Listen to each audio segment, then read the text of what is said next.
Okay. Listen.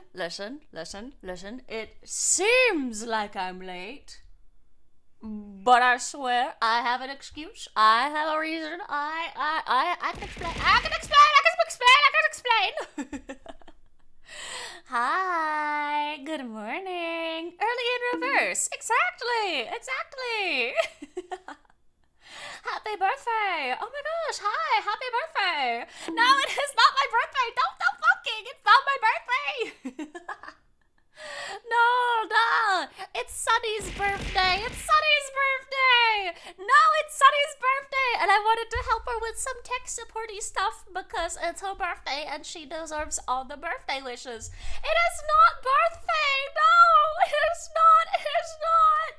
I can't believe you share a birthday. Hush your face, Skaggs!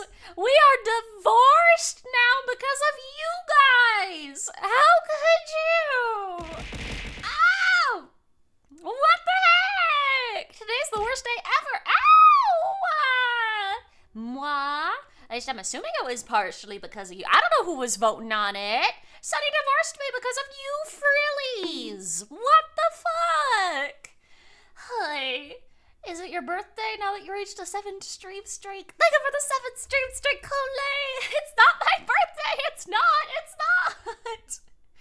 First time divorce, don't worry, it gets easier after the 4th. No! Please, I just want my wife back! Birthday stream streak lives again. It is not my birthday! Thank you for the stream streak, Skaggs. Thank you, Sulfid. Thank you, guys. It'll be so sunny when Skari's actual birthday comes around and nobody mentions it. I would cry, man. I'd cry. No. Ooh. Well, there we go. No. Yes, but that is why I was late, in quotation marks. Not actually late, of course. Definitely not actually late. I would never. I had pets for the birthday girl. I'm not the birthday girl, no! Please. Easy fix. All you guys gotta do is get remarried.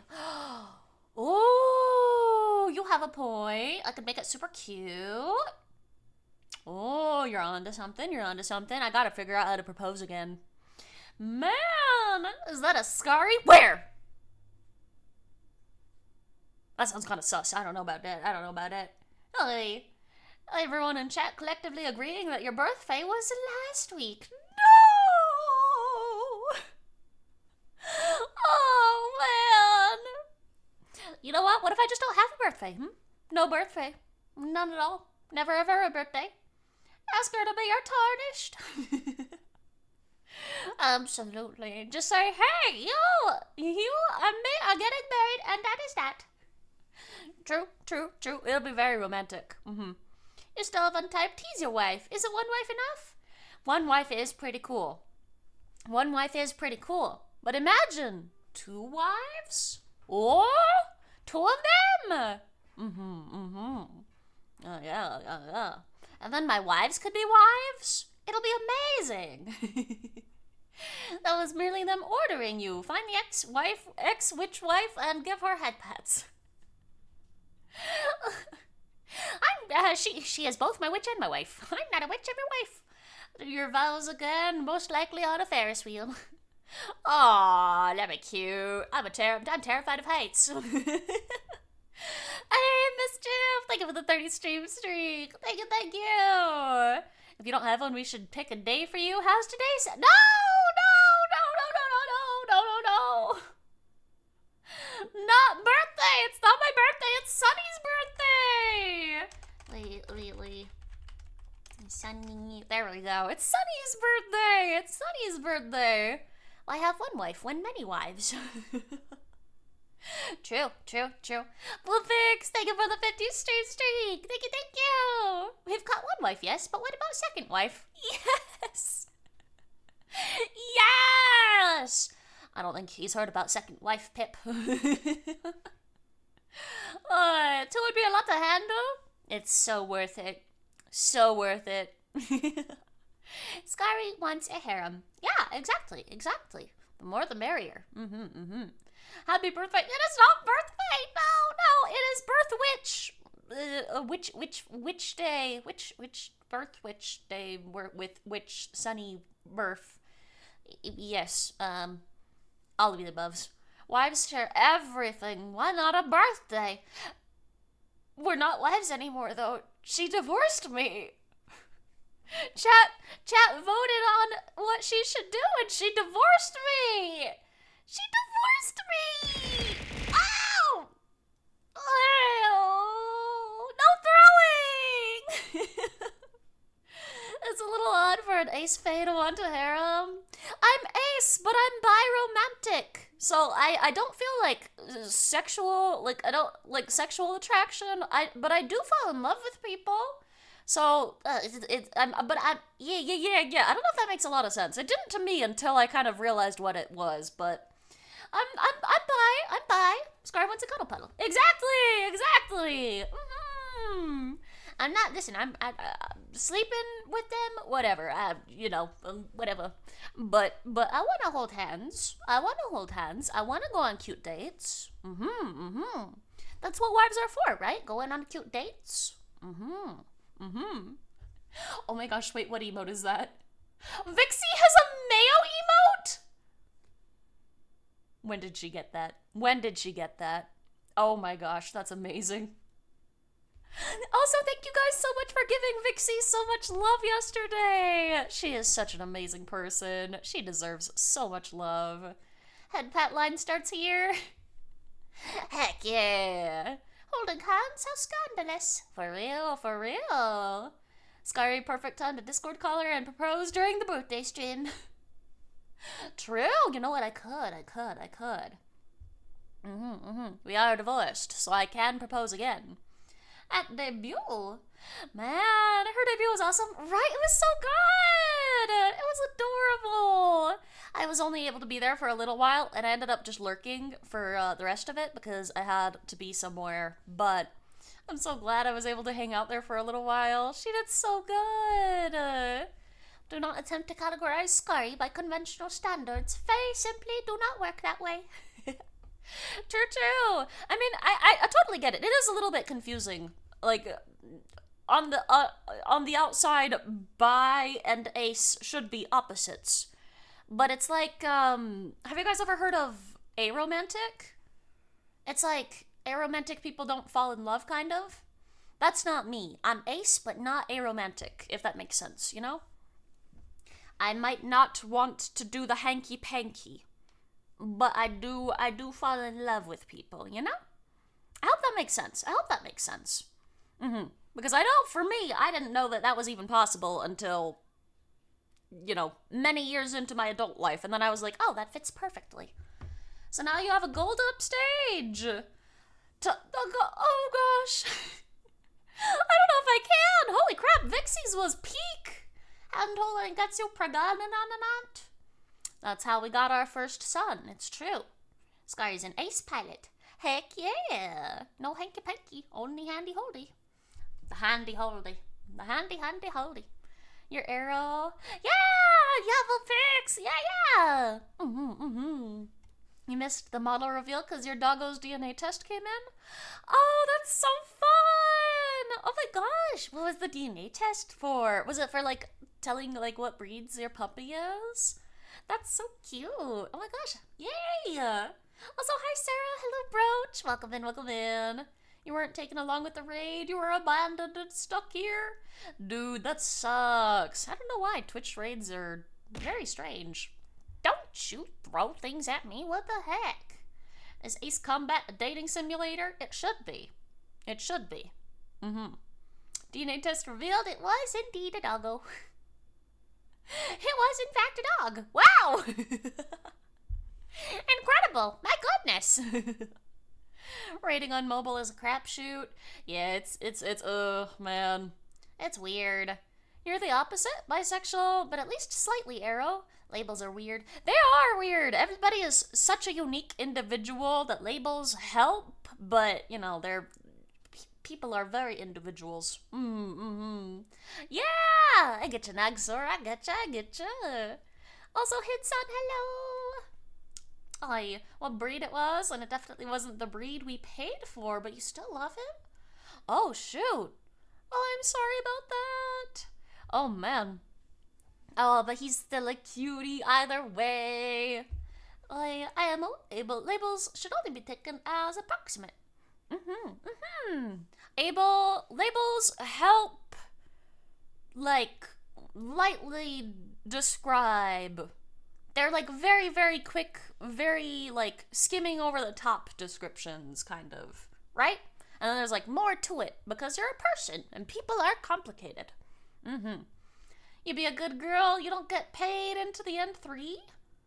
Oh, you don't get paid until the end? Oh, yeah. You are a good girl, Sarah. You're doing great, and I believe in you. You're amazing. Most of those things are a spectrum. Everyone's unique, and that's great. Exactly, Ingrid. Exactly. Yeah. It's fun. It's a mix of Super Mutt, Australian Shepherd, and Pomeranian. That is so cute. Oh, that is adorable. I love that. Aww. Australian Shepherds are so freaking cute. Oh my gosh. I love that. You personally don't understand paying for a breed. There's so many animals at shelters that need help that you won't buy one from a breeder. Some probably have reasons, but you probably wouldn't stomach it. That's fair. Yeah. I'm not really like a dog person, and so I've never like looked around for a dog. I know dog breeds tend to have different qualities, more so than cat breeds. Cats don't really have breeds, despite what everybody is like, my cat's a purebred ragdoll. It's like, no, you found your cat in the dumpster. That's a domestic long hair. That's white. That's not a ragdoll. But yeah, no, adopting from shelters is great. All of our kitties were adopted. Also, hi, Lode. Good morning. Hello. You got a purebred cocaine gremlin. Exactly. Yeah. Our gremlins are great. Wonderful little babies. Yes. Ari, we got from a shelter. Olaf, we picked up from Osa's dad, who was gonna have to rehome him because of allergies. And Yumi was our friend, had a surprise litter of kittens, and they didn't know what to do with all the kittens, and so we picked them up and took them home. So all of our kitties were random trash can kitties. Your family found Ariel under a truck in a parking lot? Aww. Oh my gosh. Stories about finding kitties are the best. They're so silly. You have a Maine Coon. Oh, cute. I love big fluffy kitties. You picked yours up from a neighbor because she accidentally had a litter? Yeah. That's how we got Yumi. And I love seeing them when they're that tiny. Oh my goodness. Kittens are adorable. Oh, I love those so much. Yumi was a little hassle when she was teeny tiny, but I wouldn't have traded those few weeks for the world because she was so cute. Such a needy little hairball, but like, oh my gosh. Oh my gosh. Such a needy little hairball, but she was adorable. Oh my goodness. Her and Olaf used to cuddle when she was really, really teeny tiny, and he's a big kitty. He's massive. He's like 20 pounds, and it is all puff and muscle, right? Maybe some fat. He's a bit of a chunker. But he's this massive kitty next to this teeny tiny little runt kitty. This teeny tiny little runt of the litter kitten. And oh my gosh, it was so cute. He was so big compared to her. It was so adorable. You got a purple-haired cat girl with 8 lives left that you have to share your single brain cell with. Hell yeah! That sounds perfect! That's amazing! Just make sure you don't drop the brain cell. It's kind of hard with cat girls because they like pushing things off the table, and brain cells are very delicate, so you gotta be very careful with that. Your sister found your Maggie as a feral kitten under your porch. It was a wonderful 17 years with her. Oh, I'm glad you're able to have those 17 years with her. Cats can live for such long periods of time. It's crazy. Oh, your cats are attention vacuums. Yeah! Mine too. Or Yumi is, at least. Yumi is. And then Olaf is sometimes. Ari's pretty chill, though. Ari doesn't need a whole lot of attention. Our three cats are so different. Holy crap, they have the most... They are on opposite ends of the spectrum when it comes to so many things. Silly little kitty cats. Yuna has it today, as you had dental surgery, so if it gets dropped, it's on her. Well, 07 to the brain cell. May it rest in peace.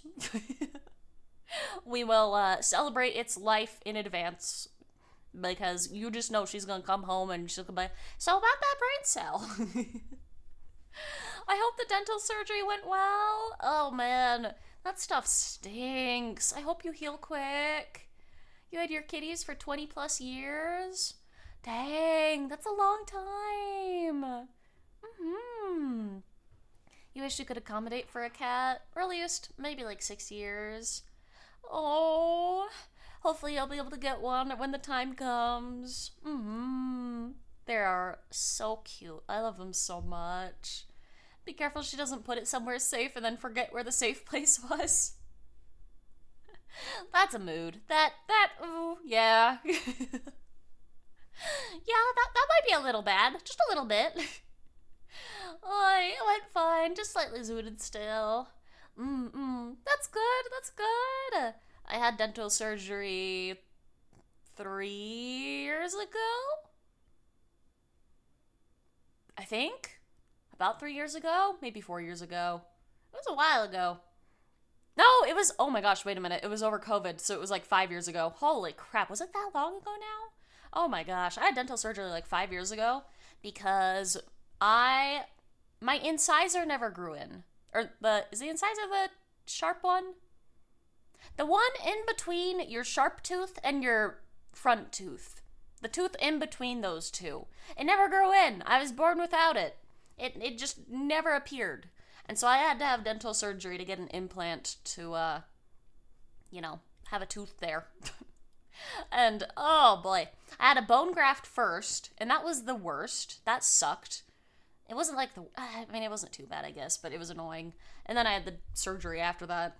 Did you know cats can be allergic to humans? Just like how humans are allergic to cats? I did hear that! Yeah, that's so sad. Oh man, it's so funny. The ultimate combo. A cat who's allergic to humans gets adopted by a human who's allergic to cats. Be amazing. You have 4 cats in the house. 2 mostly keep to themselves and do their own thing. The other 2 love to follow people around and be involved in everything. Aww, that is so cute. They have such cute little personalities. They are all such silly little individuals. I getcha, yeah. And it's like Ari. Ari is very, happy doing his own thing, napping in the sun, taking up the whole couch, being a big stretchy boy. Actually, he's the one cat you guys don't hear very often because he's very chill. He doesn't need attention. He doesn't come up and meow. But then Yumi and Olaf, those are the 2 that you guys hear all the time. Yumi always needs attention, so she is always coming up, meowing. Oh, speak of the devil. Meow. Hi. You want to say hello to the mushies? You're a needy baby, aren't you? Yeah, needy baby. Yeah? You're kind of proving my point here. Oh, good job. You proved my point. Oh my goodness, good job. Meow meow. Yummy. Needy little kitty cat. Needy little kitty cat. Meow meow. Hi. It's probably because she was a kitten when we got her. And we were always together. It was the beginning of COVID. And I was working from home. And she had to be separated from the other cats so that they could get used to her. Like smell her through the door and such. And so we separated her in my workroom because it was the best room for it. And so we were literally always together. It was amazing. But now she's a little bit dependent, aren't you? You absolutely need to be right next to me at all times. Oh dear. Hi Reaper, hello.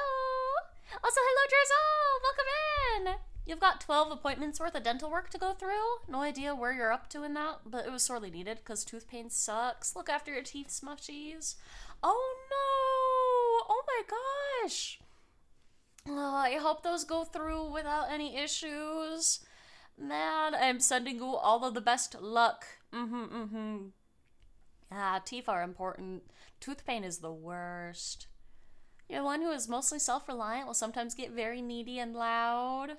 Oh, even they need a little bit of attention sometimes. You're exhausted from your run, Drizzle. I hope the run went well. 50 stinky, 91 brain cells. You know what? Bot's not being too mean today. Here, let me see. What's my stinky? Hi! Never mind! Bot's a jerk. Wow! Okay, you know what? We don't stand Bot. Bot is stinky. Bot? Who's that? Hate them. They're crazy. Ew. Nasty. Wow. Oh, man. Stinky emote. Oh my gosh, that's so cute. Oi. I am not stinky. Don't listen to the bot. The bot's being rude. Okay, you need... I know, I gave you some attention, but you need to go on now. Go on. She's like, no, mother, I do not. You're shooing me away. Instead, I'll just go to the other side of the chair and look at you from there. Oh, thank you for the clip, Drizzle. Thank you.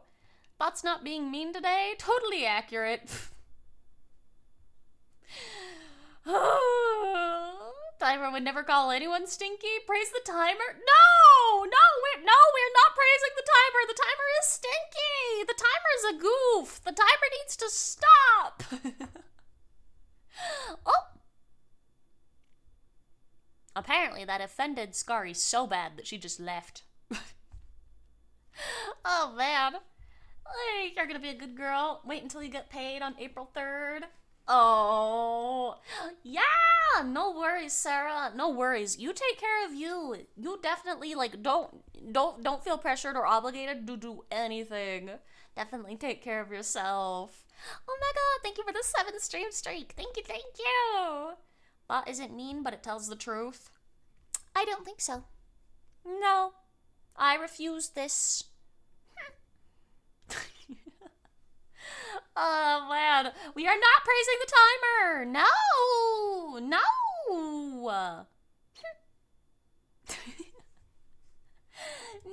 I think the timer has been praised enough as is, actually. I think we're good.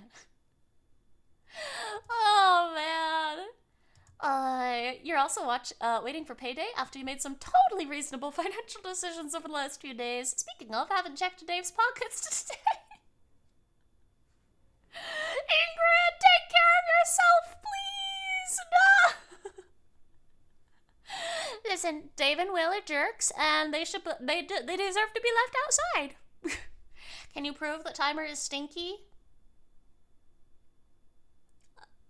I mean, you could just take my word my word for it.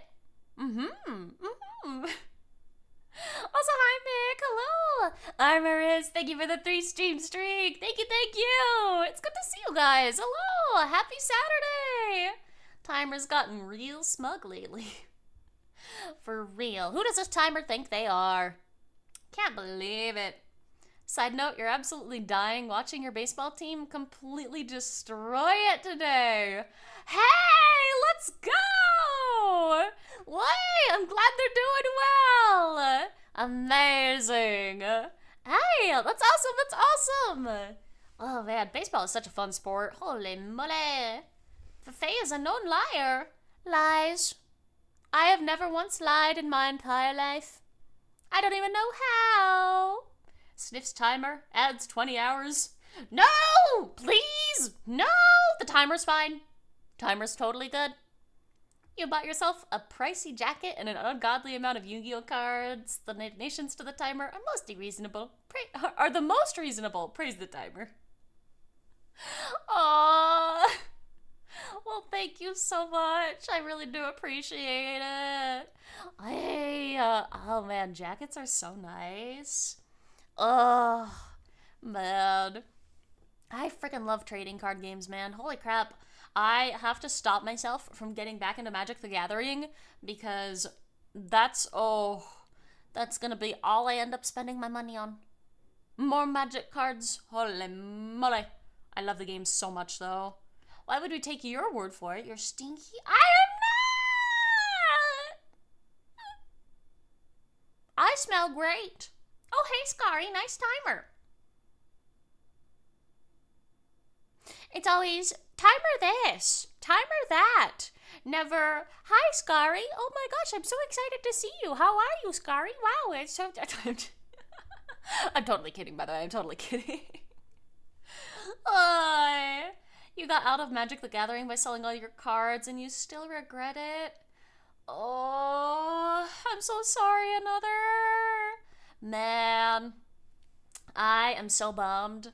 I had so many Magic the Gathering cards that I really, really loved. And I gave them to a friend because he said that he was going to tweak them into a new deck for me. And he heckin' stole them. I never saw that motherfucker again. And those were my favorite cards. What color decks did you play? I really, really, really loved red-white decks. Red-white soldiers. I also had green-white. A green-white deck. I don't remember what the green-white deck did. And then red and green and white. Those are my favorite. My favorite decks are the decks that get all of the dudes out. I know they're not like the most meta decks ever, but I want all of the dudes. All of my fellas. And I'm gonna buff all of my fellas to hell and back again. That was my favorite playstyle. Thankfully, the online version of Yu-Gi-Oh! And Magic the Gathering kept you mostly sane, but now and then you like to crack open a few packs and sell the singles. Oh, that's fair, that's fair. It's always so fun opening new packs. I told you, TimerCon, Osa, Blob 1.0. Oh, man. Oh, man. It's nice to see Cute Deer again. Aw, thank you, Monkey. Thank you, thank you. Also, hi, J-Lo. Welcome in. Apparently, everyone that got a first edition box of V-Card was able to get the second player starter kit for free. I heard that, yeah. I guess that's because they were changing up some of the rules, and so they wanted to give everybody the starter kit stuff. And just so sweet of them. Green and blue. Wait, GB elves? Was that green and blue, or was that green and black? Oh, I love green. Green is so fun. I wasn't able to play a ton when I played Magic. I only really played it for about a year because I did it when I was in college. But I really, really enjoyed it. It was, oh man. It was probably one of my favorite games. I loved it. I want all the dudes. Skari. 2025. Alright. I do want all the dudes. My field has to be covered in dudes or else I am not happy. Your crowning joy was that you made a functional Silver Queen deck with 2 Silver Queens and you never bought cards individually. Hey! Oh my gosh! That's amazing, another! Oh man, that sounds so fun. We could have had Magic Skari, but no, that motherfucker. I swear I just want to talk to them. I know, man, I know. Maybe one of these days I'll pick up one of those online Magic the Gathering games. We can all play that on stream sometime or something. U is blue and B is black. Oh, really? Oh, okay. Black looked like such a fun color. I never really got to experiment much with it, though, because I didn't have a lot of good black cards. But black looked like a lot of fun. The online one also gives you gold for playing that you can use to buy online packs. Really? Does it now? Okay. I'm listening. Okay. Oh, man. Oh, so I think I missed this message, but I think somebody mentioned earlier that we were doing the Bricky React today. I wonder what his tweet yesterday will be. Oh yeah, I scrolled up and I found it. Yeah, so do you guys want to do the, I have something in my eye. Ow. What the heck? I think I have like an eyelash that's like poking my eye or something. Ow. Anyway, do you guys want to do the Bricky React stuff today? We could do that today if you guys want. But yeah, I'm also very curious about what Bricky's announcement was going to be, because I don't know, those of you who saw it in the Discord, Bricky tweeted yesterday, apparently today is like the 5-year anniversary of the Warhammer videos that he made. And he said that there was going to be a surprise for it, and I'm kind of curious at what that's going to be. Do it. It'll be so fun. With a slight bit of dedication, you can get really good cheap decks. Never sent a single cent on Magic the Gathering Arena, and you have decks with 80% win rates. So it's a good free-to-play game. Yeah. Alright.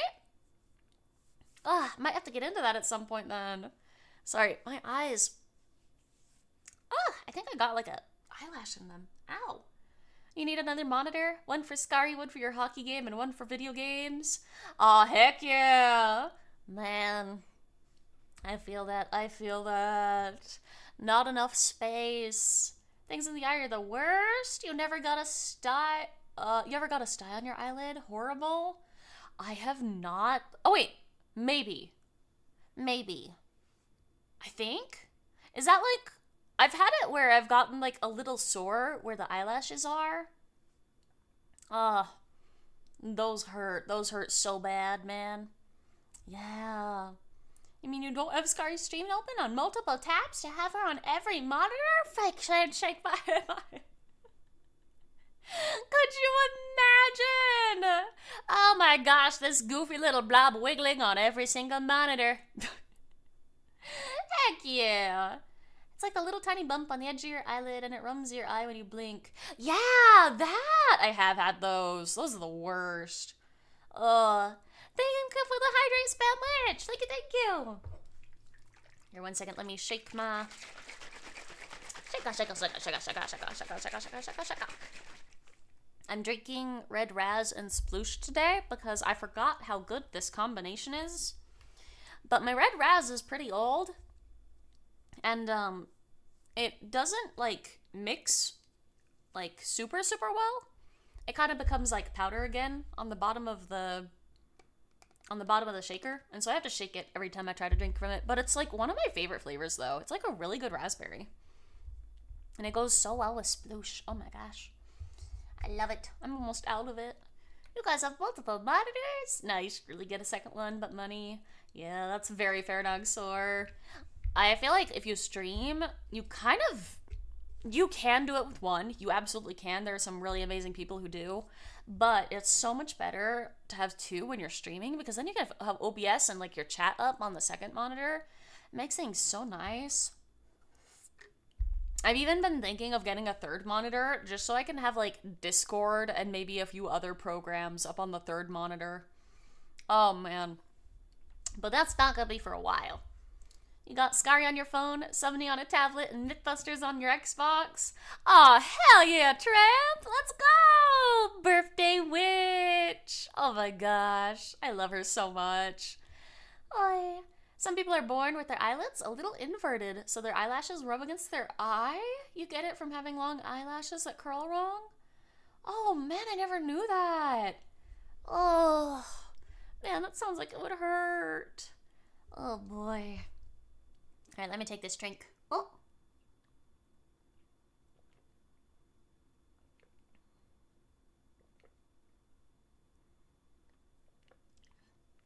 Yeah, today and all day yesterday, I felt like I've had a little eyelash in my left eye. Ugh. Just while I've been streaming, and it's been very strange. I look in the mirror and nothing's there, but it just feels like there's something there, you know? If you don't have anyone watching you, you can only use one. Win-win. Aww. You never know. But yeah, using one isn't the worst thing ever. I do know some people have, like, the chat pulled up on their phone or something. I think that's a really good workaround. 2 monitors is a minimum for sure. It is really, really nice.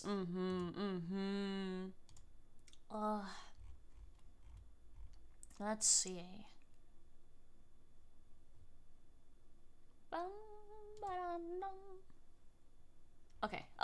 Okay. There we go.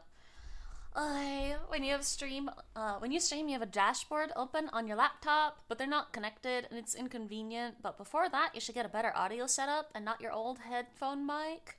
Oh, yeah. Oh, man. Absolutely. The nice thing about streaming is you really can just do it with whatever you've got lying around. It's super flexible like that. But yeah, if you want to go for like the big setups, they are a pretty penny. Oh boy. Ugh. Yeah. Sorry, I'm like adjusting myself in my chair. Ugh.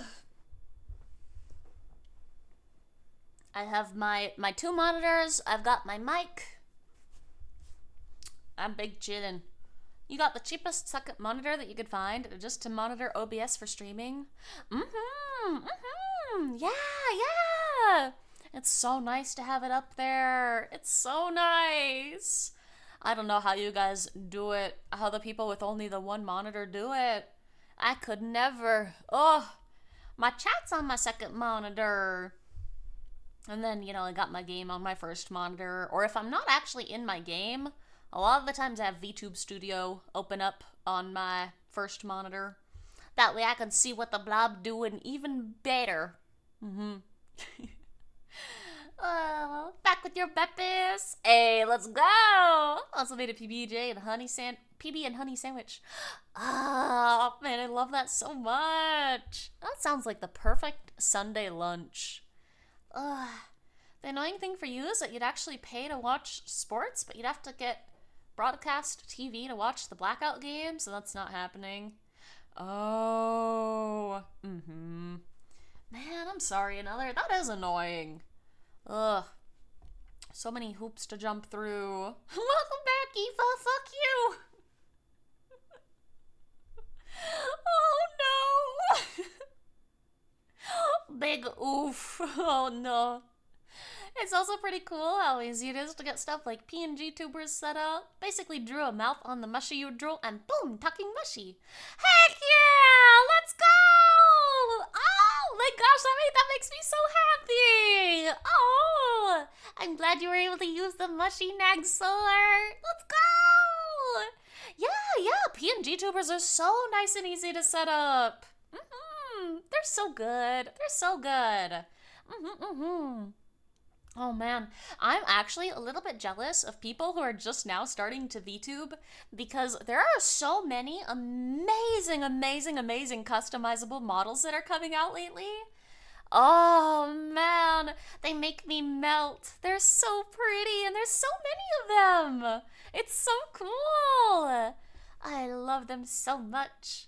In your lovely part of the forest, you have to have a license just to own a TV screen?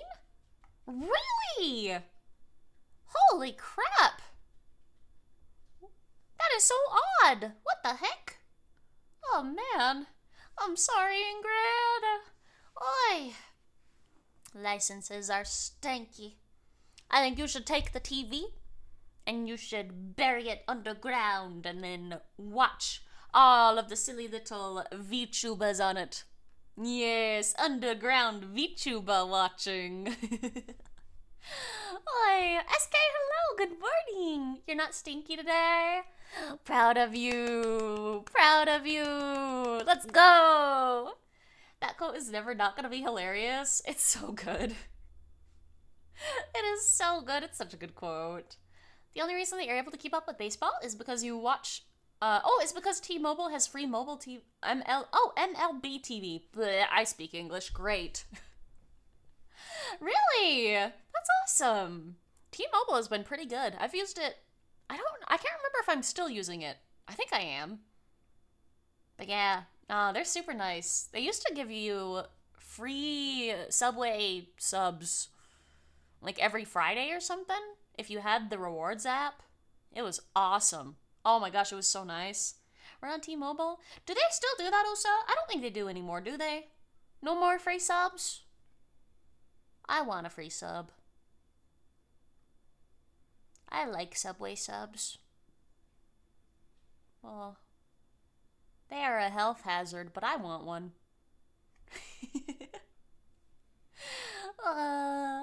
T-Mobile Tuesdays. Yeah! Now it's been on T-Mobile Tuesdays, you get Little Caesars. Oh! Hey, okay, that's pretty good. You know what? I like that. Oh, thank you for the stretch reefer. Thank you.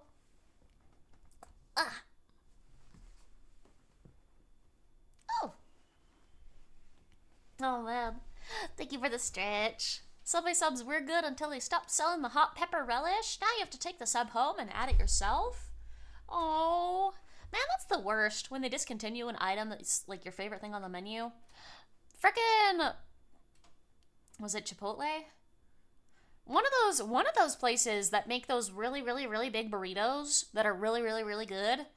One of those places used to have a salmon burrito, and I swear, I dream about that burrito at night. That thing is just the most perfect food in existence. It is the best burrito. And they got rid of it. Can you believe that? They got rid of their best menu item. I think I cried when I found out. I feel like crying right now. Why would you get rid of a salmon burrito? It's fine. I'll get over it. Man. Not gonna lie, all fast food places, Subway's probably your fave, because it's so customizable, especially as a vegan, to have this many options. It's just a 10 out of 10. Hey, that's super fair! I really like Subway. It gets a little bit of a bad rap, because there are definitely some less than clean Subways out there. But I've always really liked it. I love subs. I love sub sandwiches. I think they're so good. What are they gonna discontinue next? Bread? Oh, man. It sucks, and if you try not to pay it, they send bailiffs to your door every day at 6 a.m.? Oh, man, I'm sorry. That does sound awful. I mean, at least computers can kind of act as TVs nowadays. So that's nice, at least. It's not quite the same, I guess, but... easier than it was probably like 10 to 15 years ago. Or 20 years ago. Isn't that just all fast food places? That is fair. I heard Subway was a little bit worse than, most of them. But, yeah. I've never been super scared of dirty fast food places, I'll be honest. Maybe I should be, but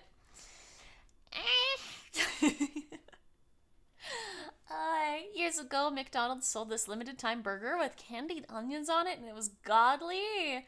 They've not sold it since, and you want it back? Oh, that does sound amazing. Holy crap, you guys. Okay, but we can't be talking about food because I had a pudding for lunch, and that was it. So, You're still mad that Taco Bell got rid of the XXL grilled stuffed burrito? That does sound good. All this talk of food is making you hungry and your mouth is still numb so you can't eat? Oh, we've got to stop talking about food because I'm getting hungry too. How much pudding? It was a teeny tiny little cup. It was a teeny tiny little cup of rice pudding that had some cinnamon on the top. It was really good. But it wasn't all that much. You've not even had lunch. All right, we need to move on. This is getting too delicious. Kitties, why are you the way that you are? Olaf. He's like, I'm not touching it. Olaf. I see you. Are you being naughty? He has given me the sassiest kitty cat look right now. Oh my gosh. Here, 1 second. I need to go shoo him away from the door. He's being a stinker, but now you're gonna now you know you're in trouble, huh, buddy? He's like, I wasn't actually expecting you to stand up and call me out on my bullshittery. I didn't think you would know. Yeah, Olaf, is that right?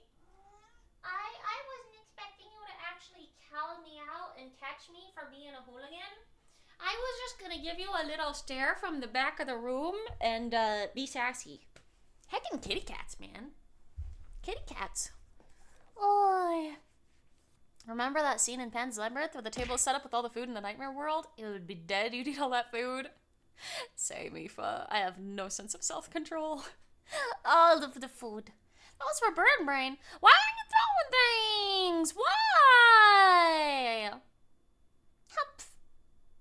Skari needs a nice venison. No! You live in a farm country, so you have a lot of great options here. So much fresh produce. One of the farm shop bakeries is so good it could bankrupt you. Oh, man. That sounds amazing. Ugh. Jeez, I'm always so jealous of people who live in really, really good food places like that. The place I live is fine. We get, like, really, really fresh beef because I'm out in the Midwest. Beef, yeah, and a few other things, which I probably shouldn't go into too much detail or else I could potentially dox where I live. But, I really want to live on the coast. I want to get good seafood. Oh, that would be the dream come true. Hi, Fane. It's good to see you. Hello, hello. What is the deer doing this Saturday? Welcome in. We're doing our Warhammer React, which I just realized I never posted about that, and I probably should because I know a whole lot of people were excited for that. So let me go ahead and do that real fast. You live in the Fey Forest, Skari. It's as good as it gets. That is true. That do be true. Alright, I made a cute little thumbnail for today. So, go ahead, get this.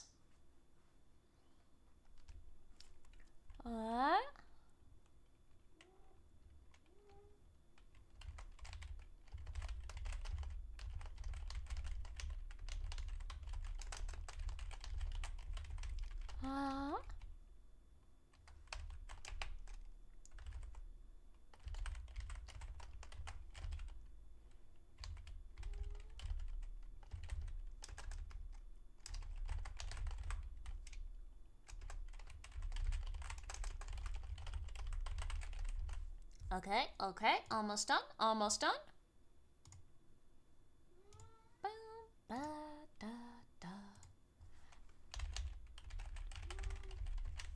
Here we go.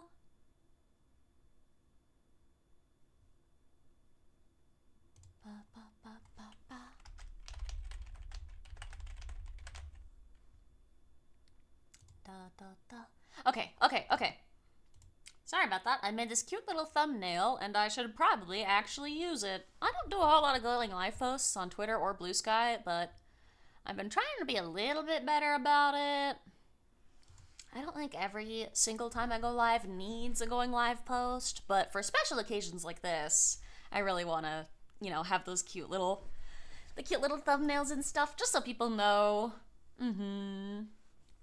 Oh, man. Freedomthon is forever. Pre-Freedomthon, Skari didn't know what she was getting into. She really had no idea. She didn't. Oh my gosh. Oh. If you had told pre-Freedomthon Skari that she would still be going 3 months later, she probably would have perished. Passed away. For real, yesterday mushies decided, you know what, I'm just gonna be the biggest Giga Chads. Yeah. I really appreciate you guys. It does mean the world to me, and it really does help me out. This year was Very, very scary. So, it really does mean a lot to me. Thank you guys. Oh wow, we went up to 22. You remember the 15. Also, Giga Chad mushies. They are Giga Chads. Heck yeah. Let's go. Warhammer 40k is your special interest. Same. Hey, let's go. Yeah. I'm excited to get into the videos. I heard a lot of good things about them. What was the initial goal? You don't remember? The initial goal was only like 4k, and you guys have more than doubled it. The very, very first, let's see, here, let me pull it up actually, if I still have it. Here, move myself over here. Ba-da-da. Do I even actually still have it? Oh yeah, no wait, yeah, I do. Yeah, the very, very first goal ended at 4k. And we do have that karaoke stream. I did let you guys know a little while ago. The karaoke stream is one that will happen after Freedomthon. Just because that one is, it's gonna require a lot of setup. So that one's gonna be, after Freedomthon. Probably. Although, now that I've been streaming shorter hours, I could probably get that done. But, yeah. I did it 4k. 110 from 10k. Are we really that close? That's actually kind of insane. Jeez. You guys did 3 goals in one day. Oh my gosh. Hooligan mushies. Silly little fellas. But yeah, just also as a reminder, if you guys want to see a list of all the goals that we've hit, I have a list in the announcements channel.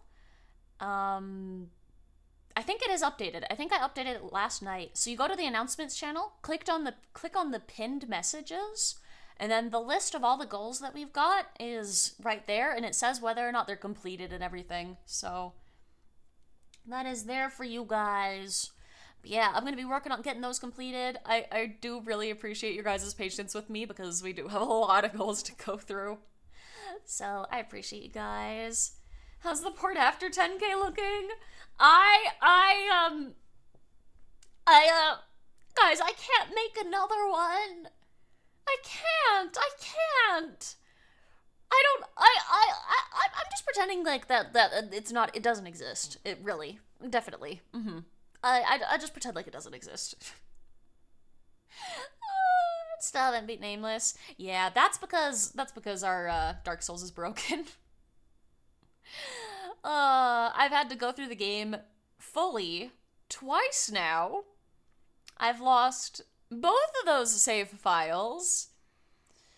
And then yeah, and then we got a very, very kind mushy sent us another save file. And we tried to get it to work, but for some reason my game just wasn't taking it, and so that one's gonna be a little while.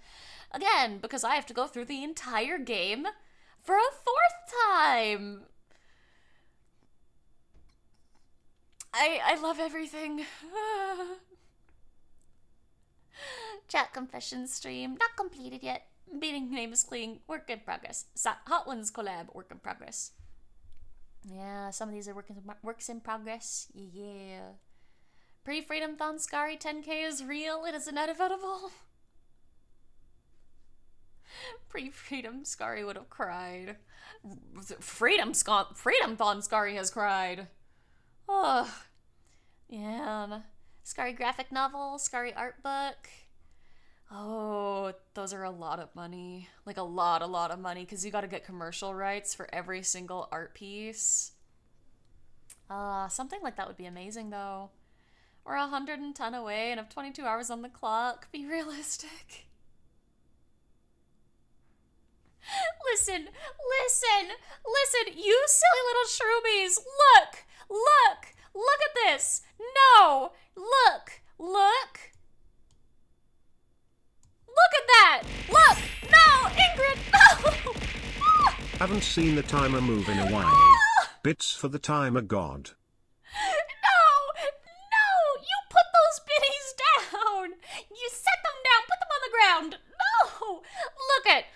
fuck it. Instead of another goal, I wrote a thank you. House repairs are nearly paid off. Everything else will go to VTubing and upgrades.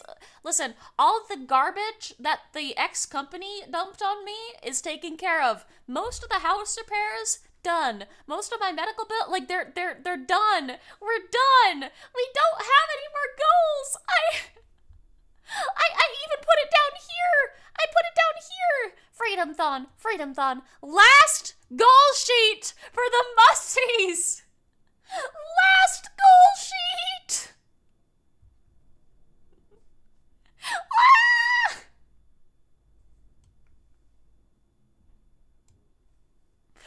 Last one.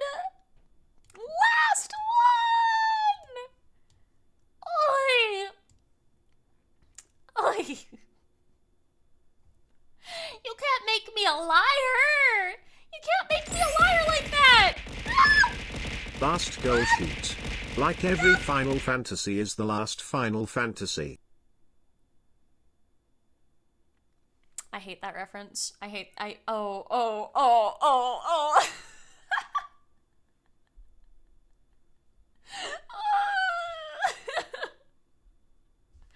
I mean,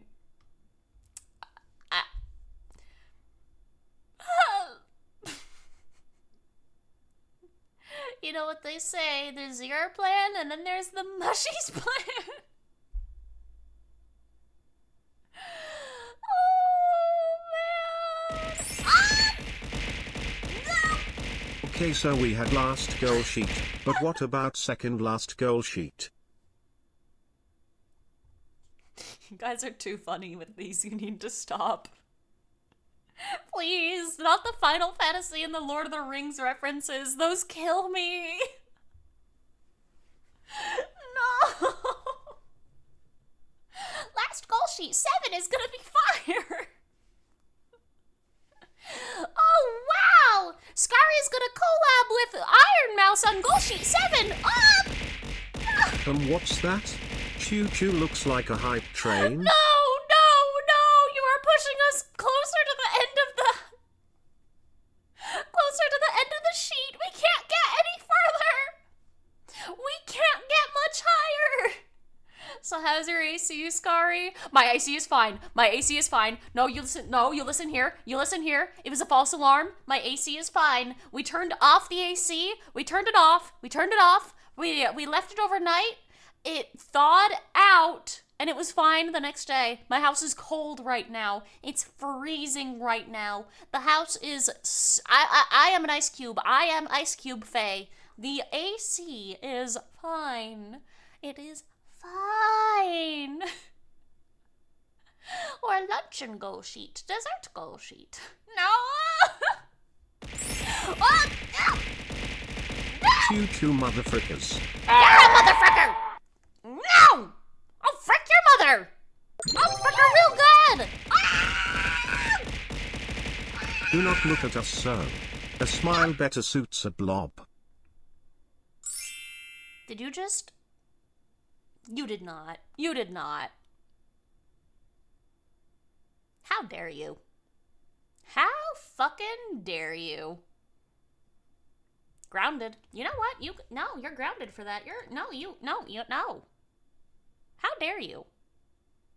What the fuck? I didn't come here to feel things. No! I'm gonna frick your mother. I'm gonna frick her real good. Skari 2025. These quotes are becoming a problem. Quote add. Ah! Type rain. Ah! No! We've had second hype train. Third hype train doesn't exist. Also, hi Zuckin! Welcome in! That doesn't sound like the AC is fine. The AC is fine! No! You can't put me in jail. I live here. I moved in after selling my house yesterday. The jail is not a living quarters. You cannot. No!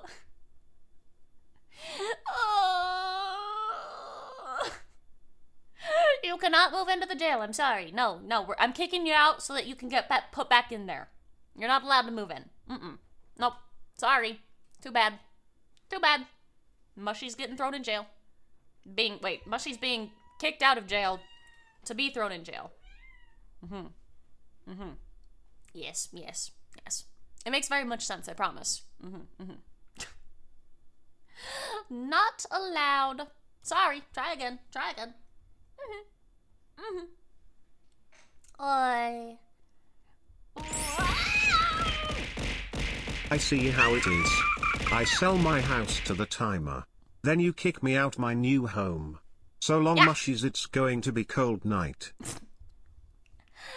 Get fricked, Ingrid. Get fricked.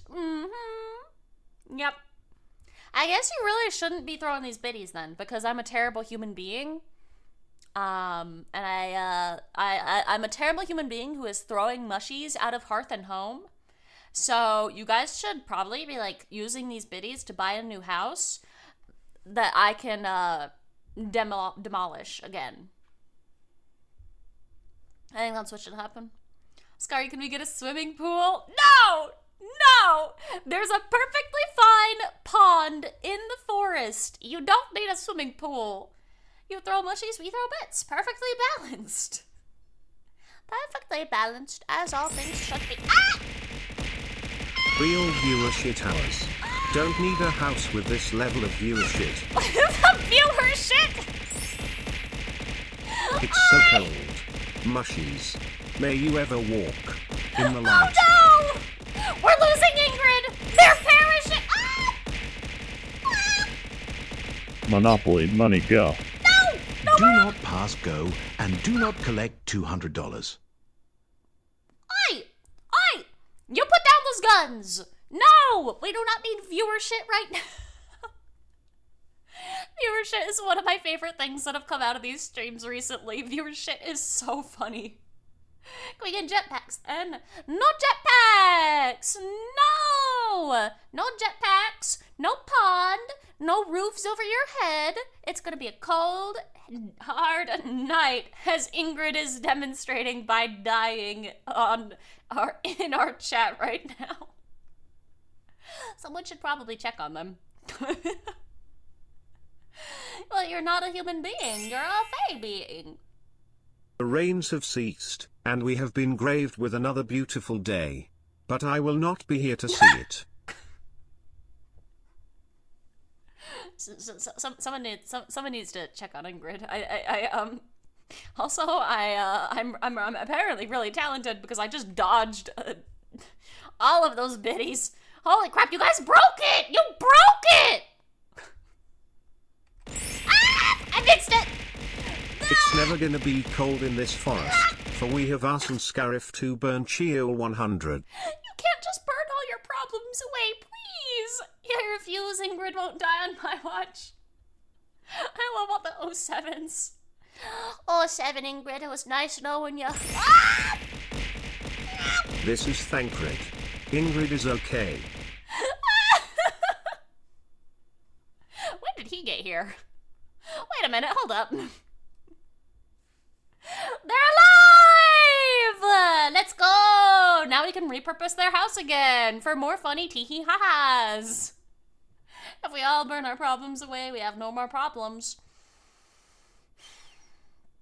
You guys, you can't burn your problems away. The IRS doesn't work like that. They will find you. If we burn... Oh boy, you checked on Ingrid? They didn't drop any decent loot, sadly. Gosh dang it. Well, gotta do it again until they drop something. I'm really hoping for the rainbow mushy cap. I think that'd be pretty cool. But it's got like a 2% chance to drop. It's really tough, really tough.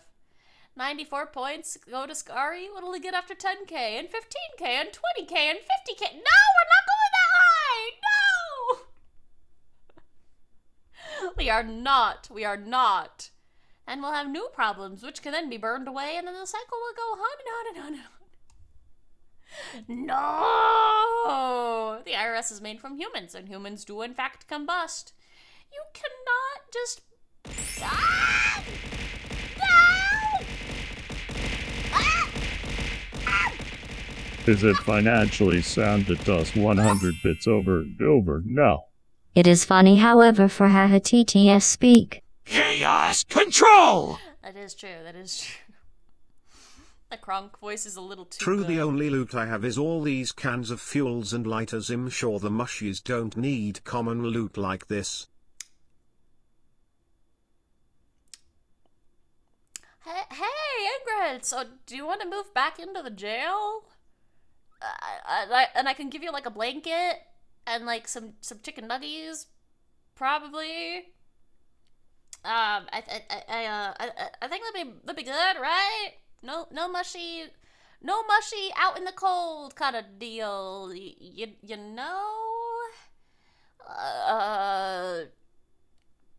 Yeah, I think it's a great idea, you know? What kind of loot would Blob drop? Probably like randomly assorted berries. You would think blueberries, but no. Blob drops just like every kind of berry imaginable. And they do it while running away like a loot goblin, you know? You gotta smack them and the berries fall out. Oy. You know the Tomska song? Shoot all your problems away, just shoot all your problems away. We took that literally, except we shoot with flamethrowers. I don't think you guys need flamethrowers. I think you're fine. Lighters, you can perform neat magic tricks with the... No. We don't need magic tricks. We got, like, actual magic. You don't need lighters for magic tricks. You don't. This is a Fey forest. Also, hello, Shark. I don't know. I think the mushies deserve jail. Actually. I got a new emote. I didn't realize oh, cute. Oh, my goodness. I thought I was out of all the emotes. Aww. Look how cute. Look at the little kitty. Oh, I love that. Choo-choo. Oh my gosh, the new Twitch emotes have been so cute lately. We could make a wonderful new trick called, wow, here, where has the Fey Forest gone?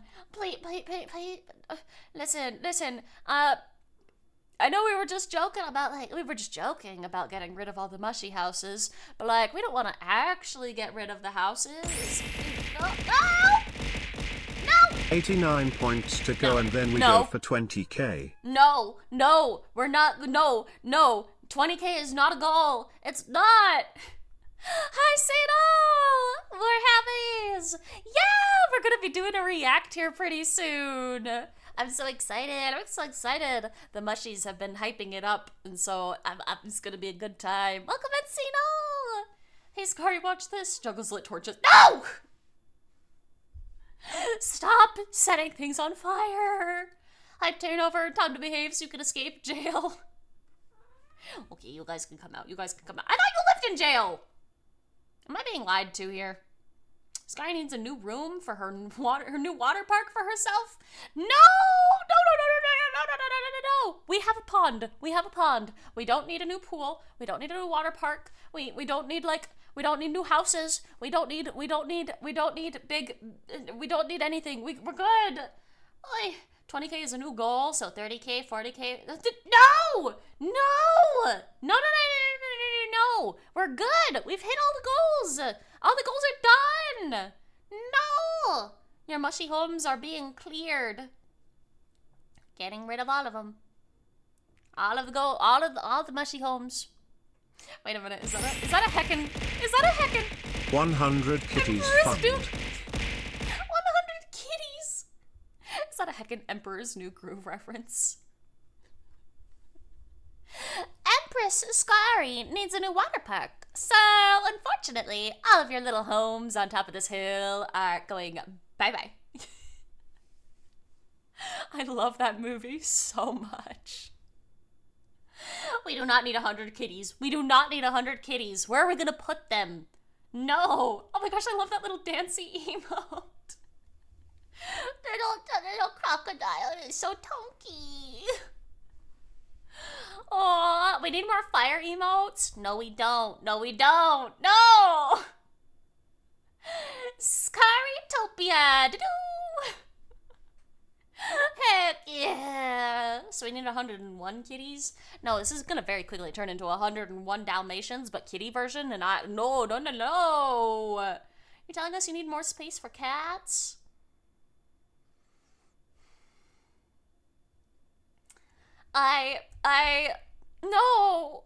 No, listen, I just show up, I do a little dance on the screen with my little blobby blob, and then we all go home. No. It's a dangerous business, mushies, going out your door. You step onto the road, and if you don't keep your feet, there's no knowing where you might be swept off to. I love it. Yes! Skari's new groove. All your homes are being squished for her new water park. Sorry, mushies. But hey, water park? Which you guys probably won't get to visit because that's the Emperor's water park. In the live action 101, Cruella's goons were Dr. House and Mr. Weasley. Really? Oh my gosh, that's amazing. For real though, a fae-themed water park, a theme park would be great, only open it at night so it's all glowing and stuff. That'd be so pretty. Stop throwing things! I'm gonna put you guys back in jail if you don't stop! Ugh, I wish I could be swept off my feet. Oh no. It's okay, Crimson, I'll pick you up. I think that's like the same thing, right? It's taking you off your feet, right? Pull the lever, Scruggs! Scruggs? You know what? That's his new name. I'm telling him tomorrow. Damn, I am cool now with that new emote. That new emote does look really good. All right. You guys keep throwing. I'm sorry. This just has to happen. You don't want a water park? You want a full theme park and casinos where we bet acorns and candy? That would be pretty cool. We could have, like, games and stuff. Okay, maybe we can have a theme park. You guys are surprisingly okay with your houses being demolished for it. I knocked over the prison warden and found some more bits in their pocket. No! You can't do that! You've got to stop taking things out of people's pockets! Mushies are little kleptos here! Goodness! Stop! No! I've been hitting you so much, Brain is damaged. Brain will never be the same again. Brain is broken. Brain has been broken for quite some time. I don't even know if I have one of those technically. I wish I did. But nah, it's gone. Flew away. I'm gone. Warhammer. I should probably update my title. 40k reacts today. I know nothing, lol.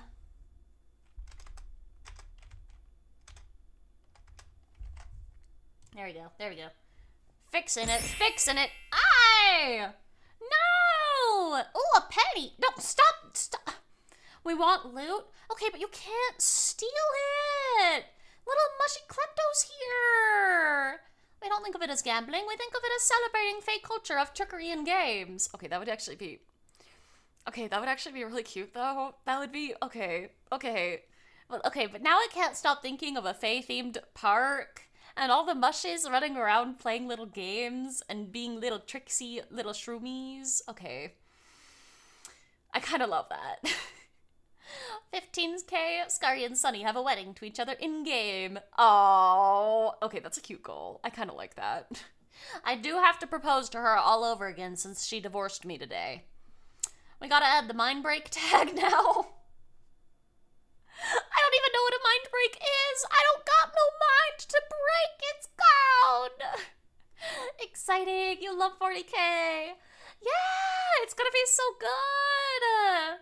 I'm excited.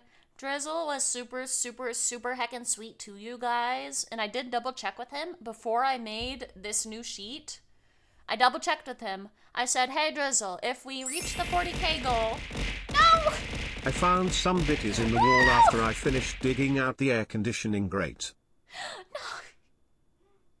Okay, well I guess those were just lost, and so that's not really a klepto mushy. Okay, but guys, you gotta just put them down nicely. You don't have to chuck them at my head. No! Oh, oh man. But Drizzle was super nice and said that for the Warhammer 40k stuff, he is gonna edit it down into a video for you guys. Stop! And so if any mushies end up missing 40k, there will be a YouTube video on it uploaded sometime after we do this today. Drizzle's a cool bean. Drizzle is like really the sweetest. He is such a good guy. He's amazing. I found some more bits in an unlabeled barrel of the walk-in freezer. Wait, the door shut. It doesn't open from the inside. Hey, has anybody noticed where Ingrid went? I'm sure she's fine. I'm sure she's good. We don't gotta worry. We're fine. Oh, this talk about gambling just gave you an idea. One of those casino hosts / bunny outfits for 2.0. Okay, I've seen like a lot of those bunny outfits though, where instead of like just the basic little bunny girl outfit, which is really cute by the way, they like add accessories onto it. And I think it's so cute once you start like adding like little ribbons and like little bits of jewelry and stuff. I'm not saying we're going to. But like that's kind of cute. That's kind of a cute idea. You found some more. Oh wait, I already read that. Oh my gosh, I'm so sorry. 12 gift subs and not a single nodders. Not a single nodders. No nodders. You guys did vote on nodders, by the way, for an emote, which I'm so sorry. I just realized. Fuck. So, remember how last year we had a donathon for my birthday? Or a subathon, I think it was a subathon last year for my birthday. You guys voted on new emotes.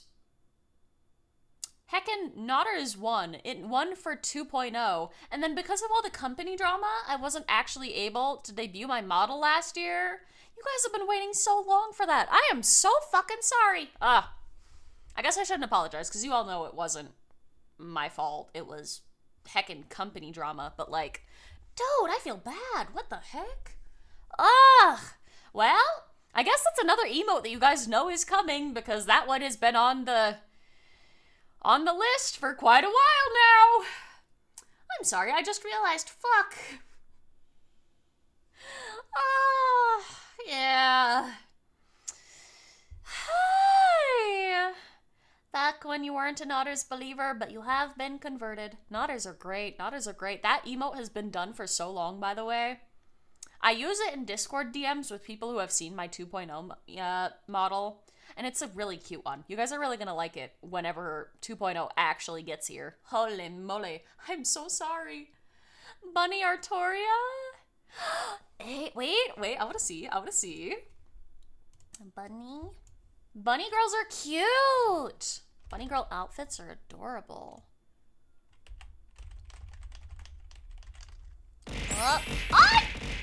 Grim darkness of the far future? Check. Chibi models inbound? Check. No. Is a good time to be a mushy and together with this truly amazing community. Oh, thank you. We do have a really, really great community. Yeah. I feel very, very lucky. 2.0 is coming along. It's so lovely. Load, ya heckin' goober. It's coming along really, really well. 2.0 is looking beautiful. I know I've kind of teased this. I'm not going to keep this one a secret because I don't think it needs to be. But we are getting a model, we are getting an outfit for 2.0 because of all your guys' help. And that's actually in the works right now as well. I probably won't debut it until like October, just because October is our stream anniversary. And I thought it'd be kind of cute for like our 3-year anniversary to have a little model debut as well, or new outfit, not a model, new outfit. And I just got a work in progress of that today, and it's looking really, really cute. But yeah, it's a good day to be in the Skari stream. It's a good day to be a mushy. It's a good day to be Skari. We got a lot of really fun stuff coming up, and I'm really excited. New model is going to be amazing. I did actually poke my rigger yesterday for an update, and he hasn't gotten back to me yet. But yeah, Sneak peek, maybe? Do you guys want a sneak peek? This is the outfit. This is not the one that's gonna be debuting in May. This is the outfit, and I'm not gonna be keeping the outfit a secret because Marshmallow, I've given her permission to stream whenever she ends up drawing the model outfit, so it's not gonna be super surprise, you know. So do you guys want one? Okay, yeah, find a show then. Okay, yeah. Let me get you guys a little sneaky peeky of the outfit. The outfit is really, really pretty. Let's see. I'm gonna keep some of it a surprise because it is using the 2.0 base, and some elements of the outfit are gonna be, you know, the same on 2.0. So, let me give you guys just like the smallest little sneaky peeky.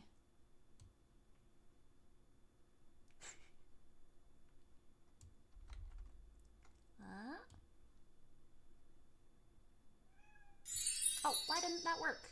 Oh, I hope that worked. Here you go. Close that. Also, Hellfire, thank you for the follow. Thank you. It's good to have you. Open up Paint so I can save just this little bit. My model mom is amazing, you guys. I feel like such a lucky little fae to have her. She is incredible. Save it as a PNG. You guys are gonna... Okay, I'm showing you this bit. You guys are gonna laugh, though, because it's... I'm showing you the booba, but... Show us thighs. Okay, there's not a whole lot going on with the thigh right now, though. If Marshmallow has permission, you had seen it sooner or later anyway. Yeah, she absolutely does. I'm a little surprised she's not streaming the design process. Then again, I know she's also working on another model right now, and it is so cute. I have the cutest model siblings, you guys. Oh my gosh. Here we go. I'm showing you guys the booba. Just the booba, because the rest of the design has like little elements and bits that I'm gonna keep a surprise until 2.0 comes out. But look how cute that is! It's a very, very, very work in progress. We're still gonna be tweaking some things because, you know, this is just the this is the design set or process, I guess. I don't know. This is the design step. There are a few things she wanted to add, a few things she wanted to change, but look how cute that is! Also, Shadow, thank you for the follow! Fancy design! Yeah, isn't it cute? You've shown us thighs before, you just want to see them again. Oh, that's fair, that's fair. If you guys want to see 2.0's thighs, I can show you 2.0 thighs. You love the color? Me too! Me too! Hi! Mushies, don't look at them. Stay strong. They are nothing compared to the unrivaled beauty of the timer. Oh, yeah. Oh, is this making you guys want to switch sides? Are you gonna praise the booba? We need a Skari gotcha game, so we can pull for the outfit with bits. Oh man, I did consider putting an outfit like that you guys can vote on as a goal, but I felt a little bad doing that when this outfit is already in the works. So that's why we haven't had an outfit goal, because I've been working on this one with Panda. Booba looks good, but definitely needs 1.0 rigging for the... No, please! No, please! Water balloon 2.0! Yeah, look at those water balloons! It's so pretty. Won't say no to a good set of thighs. Okay. We already showed you guys the thighs. This is not a spoiler. You guys have already seen the thighs, and the thighs are really, really cute. Let's see. Okay, do this. And can I pull this up for the thighs? Actually, what if I do this one?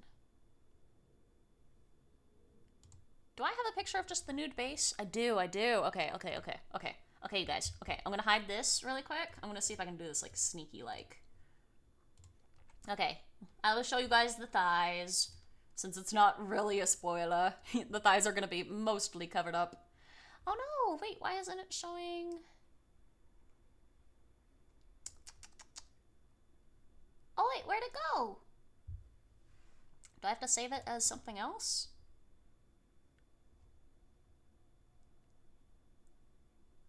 What if I do this? And then save as a JPEG. Ref. Here we go, save. There we go, okay, there we go, there we go. Crisis averted. We do this. Okay. And then this thing is huge, holy crap. Alright, showing thighs in process. In progress? Why did you open stream to Booba? Oh, that was a little sneak peek of a 2.0 outfit that we're gonna get. It's probably gonna come out maybe in October. Maybe. We haven't gotten that far yet, but it's just in the design stages right now. So that's an outfit. That's an outfit. It's not gonna be the one that 2.0 debuts with. But it's an outfit that Panda and I have been working on together. And it's looking really, really cute. So yeah, that's why there's Booba on your screen. You'll miss the 1.0 water balloons. Oh man. I am so excited to have actual Booba. You guys have no idea. Okay, so it turns out I can't actually see what I'm cropping either, so you guys might end up here, let's do this, and then this, just to be safe, and please tell me I cropped this right. Oh, okay, you know what, we take that. I can't actually see what I'm cropping here, so I just kind of had to guess. Thighs. Kind of. Kind of? Is that thighs? Is it a little higher? Thighs! Thighs! Don't lick them! No! No! No licking! Chat, we saw knees! You did see knees. Holy crap. Imagine, Skari's actually got legs. Look at the definition on those! Look at the detail! Holy fuck! My goodness, praise thighs and praise timer. No praising timer! Ma'am, may I have one squish? Granted, Snoot, you can absolutely have a squish. Damn, right? Look how pretty they are! Panda is amazing, you guys. She is a wizard. There are like at least 3 colors there. She did such an amazing job. Look at them. Those things are reflective. Holy moly! Can we have this like right now? Dude, I wish. Oh, I pick up the mushy and rub the mushy against my thigh. Oh my gosh. Absolutely. Absolutely. Absolutely. Picking up all the mushies, giving them the thighs. Mm-hmm. My goodness. Stop licking! Stop licking! Oh man. Don't they look so good? Panda cooked! She did such an amazing job, you guys. I'm so excited to show you guys the 2.0 on debut day. That's all you're getting, though. That's all you're getting. Because, no spoilers. But, yeah, they're the thighs. And, yeah. We got thighs, and then a little... Alright, mushies, hear me out. The timer is amazing. But the thighs... Right? Yeah. Dude, those thighs, though. Oh my gosh. All we getting is thighs. Don't threaten me with a good time. They look so good, right? No, don't chomp! Don't chomp, please! No chomping the thighs, no! Reject eating mushies. Embrace smooshing mushies against your skin to look young. Oh my gosh, the mushies love it, I swear. Quick, Skari, put the thighs on 1.0. Oh my gosh. That would have been goofy. I already deleted it. It'd take me a second to get them back up. You've made a reassessment? Heck yeah! Yeah! I really hope 2.0 gets here soon because it's beautiful, you guys. It is stunning. Oh, then the smoosh. Oh my gosh, I love that emote. Oh my gosh, the tunky little crocodile. I love them. The mushies love it, I swear. I mean, yeah, you would. Yeah, exactly. Timer-kun, and then Daisen Booba, and then Osa. Hey, you know what? That's pretty high praise. I'll take that. Yeah, isn't it so pretty? Oh my gosh, I'm so excited to show you guys. I really hope that my rigger's able to get 2.0 done quick so that we can celebrate with the new model together. I'm in the shower, so I didn't see, and still won't. That's fair. But praise raise the timer. The timer! Oh, thank you, Fane. You guys. Man. But yeah, oh man. I'm on cloud 9 today. I got so many really cute updates. I'm so happy. Oscar Nation. Hi, Oscar. Welcome in. It's good to see you. How are we doing? We're doing good. It's been a good day. I'm so excited. We've got so many amazing things coming up. It's been a good day. It's been a really good day. But yeah, that's kind of what we've got going on. The timer. Oh, man. Oh! Wait, Fane is a genius. We put the thighs on the timer to draw more attention to it. All praise Fane, all praise the timer. No! We do not need to praise the timer. We do not. No. Guys, those are my thighs. Those are mine, not timers. Don't be attributing that to timer. No, timer doesn't deserve that. No.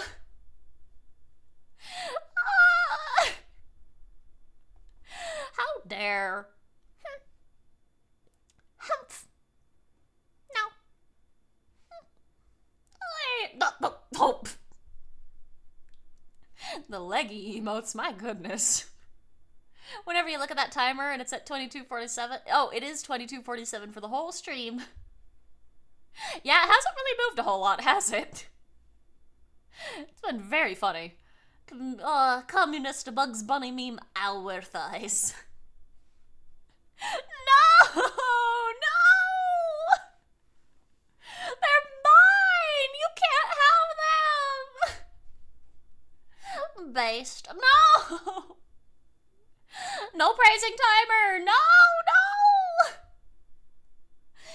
Oh, you're all gonna be grounded. Do I need to put the bars back up?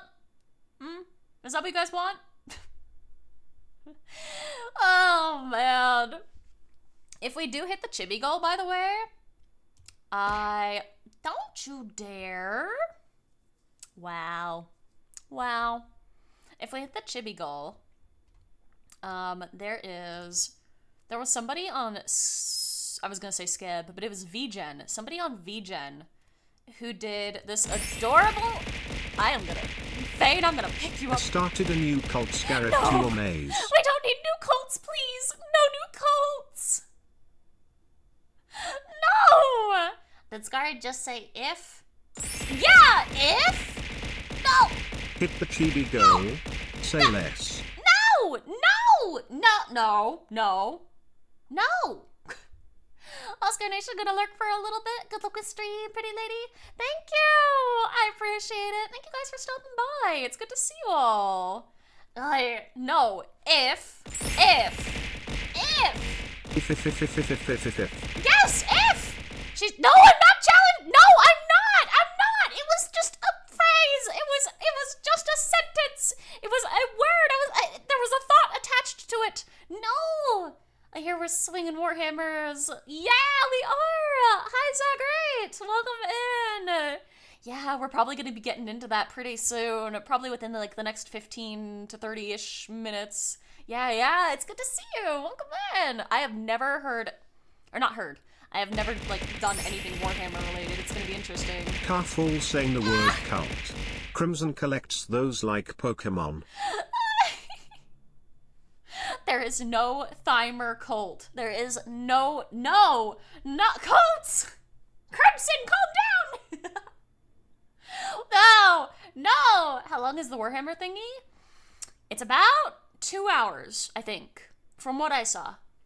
It should be a fun experience. Yeah, yeah. Yeah, I've never, like, I've heard bits and pieces from you guys, but that is all I know about Warhammer. That is it. That, and I've played Vermintide, but that's Warhammer Fantasy. That's not 40k, that's fantasy, so. I hope Chibi, Skari, and Ossie will have a gigantic face toggle. Maybe. If we get to the, if, 10k, no, it's, no. If you end up liking it, maybe try a Warhammer fidget game. I'd be down. I know there's a lot of really, really good Warhammer games. Like the one that just came out, which I can never remember the name of. I know you guys just told me it yesterday. Darktide do be popping off in the latest update, and Rogue Trader is also amazing. Darktide. Oh, I think I've heard of that one. Space Marine! Yeah! I've heard that one's really good. No! There is no end, though there is a start in space. Infinity. Oh. It has own power, it ruins, and it goes, though there is a start also in the star. Finite. I don't know why I was expecting that to end with timer. I think you guys are brainwashing me, and I think it's starting to be successful. Darktide is just Vermintide, but set in 40k rather than fantasy. Okay, well, I do love me some Vermintide. Like, a lot. I really like Vermintide. Wanted to get into Space Marine 2, but so many good unplayed games. That's very fair. Yeah, I feel that, Naxor. Steins Gate. Oh, okay. Yeah, oh man. I started hearing that and I was like, this is gonna be another timer thing, isn't it? The only downside with Darkside is you make your own character. Ow! It's how it starts. Ow! You watch a Warhammer video. Ow! You play a game. Next thing you know, you live in a pile of plastic and miniature paints. No! I can't afford to get into a new hobby right now. I have no time. One day, the universe popped into existence. The universe, displeased with this, decided to make it everybody's problem. Warhammer 40k lore in a nutshell. You know, from just a little bit that I've heard, that sounds about right. Yeah. What happened? Hi, Load. Good morning. The mushies are being hooligans. Yeah, that's really it. That's about it. Mushies being mushies. Crazy little mushrooms. Crazy. But yeah. If we get the chibi model, I do have a design for it already, because there was a cute little artist on VGen who was doing like, give me your OC and I'll make an outfit for them. So, ow! Hooligans? Who? Ow! Us? We would never. That gives off big, I'm not a hooligan, I'm a mushy energy. You don't. Hooligans. Pointing at you. No! It's not about forcing new goals. It's about not letting the timer win. So we're anti-timer here? I could get behind that. If we're anti-timer. But if we're anti-timer, shouldn't we let the timer run out to show it that we are stronger than it? I'm gonna hool. Take the timer's lunch money so we can raise the timer. No, because then the timer would win. No, the timer wins if it keeps going. It does, I promise. Running out means that it wins. Don't try us. No. Wait, aren't you guys supposed to be on timer's side? Which side are the mushies on? I feel like the mushies keep swapping sides here, and I can't keep up anymore. Timer's goal is to count down, and then it wins. We can't let the timer go down, then we win. I hate that this is kind of making sense. Can I pick up that logic and shake it and tell it no, that it's naughty and that it should not do that logic because I don't want it to win? We're playing both teams, so we can never lose. Gosh dang it. The mushies are invincible. They are all powerful. It all started when some space frogs denied the necronator and then space healing magic because they were jerks, and so they took the space clouds and made them soul-eating gods. Oh my gosh, what? That was an experience of a sentence. Oh wow. Lore! Ack! Oh, the little grasp! Oh! I want to pick up tenderly and give little head pats. Oh, I love it. Wow! Wow! Ow! No! We see through the lies of the timer. We do not fear the dark side as you do. I don't fear the dark! Actually, you know what's really funny? I'm a little moon spirit and I do fear the dark. Dark is spooky. That's why I glow, though. That way I never have to be in the dark. You. Who has a more complicated lore? VTubers or Warhammer? Oh boy. I don't think my lore is too complicated.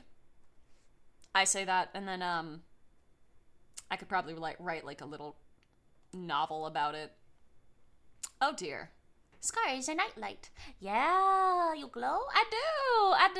My antlers glow. They guide lost travelers through the woods. It's very cute.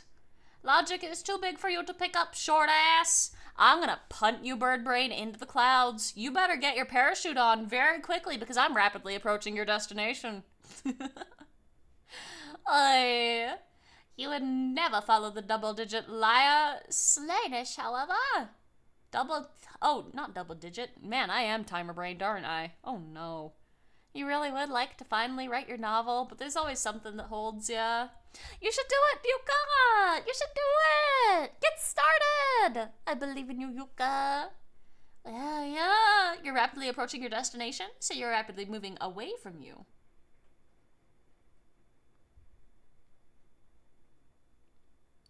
Listen here. English is hard. I don't speak English. Heck you. Well, maybe I'm approaching your destination so that, when you get there, I'm already there, and then I boot you 10 times farther. Ha. Yes. Skari, a Finnish reindeer? Oh, with the like light reflective paint that's painted on their antlers. Kind of, yeah. I could see it. Imagine speaking English in this economy. Couldn't be me. No way. Yeah, Skari's antlers do glow, though. 2.0 is actually gonna be able to kind of have that going on, which will be really pretty. Bricky said the video he planned to release today is delayed to tomorrow. Well, that's okay. That means we can react to these videos today, and then the new ones come out tomorrow. I don't know if we'll watch the new ones, but we can at least watch the old ones. You'll get to your destination and get eaten by an ant or something, knowing ya. What the fuck? That better be a giant ant. Otherwise, no. I refuse. Rapidly approaching bird brain. Quick, bird brain, head this way so I can give Skari some food when she gets here. Ah, thank you. Heck yeah. Fane can have the thighs. Fane is given thigh privileges. Also, thank you for the hydrate. How long are they? There are 2 of them, and they're both 1 hour. So, yeah, that'll probably be what we're doing for stream today. Is this what you think it is with that name? The Warhammer stuff? Yeah, we're doing the Warhammer reacts today. You'll be fine. You'll just step into the sidewalk kitchen neighbor. Wow! Heck you. Heck you.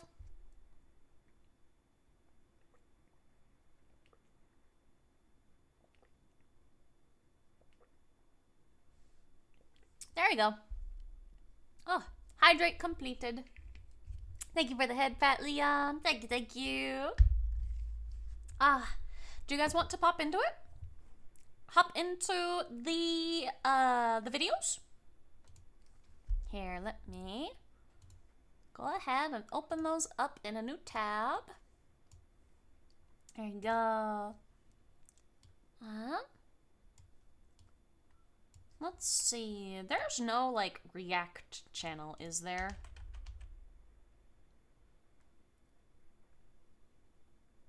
There is. There is. Would just chatting be better? I have no idea. I've never actually done that. I'm just gonna leave it at just chatting. You don't think the sure emote would pop up? Oh, you didn't think the sure emote would pop up. Oh, yeah! Not used to many streams having it. Yeah, I think that was one Orochi sent us. Orochi sent us that sure emote. So I got that added. It's really good. Alright, let's see. Swap over here. What the fuck?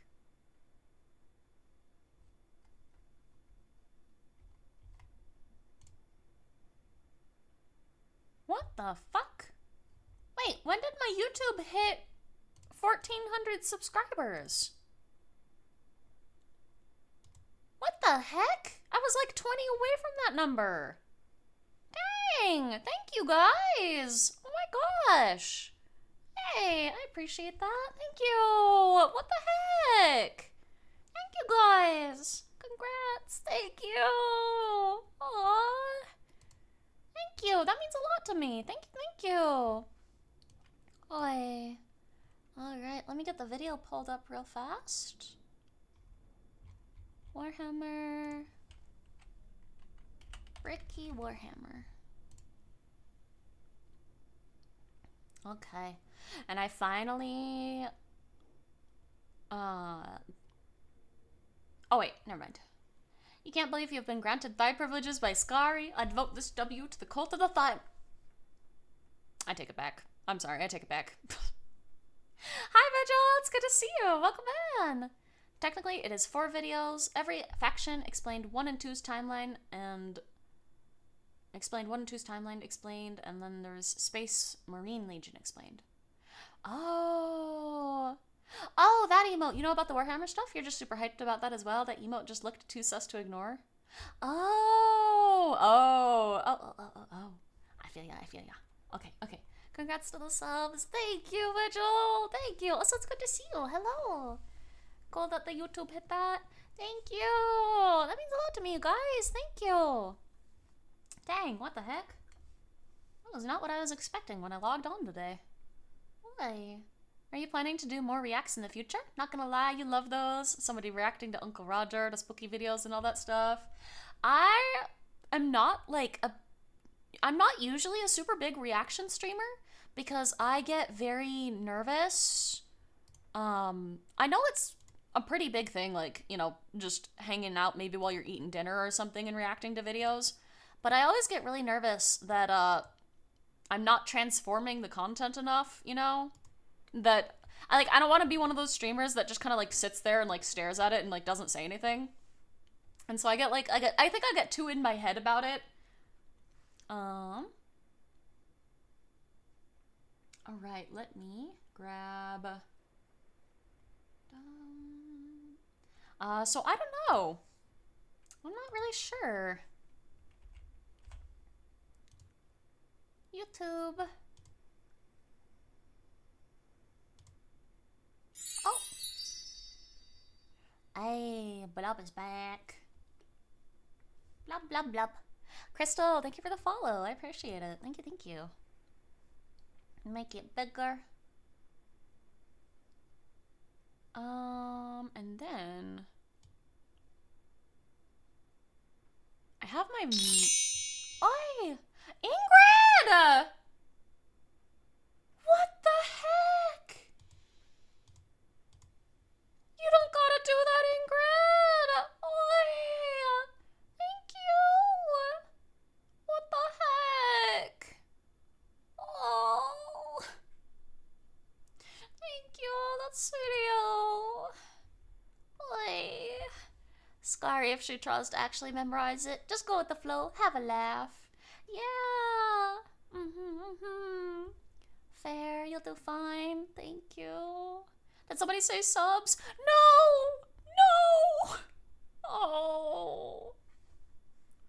I appreciate that. Now we can dance. Heck yeah! Oh, I love seeing our little dancey emotes together.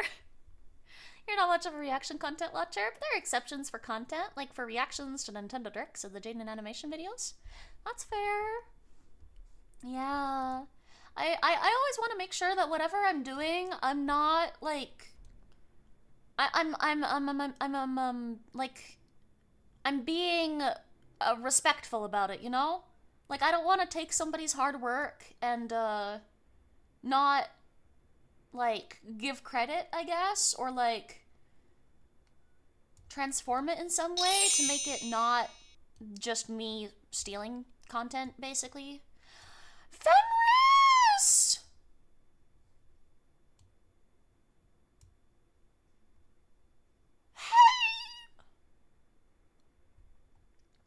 Hey, the camera early, you guys! Hey! Always nice to see reactors being respectful beings. I try my hardest. I don't want to be rude or nothing. You guys! That is so sweet of you guys. What the heck? We just hit the last goal. What do I do? What do I do? Oh. Even Bricky is speechless. Him and me together just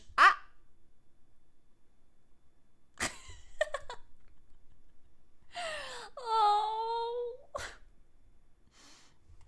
Is the prank call also accumulative like the mushy draw? Nah, they're not. They're not.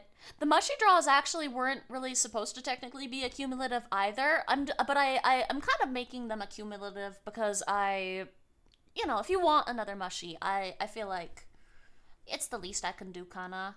Time for 10k plus goals.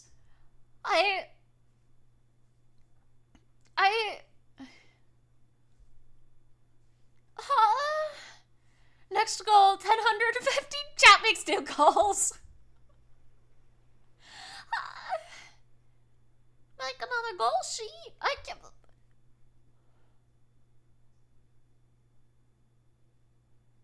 feel bad. I can't make another goal sheet. He'll like this.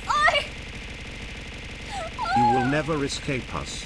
We will get higher and higher and higher and higher and higher and higher. Come on, that much higher. Oh.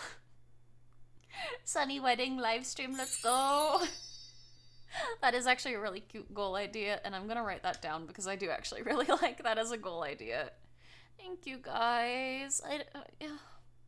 Thank you. Next milestone, colonize Jupiter's moons. They will be mine. Space Skari incoming. Is that Bricky? Hi, Cobalt! It is! It is! We're doing our Warhammer 50k react today. Also, Luna, thank you so much for the follow and the head pat. Thank you. Can we get much timer? So time. No! No! Lewd blob art, but it's just the blob in lingerie or something like that.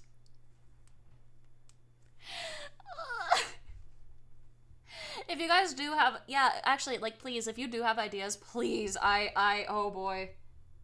Let's see, Sunny, wedding, stream, yeah, Skari 40k reaction, yeah.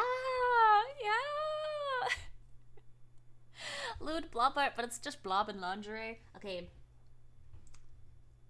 Quote unquote lewd blob art lingerie. Silly. There we go. Well, don't feel bad. If we wouldn't want this, we wouldn't donate. We're adults. We can handle our money. No one spends to anything they don't want to spend. That's fair. Thank you. It means a lot to me. Thank you. Is this your first time being exposed directly to 40k lore? It is! I've heard like bits and pieces from the mushies, but that is it. A Skari casino! Heck yeah! Somewhere the mushies can go to gamba! Or do little fae tricks. Little fae shenanigans. Oh wait, I'm an adult? Crap. I didn't want to be that! I didn't want to be an adult! Why? Skari learns Warhammer Fantasy from Mr. No Work. Oh. Honestly, best intro to 40k for people is the YouTube video Warhammer 40k and Intro to Dark Millennium. 40k woo. Wow! Oh, thank you for the resub, Wolfie! Yeah, 40k! It's your first time as well? Hey, let's go! NSFW is Skari, but it's just OSHA violations. That's amazing. NSFW Skari OSHA violations. Beautiful. Skari, we've now completed 3 pages worth of Freedomthon and you thought this would only last 2 weeks.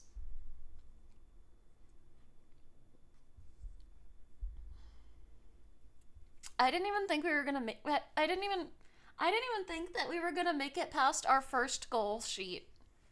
I felt bad. You can ask Osa. I was making the goal sheet and I was like, we're in a really bad spot, and so I don't want I can make the goals go up to 4k, but like I feel bad making them go up to 4k because I feel bad asking for help. I don't like asking for help. And he was like, just do it, you know? Just do it because they don't have to go that high. You know, the mushies don't have to, you know, make the timer go that far. You know, they don't have to donate. Just do it for the sillies. And I was like, okay, but we're not gonna hit it. You guys are insane. What about additional 2.0 assets, like more backgrounds? That would be fun. There was an artist I was really hoping to maybe commission one day.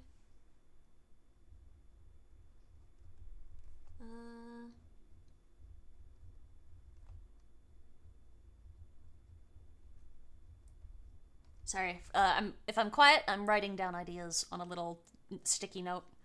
Skari watches Boku no Pico. Oh my gosh. I don't.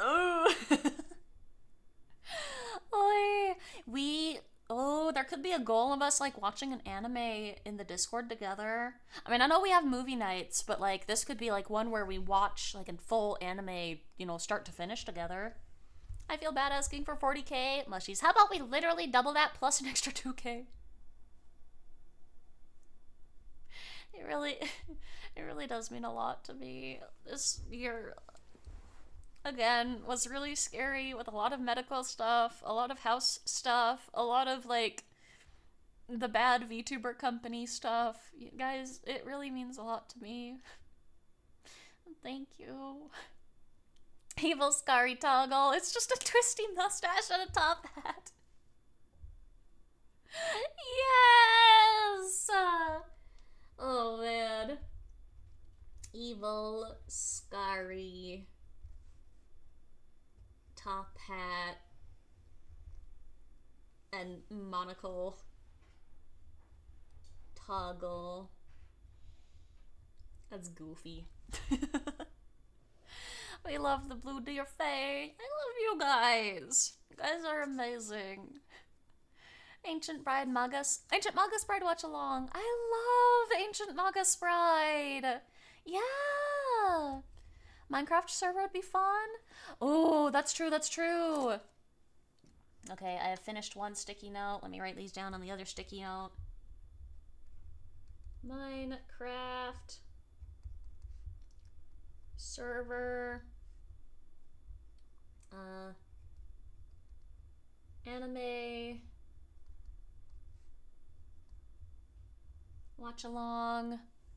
Well, now keep going and then buy the company and kick everyone who's shitty out of it. Oh, the company fell apart. The company exploded. Which is good because Yeah, the company's gone, luckily. Ugh. Skari watches Nemesis Blue, a TF2 horror movie. Evil Skari, we must let the timer run out. Oh no, that's just regular Skari. That's just regular. Minecraft server would be really cool. I'm gonna put a little star next to that one because that has been one that I've been kind of interested in. Are we pitching further Dono sheet goals? Dono sheet goals. We are, yeah. If you have any ideas, please let me know. Also, hi Yuna, hello. You've got a license for this insult? Wait, what? Skari's just British? What? No! What the hell? Wow! Damn you, now you can't say anything to defend.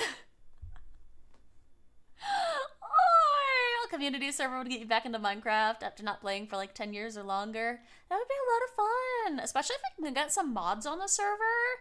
Like, what's that buildy one? Create? Minecraft Create or something? We also have a forum and thread and Discord for Dono goal suggestions. Yeah, we do. I don't mind talking about them right now, though, because it definitely does help me. And we're all right here anyway, so... the mushies will make their own company with blackjack and hookers. True. The risk of that, Skari has seen it, but chose not to react to it in the first 2 times. Stretch goal, Skari pretends she loves the timer for the rest of Freedomthon.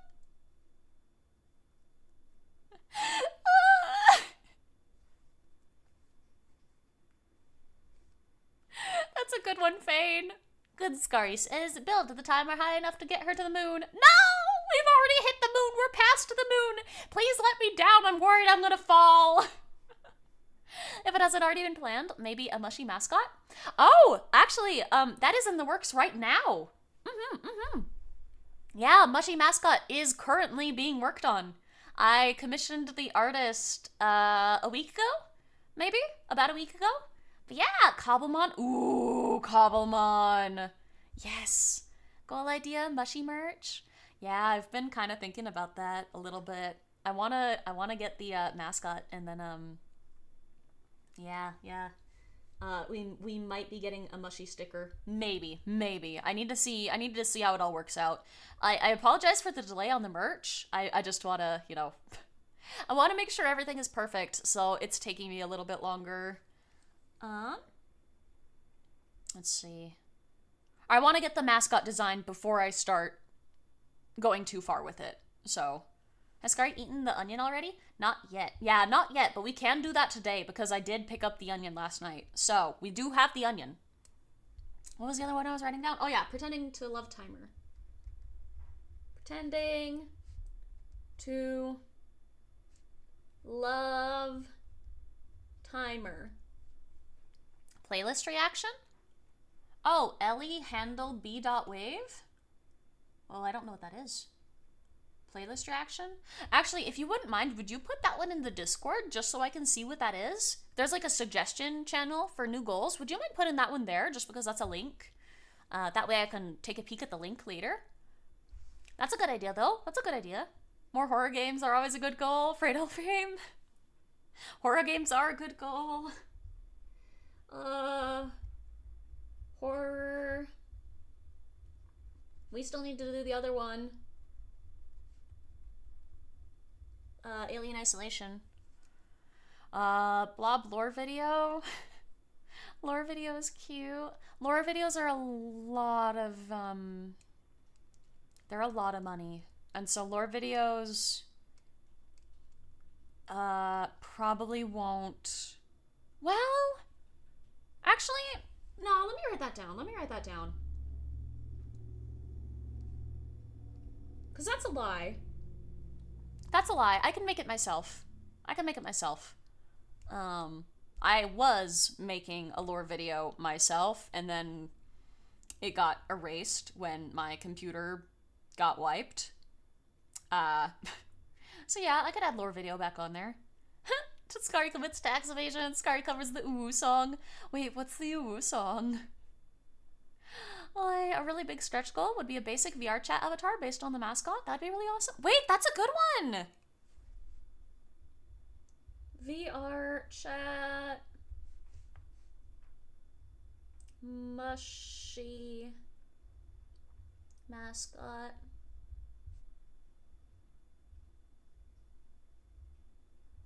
That's cute. That's cute. Or even like a TTS pet.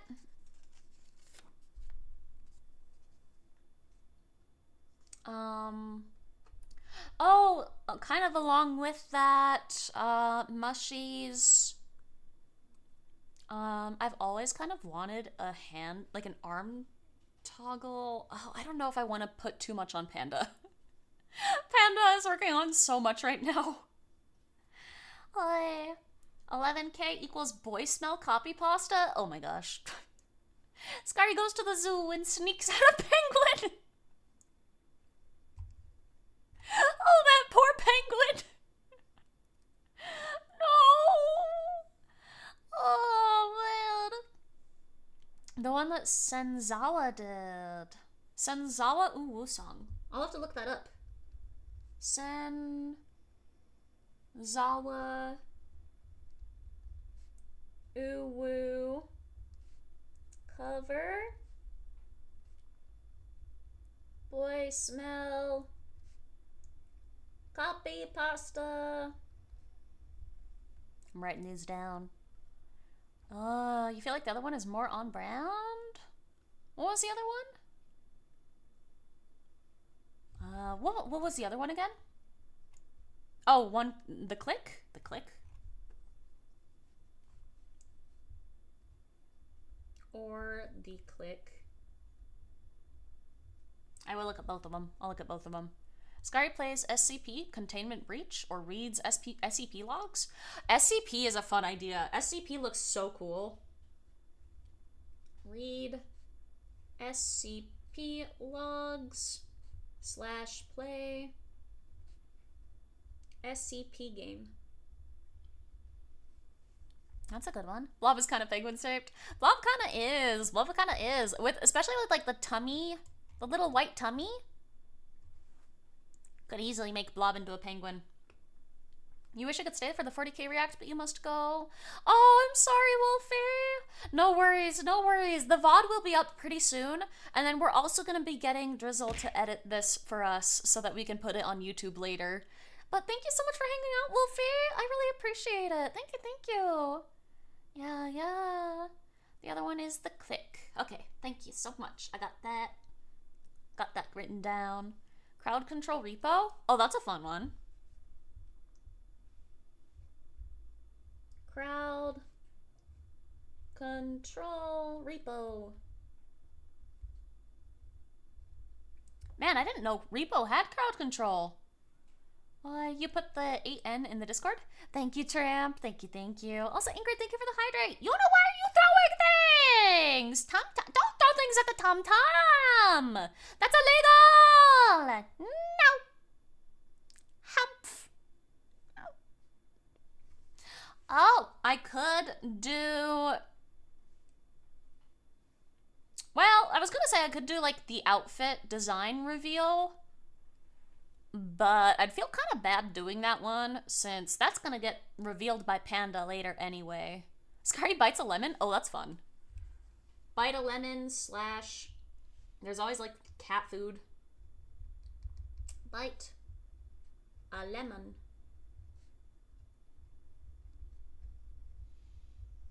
Lemon, lemon, lemon. You're a top-notch criminal! Do I need to put you behind bars? Is that what you're asking for? Jail time? If we touch the tum-tum, do you turn into a bear trap like your cat? Yes. I will viciously bite. Big heckin' noms. Skari found out which SCP Skari would be if she was in SCP. Oh, isn't there a deer SCP actually? Like a deer god? That one looks so cool. I did read about that one a little bit, and it looks amazing. I want a divorce. Oh my gosh, we're seeing a divorce happen live on stream. Skari bites Osa. Absolute nom. Nama nama namad.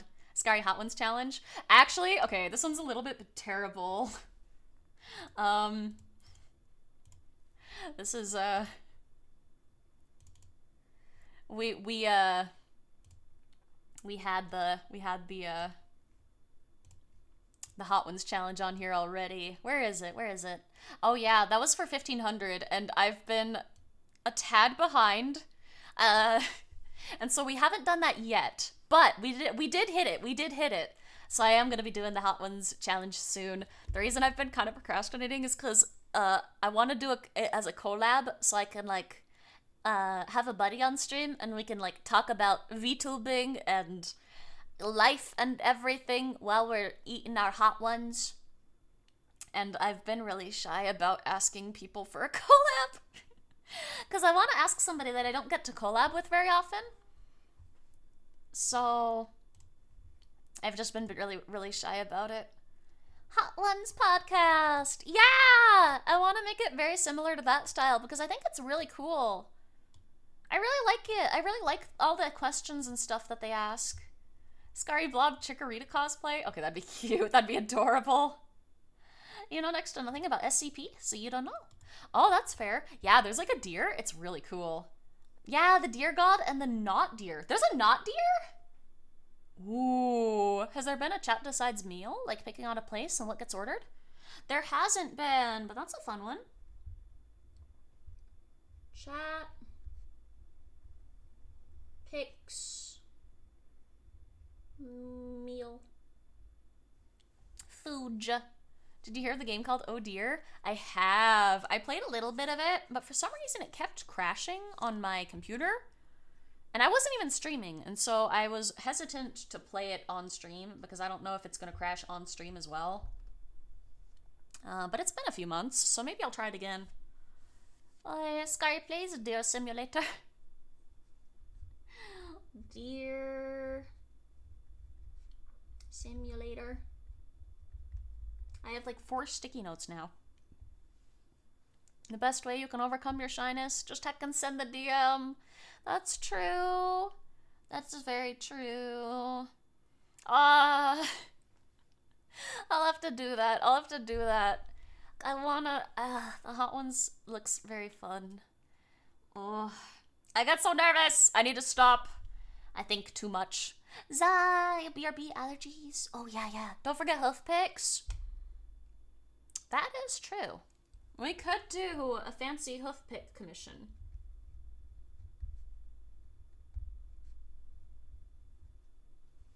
Because we have a 1.0 hoof pick commission, but we don't have a 2.0 hoof pick commission.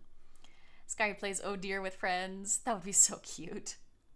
Chat introduces Skari to Brazilian pizza? What's that? Oh.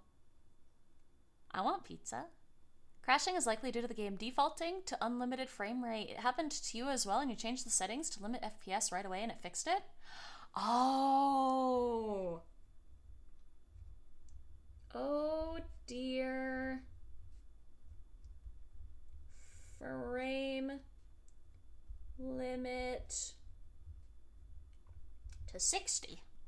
Sweet. Okay. Yeah, frame limit, or FPS limit. Thank you, Seno. I will try that. I'll try that because it was a really cute game. Type up the full DM, step away from the PC, and ask Osa to hit the enter button. That's a really good idea. Oh, I'll have to try that. I'll have to try that. Katamari plus Skari is Kataskari. Oh, that's cute. Kataskari! Skari plays bad games. Oh, that's cute.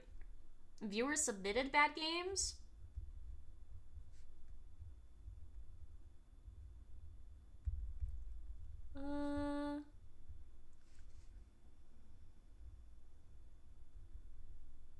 Bad games. Guys, we have like 4 sticky notes. Thank you for the help. I appreciate it. Brazil has wacky pizza topping combos that go viral every so often. Really? Oh my gosh, that sounds like a lot of fun though. Isn't the one with the cream cheese the one that started it? Okay, I could kind of see cream cheese being pretty good though. Ooh, I would be kind of down to try that. Skari plays bad games, but it's misspelled and suddenly she's in Gotham. Hell yeah! I am the knight! Skari does a Nuzlocke, but like the Ludlock, where the Pokemon are named after mushies, and if they die, they get banned until game completion. Oh my gosh! Oh, that would be amazing! Nuzlocke, maybe without the ban bit. Pokemon card openings. I do want to do. Ooh, that's a good one. Hand cam.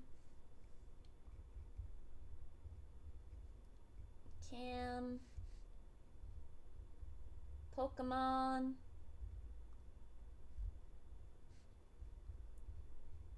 TCG.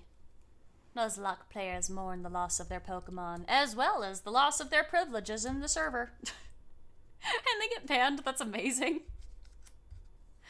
Oh, man. We're typing up the full DM and sending it to Osa, and he gets to decide who Skari collabs with us without Skari's input! Oh, please no. My anxiety through the roof. He sends it to Iron Mouse. Could you imagine? Skari Infinite Fusion Pokemon Randomizer? Oh, yeah. I've heard there's been a lot of updates. Infinite. You guys have the best ideas. What the heck?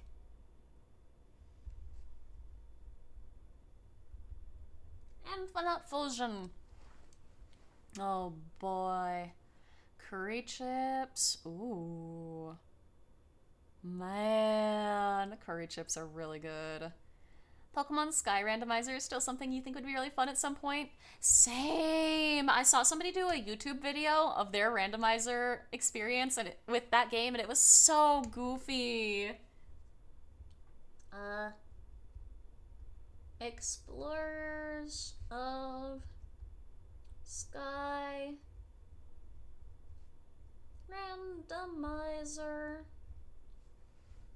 You're just throwing shit at the wall and seeing if it sticks. Heck yeah! Doom playthrough. Doom looks fun. Doom. I'm writing these down. We can probably finish off this sticky note and then hop into the 40k stuff, because I'm about to finish it up.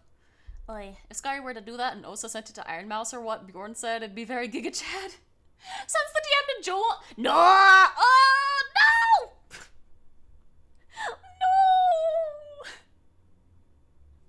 I would cry. Sends it to himself. Oh my gosh. Yes! Yes! If you can even get Pokemon cards nowadays, scalpers be cleaning out everywhere. Yeah, I've heard about that. It is such a shame. Skari can play Moemon. Moemon is a thing. Moemon. Wait, middle finger toggle. Oh my gosh. That would be beautiful.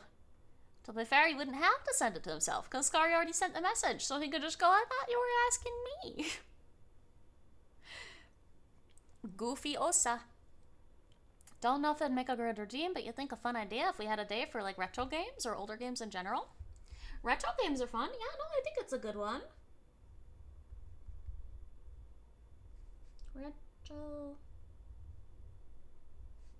Retro game day. Skyrim randomizer, since you've heard Elder Scrolls 6 is like 2 to 3 years out. Oh. It shouldn't surprise me that Skyrim has a randomizer, but it kind of does. How does that even work? Huh.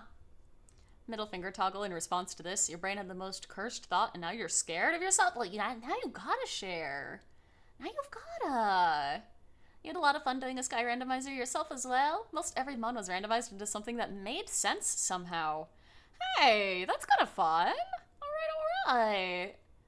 What about another 24-hour stream? You know what? I'll write it down, but that is terrifying. That is a very scary thought. Oh boy. That destroyed my brain cells. It'd be even more fun if Elsa kept going, I won't tell you who you're collabing with until the collab starts. Oh man. Did we gaslight Skari into a never-ending Freedomthon? They gaslighted me into more goals, Yuka. More goals. It's a headband animation, but a foot. No. Terrible. Terrible. Disgusting. And on that note, you guys came up with 5 little sticky notes of things. Like that. Oh, yeah, the little, like, steppy emotes. Oh, man. That could be a thing.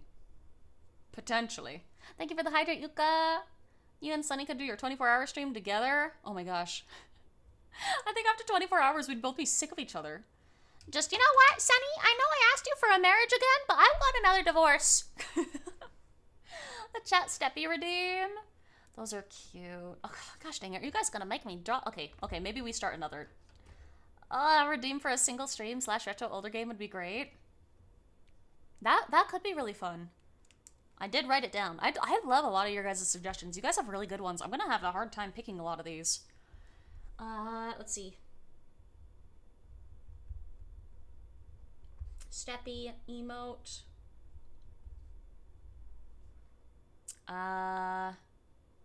Is it Ganon's foot? No, I'm not Sunny. I'm not Sunny. Steppy emote, steppy redeem. There we go. Sunny wedding stream 1 goal. Next is divorce stream. Oh yeah, hoof toggle could be funny. It raises the model so high it shows hoof. Oh my gosh. Steppy redeem / show hoof redeem. That would be kind of funny, actually. Okay. Bricky is Skari's background at this point. For real! He's just sitting there like, you guys are coming up with the strangest goals. What the fuck? I'm sorry, Bricky, my man. I'm sorry. As long as the redeem is expensive. Skari did kind of have that thing similar to that before, after all. Yeah, that is true. I don't think I'll ever add something quite like that again.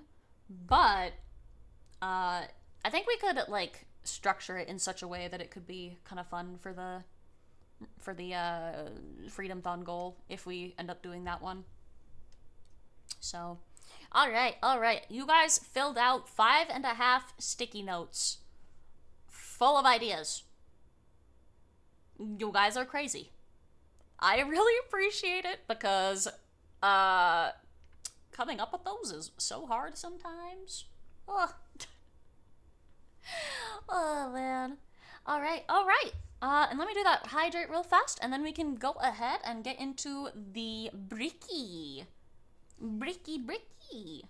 Another emote idea? Thigh squish. By getting squished between the thighs, or that one quote realized of Skari rubbing the mushy against your thigh. Oh, okay, I'm writing that one down too. But this is the last one. Last one. Thigh squish.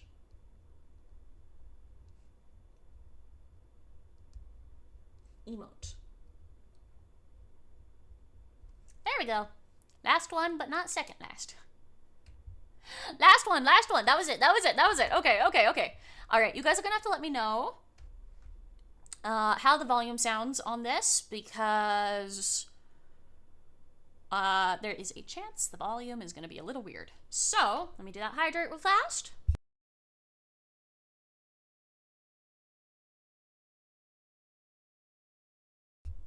And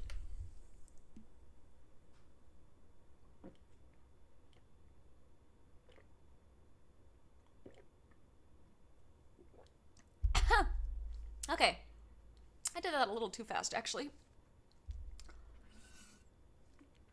Thank you for bringing Skari back. I did that a little too fast and the water went down the wrong tube. Oh boy. Hello, Bishop. Welcome in. Would your abra sit on a well, no! Okay, if you're gonna be like that, then okay. It's a weird first-time chatter, man. Oi, the Brick has no place to speak. He had a goal of a cat girl made on stream. Short skirt and all. That's amazing. Oh, he seems like such a cool guy. Vexy! Hello! Aw, thank you so much for the raid! Welcome in, raiders! For those who don't know me, my name is Skari. I'm a little deer spirit VTuber that plays a bunch of indie Nintendo... Nope, not Nintendo. Indie Souls-like and variety games. Sometimes I play Nintendo games, not very often. Welcome in! Thank you so much for the raid! We're about to do a react to Bricky's Warhammer 40k stuff. I know nothing about Warhammer 40k, but a lot of the mushies really enjoy it, so we're about to get into that. Thank you so much for the raid. How was your stream? Thank you so much for stopping by. Welcome, raiders. Yeah, welcome in. Thank you so much for being here. And if you guys gotta get food, gotta get water, do any of that after stream care type stuff, definitely do so. I appreciate y'all being here. Thank you so much for coming in. Ugh. Alright, and yeah, let me know, you guys, if the volume is a little bit wonky, because, yeah, it might be. We'll see. OBS is a little weird. Alright, 1 second. I'm also recording this outside of OBS, just so that Drizzle has an easier time editing it all down when we're all done.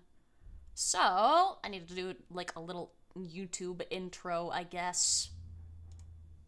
Alright, you guys! Today we are doing Warhammer 40k Bricky Reacts! I have never, ever known anything about Warhammer. I do not know Warhammer. I do not do the Warhammer. I know nothing about the Warhammer.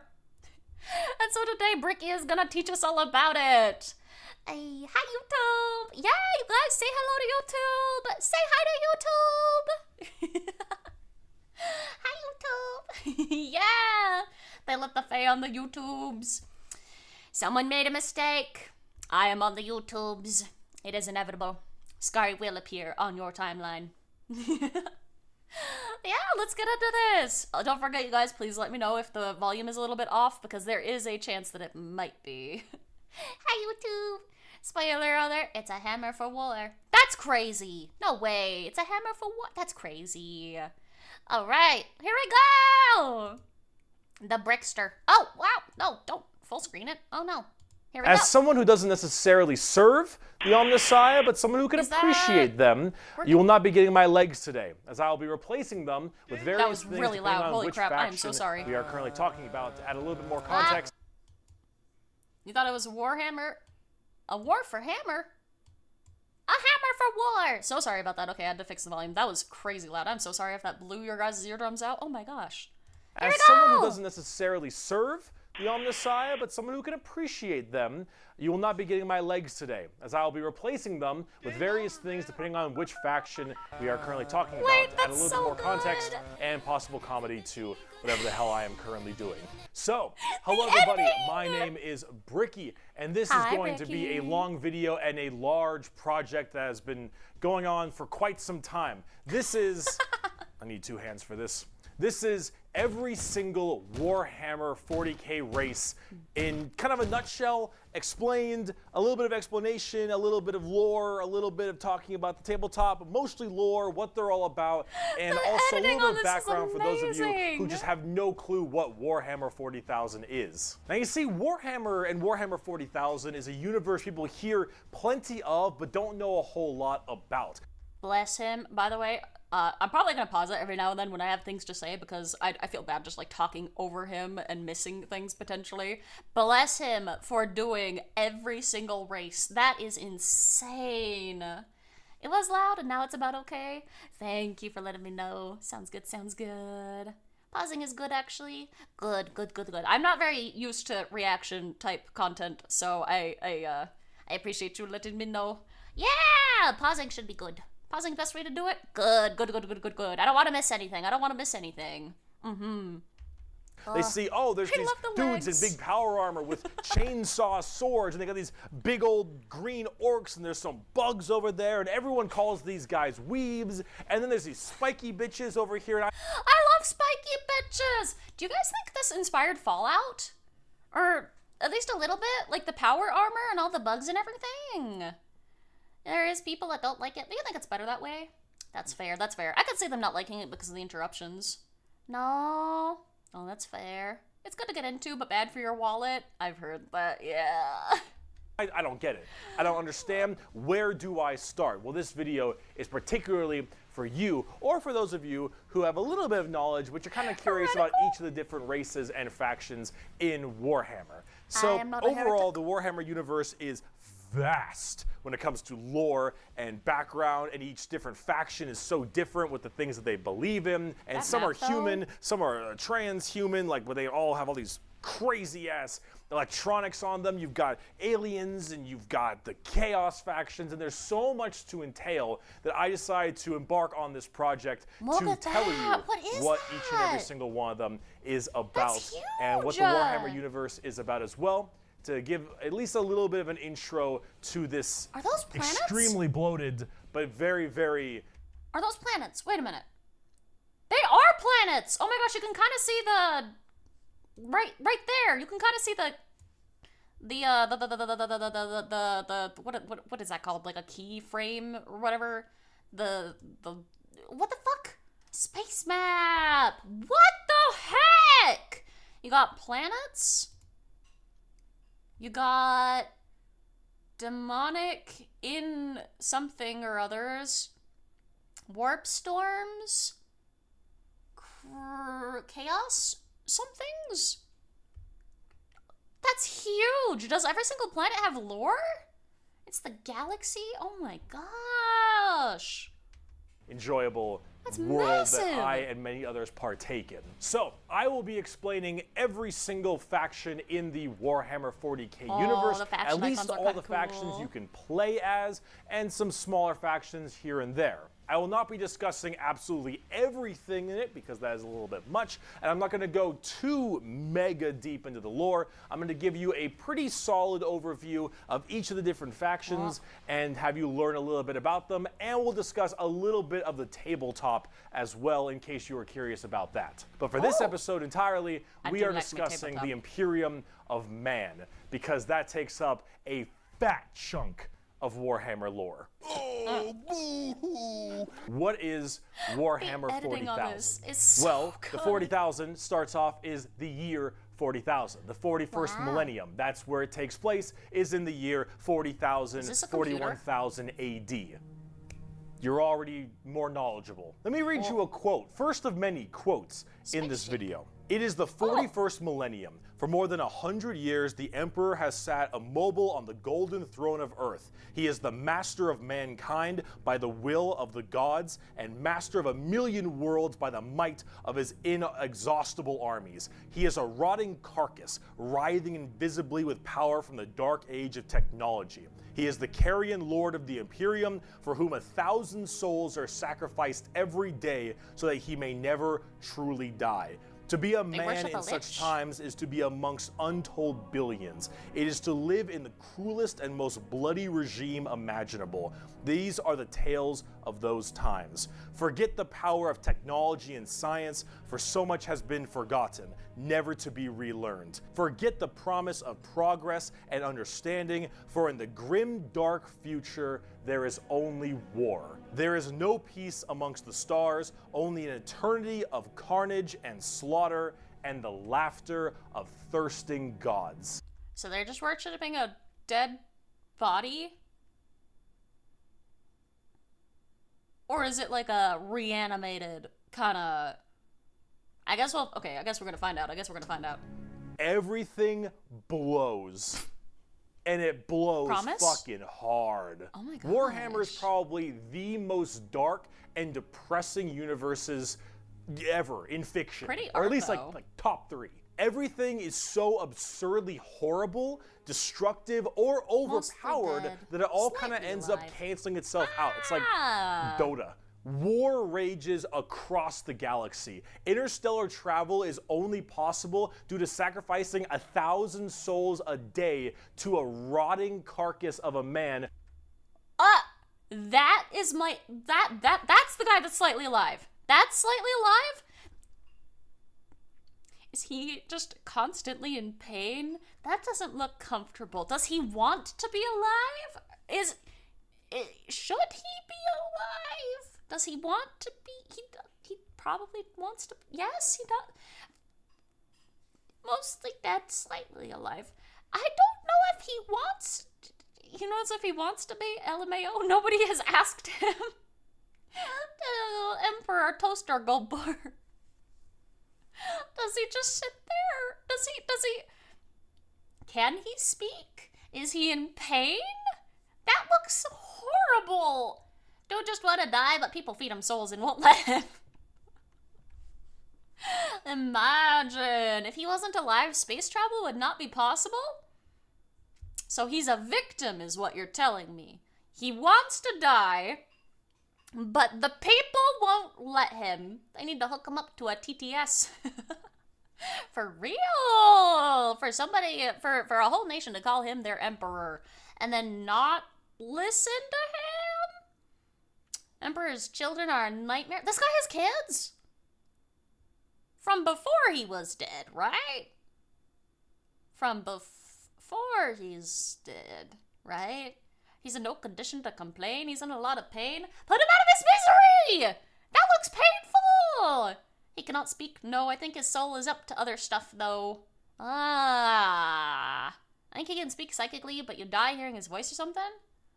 Oh, if they let him die, he'd resurrect properly, but nobody knows that, so they plugged him into the worst life support system. Who you believe to be your god. Oh, Demonic sorry, Grandpa. gods, just demons tear open the fabric of reality Ew. on a whim. Wait. Who you believe to be your god. Demonic Wait. That's not YouTube safe. You can't just show... Okay. gods and just demons tear open the fabric of reality on a whim. Other Xenos or even other humans end up killing each other in untold billions across the galaxy. It is a time of unending war, slaughter, and a bloodbath amongst everybody. Planets are deemed unrecoverable and are completely destroyed on a whim. Boom. Everything sucks. But that's like the charm of it. See, everything in Warhammer is evil, but being evil is kind of fun. Like, humanity, in its own right, is a xenophobic, prejudice, and religious zealot group that kill each other just as much as they kill all of their enemies. And they're like mid to high tier evil on the evil scale. Wait a minute. Evil scale. My roles, that guy, Tau players. My roles being at the top is so very tabletop coded. I love that. Elder Orcs Tyranids playing low tier for fun. Playing by intent. Guys who bring food! Why are they at the bottom? You just said everything is evil. Does that mean they're evil too? Those guys are the best though. We love those guys. Those guys get advantage on all rolls. Of Warhammer, nobody is good. No matter who you are, everyone is some flavor, some color of evil. Whoever you pick, you are going to be the bad guy. They brought but that's pickles. the fun of it. Because being the bad guy is badass. Villains are cool. They look cool, they got cool outfits, they got cool weapons, they got cool armies. Villains are cool, man. I got an angel and when wing. everyone is a villain, everyone is pretty cool. That's what makes this so charming, is that everyone can be the bad guy. So let's start off talking about the main bad guy, quote unquote, the Imperium of Man. Pineapple pizza. We used to get pineapple pizza at D&D like every single week. It was great. Hi, Bread Brain, welcome back. If you bring potato salad to your table, you would get auto disadvantage. Warhammer 40k be like, what flavor war crime do you want? For real? We got so many flavors, every single flavor. What's the name of this video? Here, let me post a link in the chat. It's called Every Single Warhammer 40 Game. Or Every Single Warhammer 40 Faction Explained. There you go. Oh, actually, let me do this, and then I can pin it. There we go. There we go. Whack! It's gear! Whack! The Imperium of Man is the main empire of the human race. All of humanity is under this one flag called the Imperium. And about 10,000 years ago, there was a man. He was the emperor of mankind, a 10-foot. Okay, but he kind of pretty though. Okay, he kind of he's got. No, guys, I didn't. No, guys, no, I didn't know. Remember, listen. I didn't. Okay.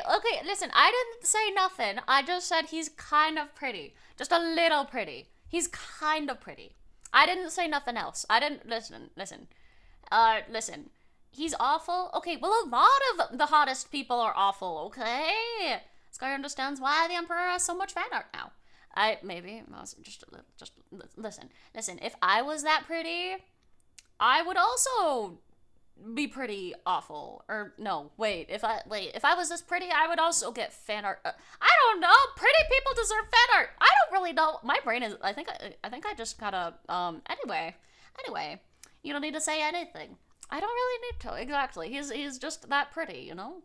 Sanguinus is harder. Is he gonna show up in here? I mean. Ow! Ow! Fine. Okay, we're fine. You're not making it any better. I'm just saying he deserves the fan art, okay? He's kind of pretty. What does he look like under the armor? We don't know the answers to these questions. Ow! You said you would pass on him during Grandpa Smash or pass SHM my headao. Okay, well, I've reconsidered. So, I didn't say would. I just said he's very pretty. I didn't say nothing. I just said he's very pretty. Life never gave us lemons, we invented them. Hi, Orochi, hello!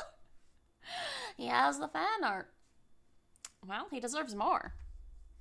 Psychic demigod who led humanity across the stars to colonize tons and tons of worlds, create superhuman soldiers, and really bring humanity into a new age. This man, the Emperor of Mankind, was a psyker. And a psyker is like a magician of sorts.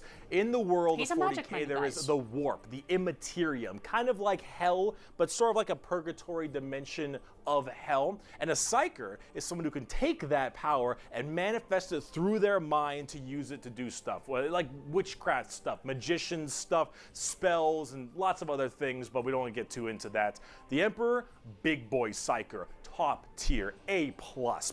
You guys, okay. Guys, so far, I'm just seeing more reasons why he's cool. If I was pretty, I would also be pretty awful. Thank you, Bird Brain. Skari search history tomorrow will be Emperor of Mankind fan art. I'm not. You guys won't know. You don't know.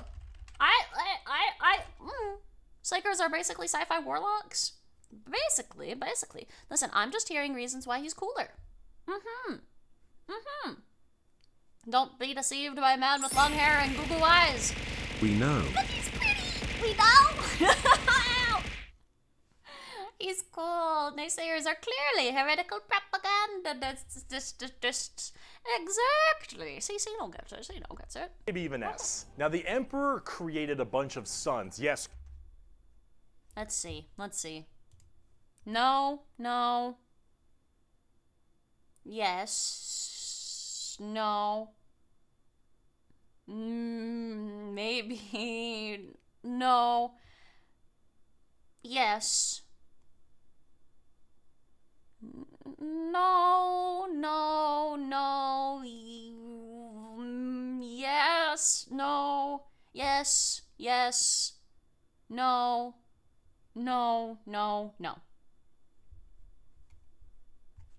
Fan of long hair, I see. Oh, I didn't say anything. I was just saying no and yes. Created a bunch of sons known as the Primarchs. He created 18 Primarchs, plans to help colonize and bring it out. These Primarchs are basically like little versions of the Emperor. Not all of them are psychers, but a lot of them are very, very powerful, and they lead his special Space Marine legions. Then this big clusterfuck happened called the Horus Heresy, where the Emperor's favorite son, the Primarch, Horus, ended up... Horus? Is he... Okay, I don't want to go back like too far, but okay. Joining Chaos and leading Skari 9 other, canceled. well, I I guess 9 I of did the not know. 18, I said half- something stupid half because of I did his not know. Primarchs directly to Earth to fight down the Emperor himself. Now, if you want to know what Chaos is, remember what I mentioned earlier? The warp, that immaterium, the hellish place? In there relies are dark the elves in 4 Warhammer Chaos 40K? gods. Imagine like Satan. Whoa! Oh, those look. Oh, I like her. She's pretty. They all kind of look a little gross, but that adds to their charm, I think. Skari got juked by Bricky's position. I was thinking like Winston from Overwatch, and I apologize because that is definitely not okay. Skari is instantly drawn to the most horrifying chaos god. Pretty Is she lady really? bottom right, I wanna smooch. Right, Fane! She's pretty! She's pretty! What does she do?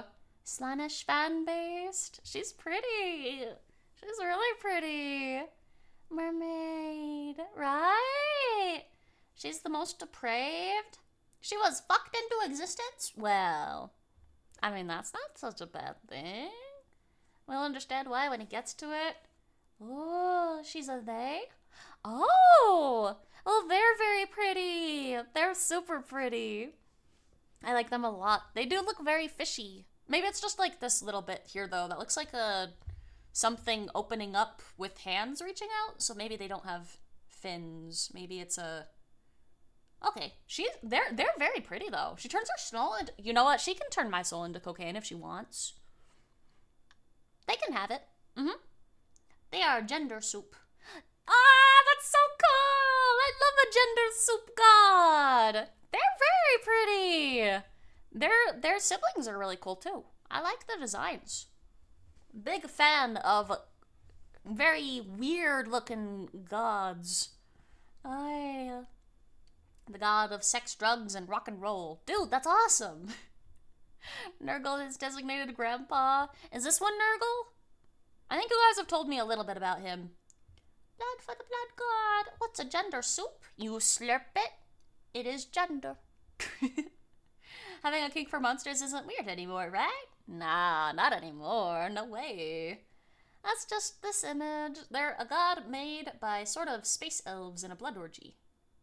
Oh. Upper right god got a mouth on his crotch. No, sir! Not the crotch mouth!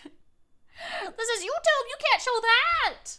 Her cultists play a role in the Rogue Trader game story. Hey! It's made with gender fluid. Osa. Okay, that was pretty good. What is gender soup? You slurp it. It is gender. It do be. You see why Slanish is horrifying later in the video? Alright. Quote. Add. There we go. Alright. Satan and 3 other Satans. The warp being kind of evil, those Satans. chaos gods, that's the reason. And so those chaos gods manipulated They're Horus, cool. and then Horus helped manipulate all 8 other Dude, the art! The Primarchs art! to lead this giant coup directly on the Emperor on Earth. And they fucked up Whoa, wait. shit. What the? Dude is... Okay, Emperor dude is fine. I'm assuming that's one of his sons that looks dead. Warhammer 40k art goes hard. It's so cool. It is! Look at this! You kind of get why people are so involved in this? Yeah, it looks really interesting. After this huge civil war, like the Horus art. died, but not before brutally wounding the Emperor. And right at the end The of his puppy. life, they put the Emperor on this large golden throne on Earth, in which he is now alive, just barely, but slowly rotting away, powering something called the Astronomicon, so long as he stays alive, and is fed 1,000 people a day. The Astronomicon is like the How did they North get these Star. people? If you want to do interstellar travel in 40k, you need to pass through that demonic warp I mentioned. Okay. No, really. How did they get those people? Because by force, probably? Okay. But if they kidnap 1,000 people a day, if they take 1,000 people a day, they throw them into the, the people grinder, the soul grinder, how are they... Their population numbers have got to be going down, right? They have 1,000,000+ worlds. Okay. Oh, they kidnap them from the 1,000,000 planets in the Empire. Okay. Then that would help a little bit. Okay. They're not just, like, taking them from their own population. Because you cannot have babies that fast. You cannot replace the 1,000+ people that fast. How do they get these people so, if a 1,000 mommy persons and a 1,000 daddy persons love each other very much? No! Oh, dear. Wait, why did it break? Stop breaking. There we go. Ah, thank you for the biddies. A single battle kills way more than that. I bet they can with the power of space science. Oh, they have ridiculously high birth rates and there's a lot of people. Oh, okay. Not just anyone, it's psychers. Wait, but then that makes it even worse. They're throwing 1,000 psychers. Then how are the psychers not all gone? You're pretty sure any spacefarer kills more than that by popping the next planet for milk? I pop into the next planet. Oh, gosh. Okay, that makes sense. Mentioned earlier, but how do you know where you're going? Well, the Emperor is there putting a nice little navigator right there. Buddy. He helps navigate you to know where you're going. If you want to go from Earth to some crazy solar system across the way, you need to go through that warp, and then you need to know where you're going, go through there, and pop your way out. It's like doing nether travel in Minecraft, so you can shorten the distance between going to areas. So long as the Emperor is alive and being fed 1,000 people a day to stay alive, you can do that. The moment he dies, interstellar travel's gone for all of humanity. You're so boned. Now, since the Horus Heresy 10,000 years ago, the Imperium has fallen from grace substantially. All technology has started to dwindle. Oh, but those outfits, though. That looks so good. You're pretty sure, like, there's so many people that even though psychers are rare, there's still a metric shit ton. Oh. Jeez, that is insane. For Earth population to be like killing 10 left-handed people every day. Still, the absolute scale of that is nutty.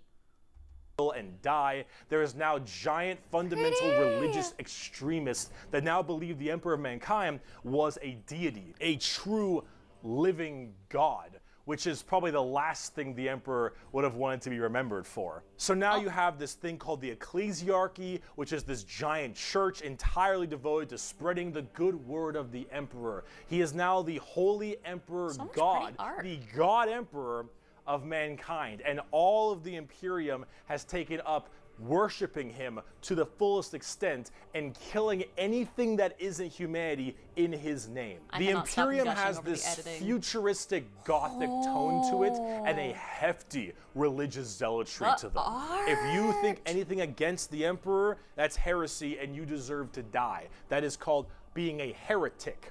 Okay. Heretics die in 40K. There is no such thing as freedom of religion. There is no such thing as freedom of speech.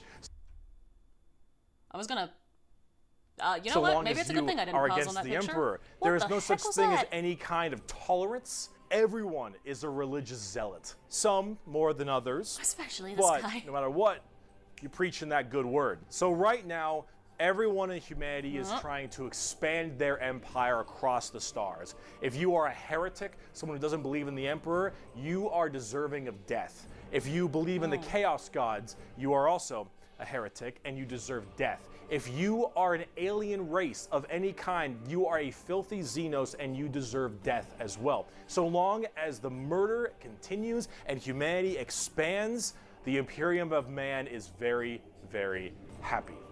Can you sacrifice aliens? Is that also how they're getting the 1,000 souls? Alien psychers? There are low levels. There are levels of psychics. Even regular humans are kind of considered psychers, though at a low level. No, there's not. To the Emperor, no. Oh, has to be human. Oh, okay. Damn, that's so many people dying. Man, the art is so good. Aliens not allowed on Holy Terra. They're too stinky. Man. R.I.P. aliens. You know what? The aliens probably don't want to be there anyway. It sounds like a interesting place. Do aliens have souls? Is asking that heresy? Nope. I said nothing. However, the largest fighting force of this Imperium is my personal favorite faction, and the first faction we will discuss, the Astra Militarum, or also known as the Imperial Guard. Pretty shit now, man.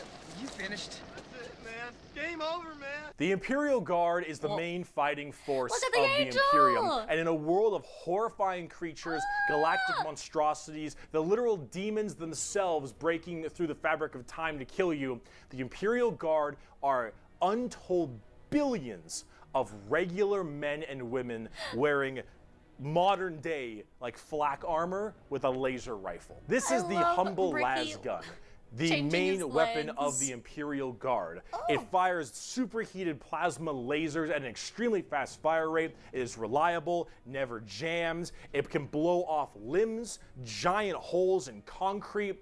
It is overall an extremely devastating weapon in modern day. It is one of the weakest in the 40K universe. That's amazing! The boys! They get the Psyker through the Black Fleet. There's something called the Psyker Cull in the entire Imperium. They literally round up Psykers on every planet and ship them off as giant prison ships to move them to Terra. Oh boy. Well, they sound pretty terrible. I think they should go away forever. Yeah, a laser rifle that never jams, it could blow off limbs, one of the weakest weapons. That's the world we're in right now. But who cares? So funny. Because the Imperial Guard has, in each battle, 500,000 of these men and women. 30,000 large armored tanks, 10,000 artillery batteries. The Imperial Guard wins through sheer numbers and firepower. Wait. So they are the white decks in Magic the Gathering, right? Fuck. I really like white decks. Oh. More or less. Dang it. No. They're token creatures. Those are my favorite. Oh, I love those. Cannon fodder. Yay! We love throwing cannon fodder at big bosses.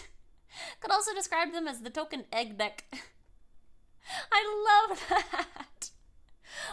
Okay. They kind of have this World War I, World War II style aesthetic with legions of guardsmen as well as high company commanders and generals on the field along with them, and multiple kinds of troops. A normal Imperial Guard battle starts off with artillery, long lines of artillery, cracking the crust of the planet underneath the enemy's feet. And as this barrage continues, hundreds of thousands of guardsmen, a sea of guardsmen surges forward, firing and charging at everything possible while the planet rumbles as tanks roll up behind them.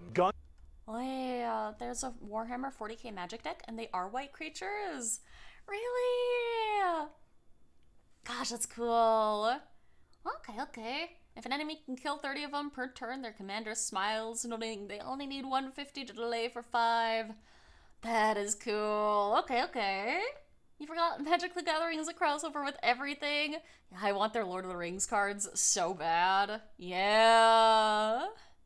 Ships block out the sun and tanks block out the dirt with the steps and hoofprints of millions of guardsmen. It is through numbers and sheer sundering firepower. They are the first and last line of defense for the Imperium and make up a huge bulk of the battles. The Imperial Guard is also made up of tons of different kinds of regiments. The Catachin Jungle Fighters live in a death world that's more hospitable than almost any firefight they'll ever get into. They come in So flavors. they just have this steroid-looking, giant knife, Rambo Predator-looking sons of bitches where nothing is anywhere near as scary as a simple knight on their home planet. You have the Valhallan Winter Soldiers who haven't felt their toes in 300 years, the Mordian Iron Guard who are more interested in making their shoes shine than actually fighting a battle, and then of course the big one, the Cadians from Cadia. Oh! The biggest export of guardsmen in the entirety of the Imperium. You will fire your first gun at 5. You will disassemble and reassemble it at 10. You will have pounding artillery drills day in and day out at 15. And you'll fight your first swarm lord at 16. What's that? Dude, that looks so cool. Friend-shaped. Friend-shaped. Steelysian is your favorite guardsman regiment? They seem cool. Different planets have some cultural differences because of how they were developed. Ah! Amazing. That's a Tyranid. They look so cool! Big bug. Big bug. Skari wood. Listen, I didn't say nothing. I didn't say nothing. Kill it. No! It's friend-shaped. Give it a hug. Invite it for tea. They're the bad guys in Space Marines too. Oh. Man, Space Marines 2 sounds like a lot of fun. I know a whole lot of friends who play it. It looks it's such a good game. Oh. And if you mention Cadia, you will burst into an unrelenting amount of tears and sadness like I do daily. To quote, I have at my command an entire battle group of the Imperial Guard. 50 regiments, including specialized drop troops, stealthers, mechanized formations, armored companies, combat engineers, and mobile artillery. Over 500,000 fighting men and 30,000 tanks and artillery pieces are mine to command. Emperor, show mercy to the fool that stands against me, for I shall not. The Imperial Guard are my personal favorite faction in 40k. They're the army I collect the most, the ones I enjoy playing the most. I didn't say and nothing. the one Well, I okay, enjoy. you didn't. But I will. Would. Thank you, Fane. Okay, this is the second time that this is... No, this is the third time it's broken. Why is it... What the heck? Okay. Okay. Sorry, that's not working. I don't know why that keeps breaking. Thank you, Fane. I didn't break it this time. You're innocent. It was Fane. Being too silly. Maybe it's because you select the silly biddies. The biddies that just run around going and trying to trip you up when you walk. True, true. In the lore sense a lot. There's something about just a times? regular man with a laser rifle being told to Never. charge the horrors of this universe and willingly doing so it's an for orc. his god emperor. It's just poetic. They actually represent the main Imperial Guard tactics pretty well. Large amounts of artillery that doesn't require a line of sight, lots of tanks, tons of infantry, drop troops, and gunships. Overall, they're pretty similar to how they sound, though a little bit expensive to collect, unfortunately. And they don't hit a lot. They have a bit of a bad aim, but you don't really care because you're just drowning them in shots. However, if you want more accurate fire and specialization, we can move on to talk about Space Marines.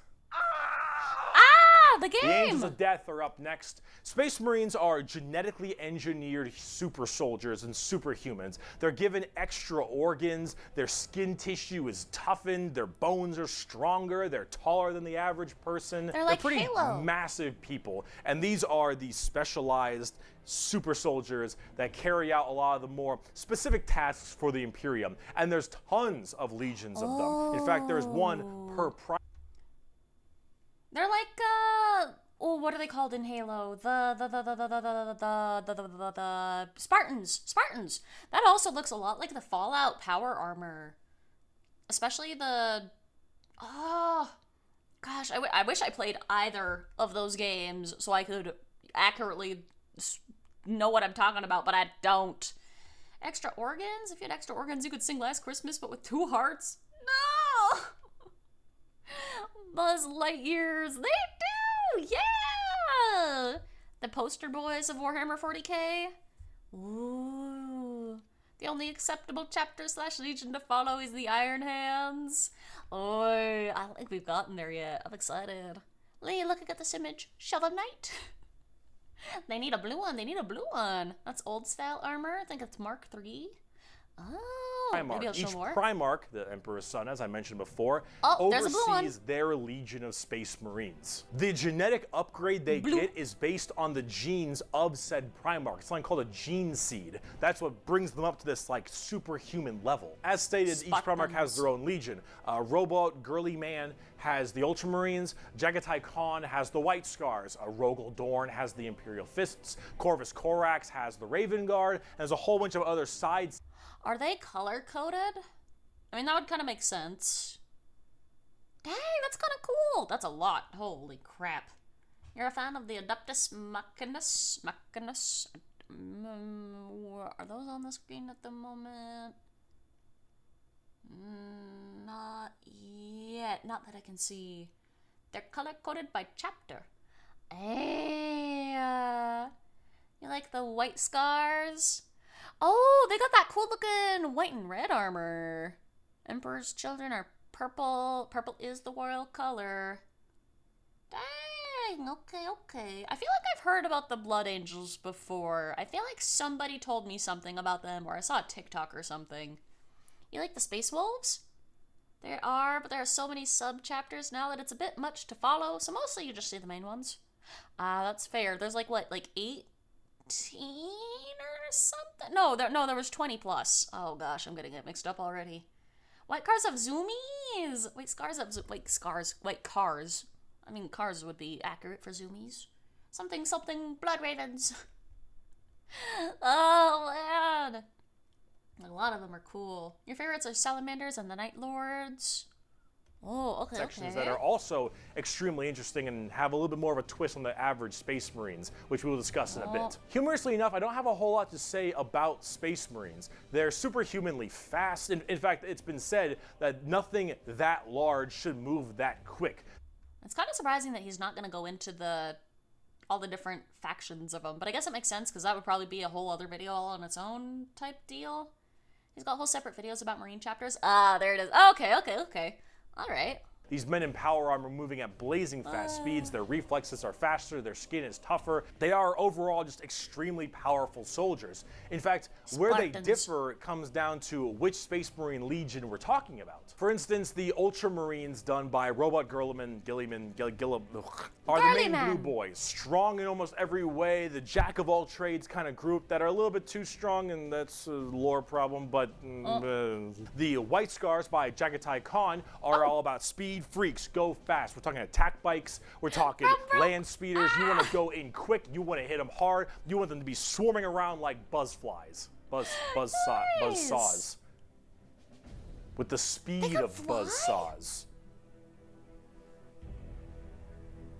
Fuck you, Pale King. Salamanders love fire. Fire in the forge, fire in battle. Flamers, melta-guns, multi-meltas. Just so long as something can be burning, that's big. And they're also actually some of the nicest of the Space Marines. A lot of Space Marines have this kind of like holier-than-thou thing because of their genetic strength. However, the Salamanders tend to put human lives above the lives of themselves, which is actually rather rare. They're also all black, but not like just regular black, like 2 a.m. line at a White Castle. Black. Like they have a charcoal, dark, ashy exterior and blazing red eyes. Apparently something about living on their home planet of Nocturne, which I don't know if that makes much sense, but who cares? This is like fantasy land anyway. Overall, Salamanders are actually one of my personal favorite legions because they're just really cool. They're fun to play as because of all their flamer weapons, and they have a nice, like, more heartwarming lore as opposed to being super evil like everyone else is. I kind of like that too, actually. Oh, that's really sweet. Oh. I like a good guy. Hi, Lionel. Welcome in. God, we're not even a quarter of the way through the Space Marine legions. Imperial Fists believe in the power of the siege and defensive positions. Raven Guards, master of stealth and sabotage while having bird helmets. Iron Hands, masters of machines and vehicles while being really goddamn good at being sold on eBay after one nerf. The best buff. Whoa, look at that guy! Holy crap! Salamanders are great. I like them a lot. You should 100% watch Bricky's Space Marine Legions video. Oh man, maybe not today because I don't think we'll have the time today, but Oh, yeah, this is cool. This is cool. The flying babies deliver ammo. Oh my gosh. Why are they babies? Woof, woof, woof, woof. Wolves, Vikings, and wolves, and tons of wolves, and That's cool. And axes, battle axes, Oh, fur that's really everywhere. cool. Space wolves, angry, big teeth, blood angels, the genetic defect to make them want to drink blood and go crazy, called the red thirst. They have Cupid wings and stuff, which is a little bit strange, and they are all super gay for Sanguinius. Dark angels are old school knights and inner circle theme, and Are you a heretic? Me? No, never. Once in a blue moon, I know. Death Watch. Wait, I was gonna say that. Wait, what was that? What was that? Wait, what? I'm sorry. Wait, what was that about? What? Huh? I was interested in it. I'll allow your thirst for Sanguinus. Listen, he was kind of pretty, okay? Just a little pretty. I'd be super gay for that guy too. I know nothing about him. Exactly. Fancy anti-Xenos group cute. that nobody plays because Death Watch, and they look cool though, but no one plays them. I don't know about Death Watch. They're there though. Wait, why don't anybody play them? They look kind of neat. Who isn't super gay for Sanguinus? Yeah. Dark Angels are redacted, and they do redacted. I want to know what redacted is. Black Templars, for the people who, if you haven't prayed at least 3 times a day, you're gonna start praying out that airlock. And I'm sure there's some other chapters I may have missed as well, like Crimson Fists and stuff, but those are the main ones right here. Here, quote, from the Emperor himself. They shall be my finest warriors, Yeah, these the men Legion who video give of later. themselves to me. Like clay I shall mold them, and in the furnace of war I shall forge them.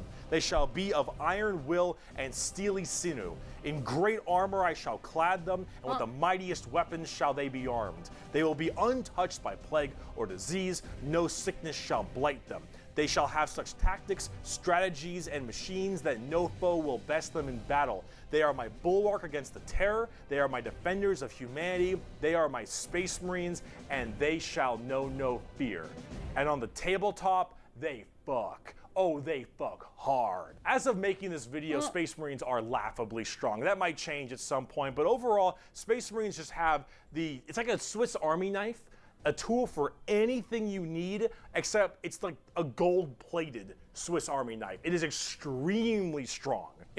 These are the minis that I see all the time. These are the minis that people on TikTok have been painting super cute colors and putting tiger stripes on and making all glittery and stuff. These are cool. You want to build a Dark Angel army? Still gotta start. Do it. They're super secretive about everything because half their chapter turned to chaos during the Horus Heresy. Oh, okay. It's the Smurfs. You love how people are memeing with the paint jobs on their Space Marines. It's so fun, right? Yeah! There are so many really, really cool ones out there. Really bright neons and cute colors. Somebody added a few bows to one of them and it looked really cute. You can make your own homebrew color chapter if you want to. That's really cool. I like that. And you mentioned magpies? Not that I know of yet. Space Marines make up the majority of the player base as they are the poster boy for the game. These are definitely the ones that I see the most often. The ones with underwear on their heads? Oh gosh. Where are the Fey Marines? Don't got any. I don't think they like me because I'm not human. Blood Ravens had a problem with stealing artifacts, even from other legions. One of the best you ever saw was Kentucky Fried Croûte. I don't know what that is. Oh no.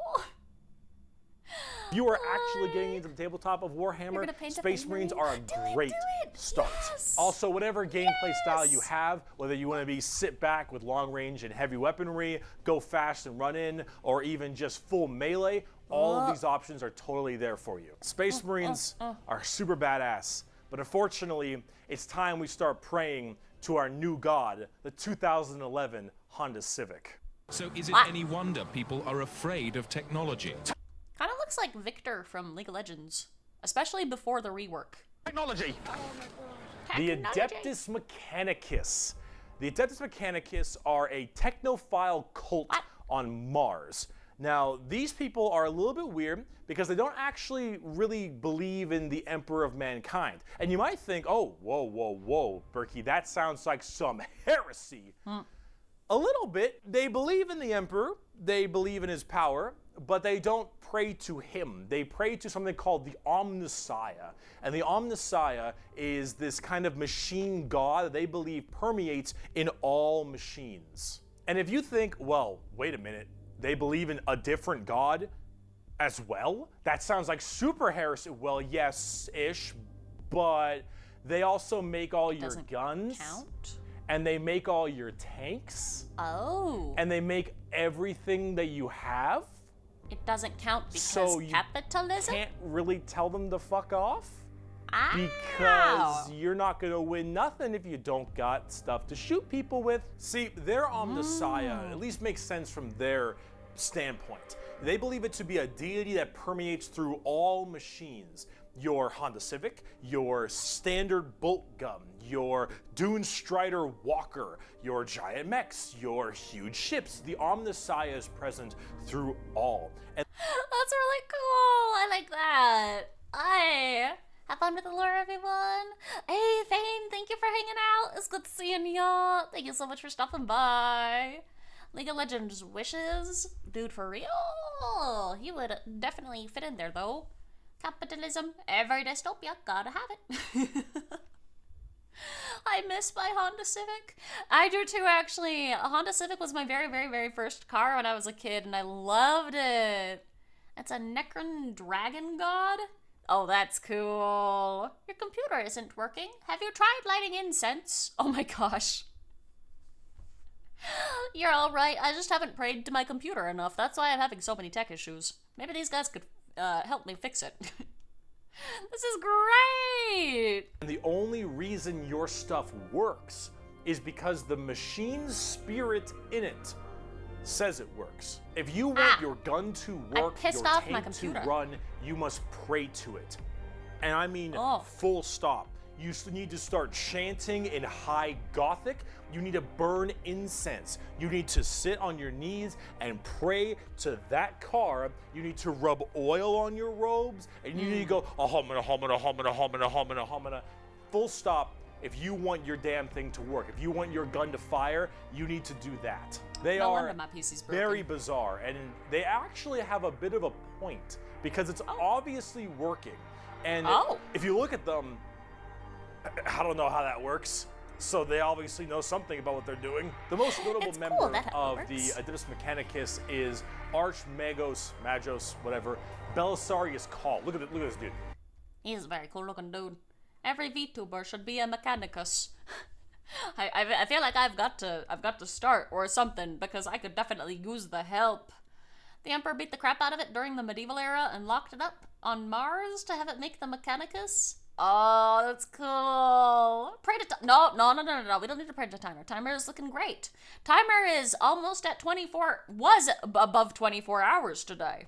Timer's good. Look at this dude. He's a pretty cool dude. This is the group we're talking about. Pretty cool. These are these weirdos. Here. The Omnissiah Creed. The credo, Omnissiah. There is no truth in flesh, only betrayal. There is no strength in flesh, only weakness. There is no constancy in flesh, only decay. There is no certainty in flesh, but death.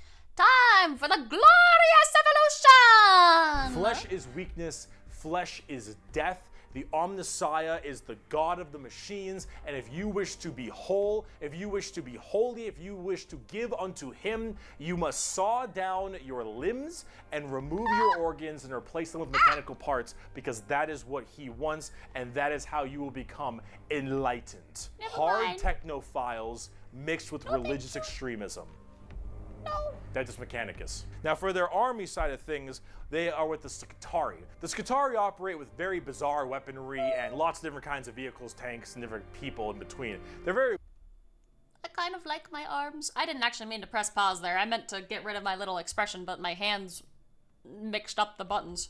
Oi. Weird, but they have extremely wacky and enjoyable, and in If fact tech quite bros effective become a both in the religion. real game Oh my and gosh. in the lore, weaponry, and gear. Overall, Terrifying. as an army on the tabletop, they're very weird and have a whole bunch of different shenanigans, but if you like kind of that quirky, wacky techno thing, Dude, they look like they would be so much fun to paint.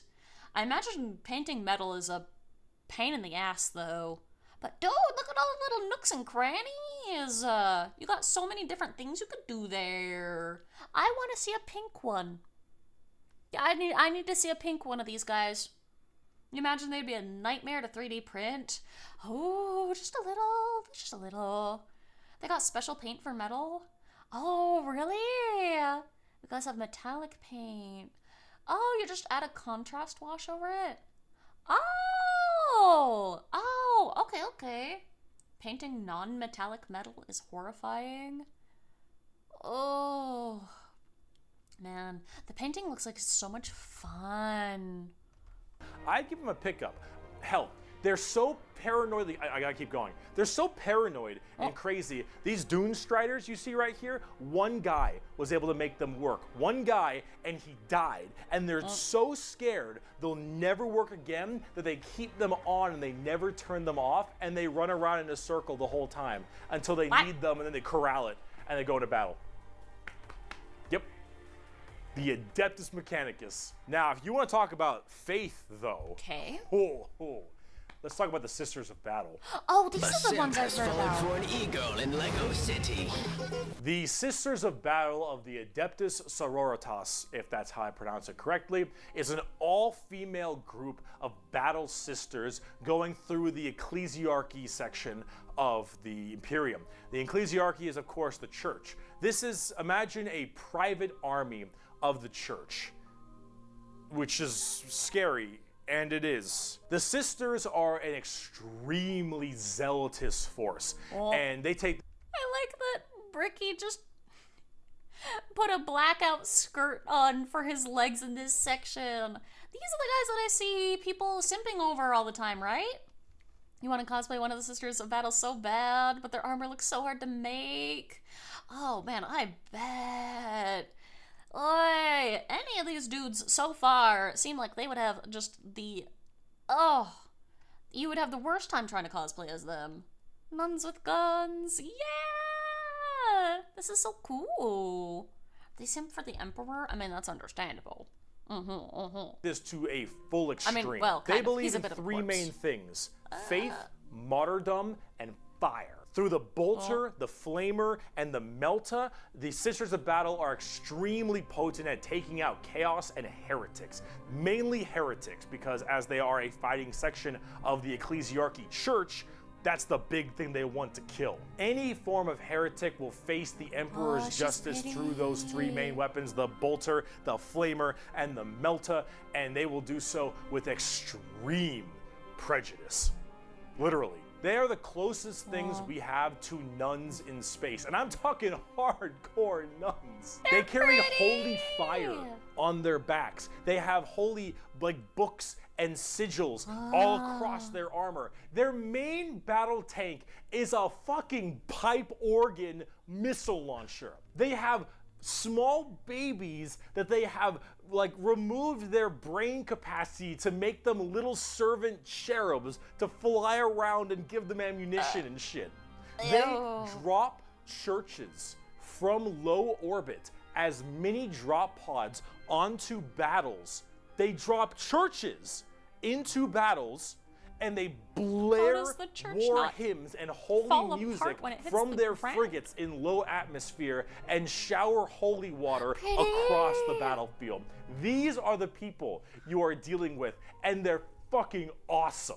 They can literally stave off demons on the tabletop because their faith is that strong. Remember the warp, the demons from the warp? The warp also manifests in your mind. All of your emotions, negative and positive, go through the warp. It's the immaterium, the place of all things. So if you are that mentally fortified, that mentally strong, you can stave off horrifying demons.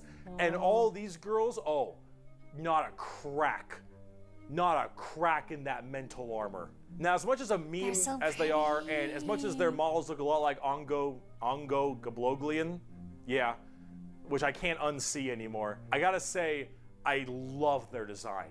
I think they're extremely cool. They're another army that I'm currently collecting. They just released a whole new line of figures very recently, and they look wonderful. Everything from Celestine, the living, literally undying saint, from the triumph of Saint Catherine, which is literally a funeral procession as a model, those organ tanks I mentioned earlier. This shit is the most over-the-top badassery in a lot of the Warhammer universe, and so goddamn it, is it over the top. But Sisters of Battle are so cool.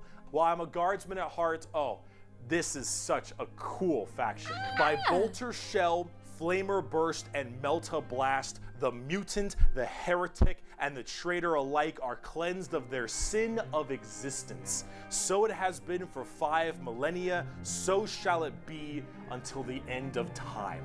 And really speaking cool.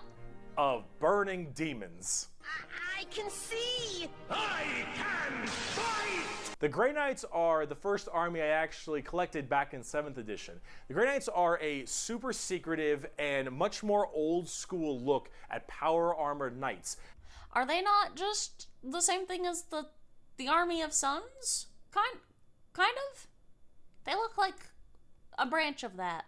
Are they not?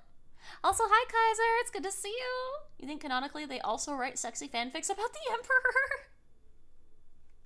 No! They kind of are-ish. They're that plus magic. They're super. Okay.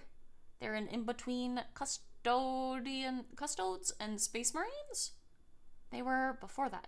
Oh, okay. Except okay. they are all psychers.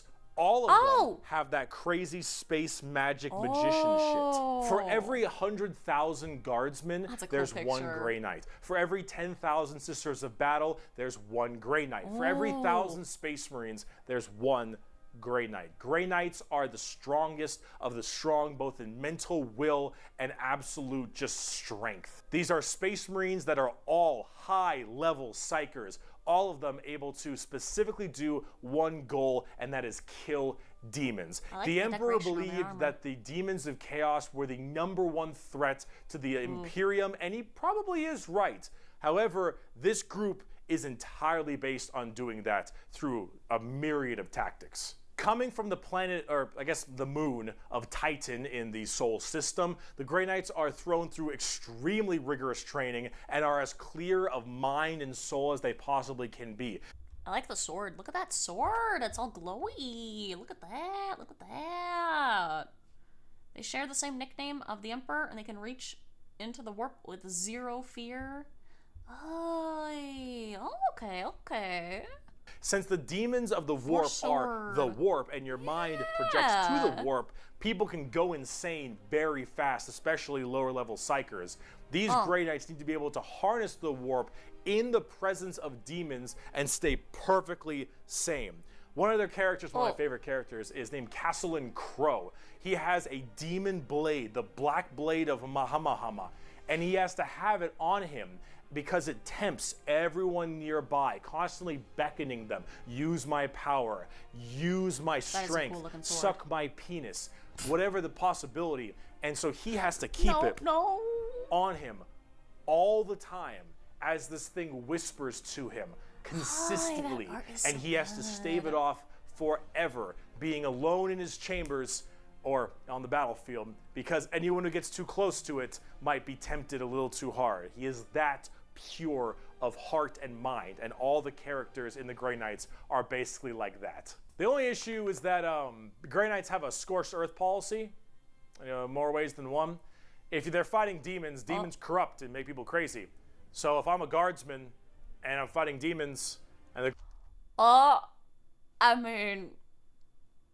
mean, okay. Grey Knights arrive and they kill all the demons, I'm a risk.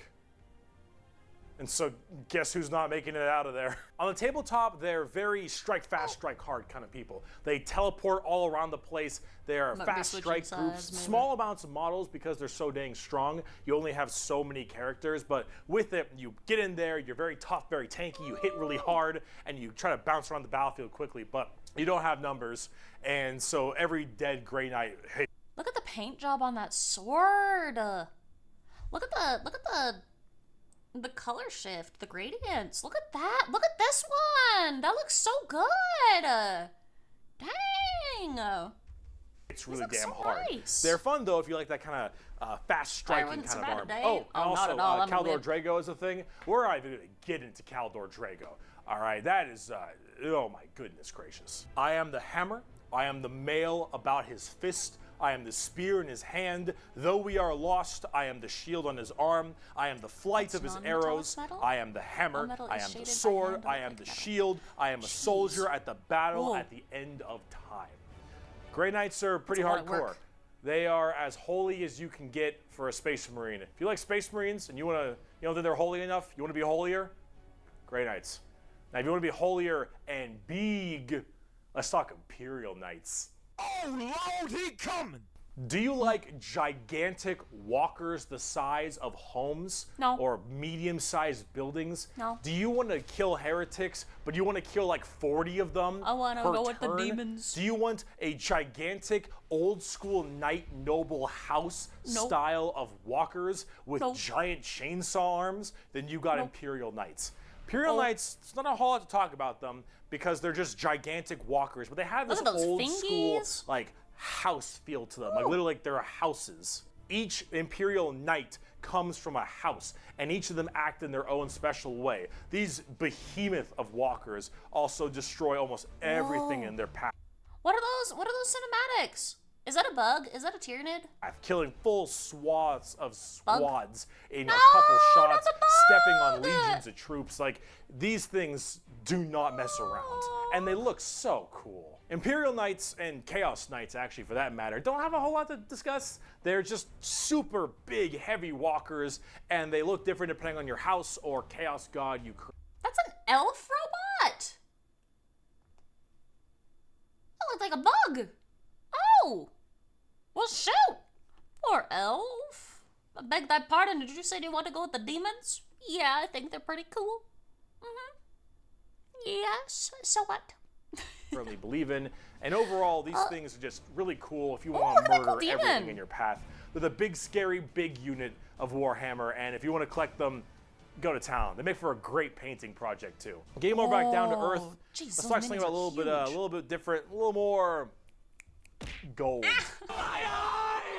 If guardsmen are regular soldiers, Space Marines are super soldiers, Grey Knights are super soldiers, the Adeptus Custodes are super soldiers cubed. So I see the power scaling is healthy. Don't be sad, the elves are sort of assholes. I mean, it sounds like these guys are kind of assholes too, so you can sum up the Eldar's jerk shtick in one sentence. I see the future. You will soil yourself. Beautiful. Beautiful, beautiful. Adeptus Custodes are the third major army I own. An asshole. I know, 3 armies. I know. I got carried away. I'm siding with but the demons. That's all. I only have 3. Okay. They are our final brand of Space Marines, but these ones are super special. Okay, if a guardsman is 6 foot, a Space Marine is 7 feet, a custodian is 8 feet. These are the giant defenders of Holy Terra, which is also Earth. Earth is Terra, Terra, themselves. These are the people that literally guard the Emperor's throne room, hence Custodes. These boys protect the Emperor's throne room at all times and are literally like handcrafted people. They're not humans brought up by a gene seer or something. These are all handcrafted super soldiers. I think from a tube. These behemoth of men are like 8 feet, 8.5 feet tall and functionally immortal. They stand still, spear in hand for hundreds of years without the need to sleep and barely even the need to eat, watching over the throne room and every other area of. They're one step down from Primarchs. They were directly made by the Emperor. Oh. Why did we name our planet Dirt? I don't know. Kind of cute dirt, though. They're the ones that no one messes with ever. Power scaling of 40k could be summed up as you can't survive if I turn the air into bullets. Yay! They do training sessions, and if somebody's late by 1 millisecond, the others are like, "Are you okay? Do you need to retire?" Wonderful, wonderful. Holy Terra for their entire purpose in life.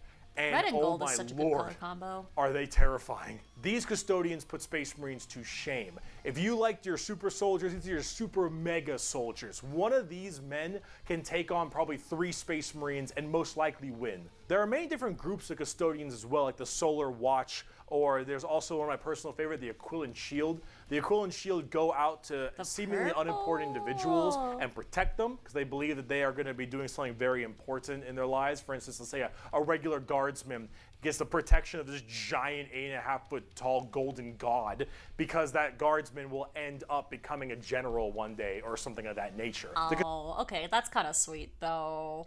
I like the good guys. I like the people who are nice. And there doesn't seem to be like any of them here. The salamanders and these guys seem okay. They're not really nice. Dang it. They're assholes. But they protect people, right? Oh, it's 40k, everybody's an asshole. Then I don't like any of them. They're all hackers. There's no good guys. It's a dystopian future. What about the salamanders? The salamanders seem cool. They have their emotions heavily suppressed. Oh, man. If the custodians are ever deployed, Administratum doesn't even bother to wait to see how it goes. They just mark it as a W. That's amazing. There aren't any. I don't like that. Salamanders are nice to Imperial people. They're good, but only to humans. I mean, so far I'll take it. Salamanders are adorable and an extreme exception to the rule. Yeah. The least evil factions are Salamanders, White Scars, Raven Guard, and Tau. Aww. Well, they seem okay so far. I don't know. Custodians work in mysterious ways and are almost always outnumbered, but never outmatched. These people are pretty horrifying, both on the tabletop as well as in the lore. There are very few of them, however, and there's actually an extremely small amount of them. But that's kind of the point. There's only so many of these people that can have war gear this strong, weapons this powerful, and training this good. And the custodians have all 3 of it. For 100 years, I stood my watch amidst the somber shadows of the Sanctum Imperialis.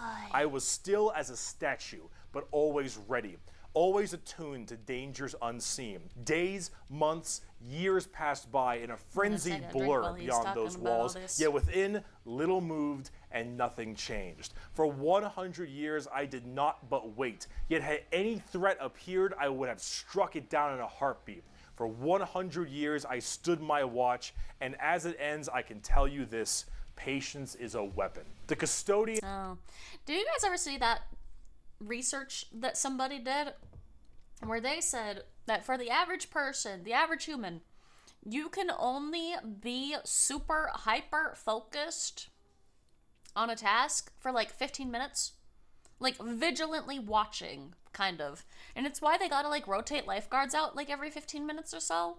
Because after 15 minutes, you're just not as vigilant. Like, it's not really your fault. You're just sitting there, like, staring, you know?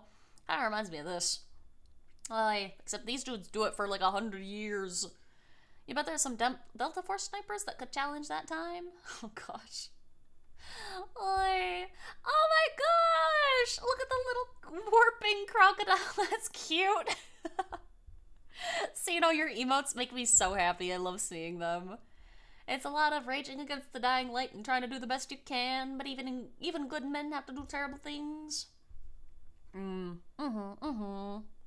Are the top dogs of the Imperium, and they hurt just that same way. Though I do want to discuss a little bit about the Sisters of Silence before we get out of here, because the Sisters of Silence I also have a few of, and they're really fun, but they don't get enough attention. These kind of bald plume ladies are a whole group of pariahs, or also known as blanks. We'll be referring to them as blanks from now on.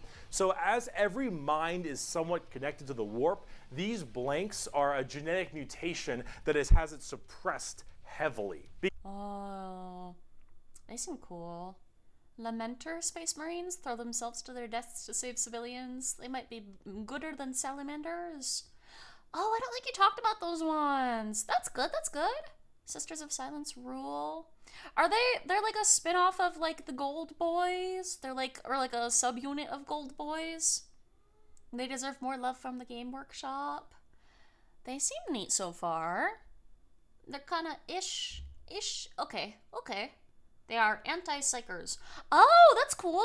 Oh, that's because cool. of that mind suppression, normal people feel this weird, like, uncomfortable nature when around them. When a Sister of Silence walks past them, you feel ill. You feel just uncomfortable and strange. So most of them don't actually live past childhood, because once they are birthed, they're, well, you know, killed or something at a very young age, because they just emit a horrifying aura. These ladies, however, are guardians of the throne as well for more psychic threats. See, none of the custodians are psychers, so they have a difficult time dealing with major demons and other kinds of psychic phenomena. These sisters are extremely specialized in it, all of them taking a vow of silence as they don't speak, hence the term Sisters of Silence, but they communicate through hand gestures and things of that nature. But if there's a demon issue, if there's any kind of warp-based problem, the sisters are extremely adept at dealing with them, thanks to their blank gene. They know. They seem so cool. Okay, they don't get the gold armor though, or they do get. Some of the pictures show them in silver, some of them show them in gold. Either way, it's really cool. They work in tandem with the Gold Boys, the anti-magic demon, anti-demon. That's cool. I like them. Lamenters are good space marines, but they're horrifically unlucky. Oh my gosh, they're like the underdog. Oh, that's kind of cute. These guys, these ladies literally give people the ick. I like them. That's cool. It's like smaller groups within the larger group of Sisters of Silence. Words are hard. They're extremely cool. They get a bit nice of characters shown in one of the latest shows. Oh, that's awesome. They do normally work a lot of time with the custodians because they have to deal with both kinds of threats, but they're not represented that way on the tabletop. In fact, they only have like one real model for them, which is very unfortunate. I hope they'll get some like news soon, because I think they should really be working together as it is that way in the lore, but hopefully we'll get there soon. But if we're talking about blanks, let's talk assassins. Then again, let's see, this video was made like 5 years ago. Have they had maybe more model releases since then? You don't know much about 40k lore, but you're so in for learning it. Heck yeah, holy! This has been really cool. I really like all this so far. I'm excited to get to the bugs and the other non-humans. No. Oh, one. Oh, they got one. They're still screwed. They should have more models. Yeah, they're super dope. They should. They seem really cool. I'm a little surprised they didn't get more models after this video released, because what? This video has 10 million views. You can't see it because it's cropped out, but this video has 10 million views. And they didn't get more popular after that. Are you reacting to the aliens video in the same stream? They were doing this one afterwards. This one, whatever this one is. I think that's the alien one. It's part 2. So yeah, we'll probably do that after this. Yeah. It's kind of why I'm going like a little fast with a lot of these sections, is because I know we got another video after this. These are cool though. Also, okay, assassins?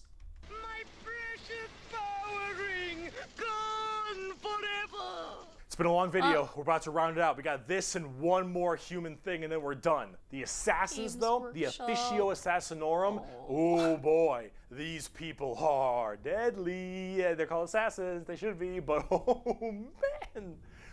these people will mess you up. So these are from the Officio Assassinorum, a very special organization, and they are handpicked by the Grand Master of the Officio Assassinorum from the, what was it called? Schola Progenium. Look at that. The cities are so cool. I'm such a big fan of art that shows really, really cool places. Gosh, it's so fun. Games Workshop, 10 million better release more Ultramarines. Model releases are generally for every 5 models for Space Marines. They release one other faction that'll get, maybe one other faction gets a single new model. Just one? I mean, Space Marines are cool, but like, aw, that's a bit of a sad thing. You think the issue with Psychers is that they're kind of rare on tabletop? So, except for some races, so having more models for a faction that's specifically anti-Psyker is probably a bit overkill. Oh, that's fair, that's fair. That's a space station. Oh. Space Station City! That's cool though, that looks really cool. They recently updated some Elder models, some of which were 20 plus years old. Oh. It's mainly a joke, but Space Marines do make bank for James and his workshop. That's sad. I kind of wish we'd see the other ones. It's basically an orphan school. Your parents got murdered by demons or something. You get sent to this, and you get trained to be whatever. You're Batman. Tempestus Drop Troop, an Inquisitor, maybe even. Oh, that's cool. Maybe you get a blank gene and you get thrown into the Sisters of Silence, or sometimes you just disappear. When you are taken, however, you go to one of 4 temples, because the Assassinorum works in the temple style of things. These temples are the Vindicare, Caluxus, Calidus, and Eversor. Kind of going back to those, like, what were they called? The guys in the, like, black trench coat looking dudes. They look a lot like Marcus Pyre from Fantasy. Did I get that name right? Warhammer Fantasy, the guy with the funny hat? Inquisition? Yeah, those guys. They look like that fellow. Victor. Sorry, not, who's Marcus? Marcus is the other guy, right? Yeah, Mr. Saltspire. Yeah, I loved him. He was so funny. Marcus Kruber is the knight. Oh, Marcus was also really cute. I liked Victor, though, because he got very spicy. He was very over the top, and I thought he was really funny. Oh, I like them. Okay. Temples. Let's start with the Vindicare. I'm far away. I've been sitting here for 3 weeks. Poof! The Vindicare Temple is the main sniper-based temple. Gigantic sniper rifles for all these assassins. Their whole point is to be able to be in a spot and sit there, eye and scope, for weeks, waiting for their perfect target, taking people out from literal miles away after extremely long time periods. The Vindicare Temple is about precise, perfect aim. There have been reports of Vindicares being able to single out particular body parts from over 2-3 miles away. Temples in the head, the jugular, for instance, and been sitting there after weeks. And when they're ready, take that shot, time is done, packs them up. The Calidus Temple, however, is a lot more about shape-shifting and deviant art. It's mostly a female-based one, or at least it seems to be, and this allows a lot of body augmentation for certain individuals to be able to kind of transmorph themselves and infiltrate areas that are problems. These assassins will end up taking missions that take them years, 2-3 years, to infiltrate a heretical group and slowly work their way up just to get enough time to put a bullet into the main target's head and then escape unharmed. Or become the main target and sabotage it from within. These are all completely about deception, mind tricks, polymorphing, and everything in between. And lots of drawings. The Eversor Temple. Of course. Just kind of disturbing one. The Eversor Temple is about when you don't want anything to come back alive, friend or foe. You want it all dead. An Eversor is psychogenically conditioned with just psychotherapy and psychological torture to only feel violence, hatred, and anger. It does the Clockwork Orange style of thing of just making you forced to watch never-ending pain and misery and psycho conditioning I guess is the term. And then they pump you full of tons of psychedelic drugs, and they cryo-freeze you. Okay, is that like skull helmet? Is that like is that a helmet or is that no, that's a helmet. That's a helmet. For some reason I keep thinking that's their actual skull, which would fit, or it seems like it would fit. It is a helmet. Okay, good. I couldn't help but feel like that might be their actual skull. There are a couple assassin temples that don't make it onto the main screen because battlefield stuff. Oh, There's an Umbra temple about making accidents happen, hence they're not covered a lot as they don't show up a lot on the battlefield. Also, welcome back, Bird. We're learning about assassins. You wouldn't be surprised if it's their actual skulls, right? That's what I was thinking. That was what I was thinking. It's a helmet. They're mental, but not that bad. Eversor assassins are so juiced they can fight and kill space marines with ease because they're so cranked. Dang. Okay.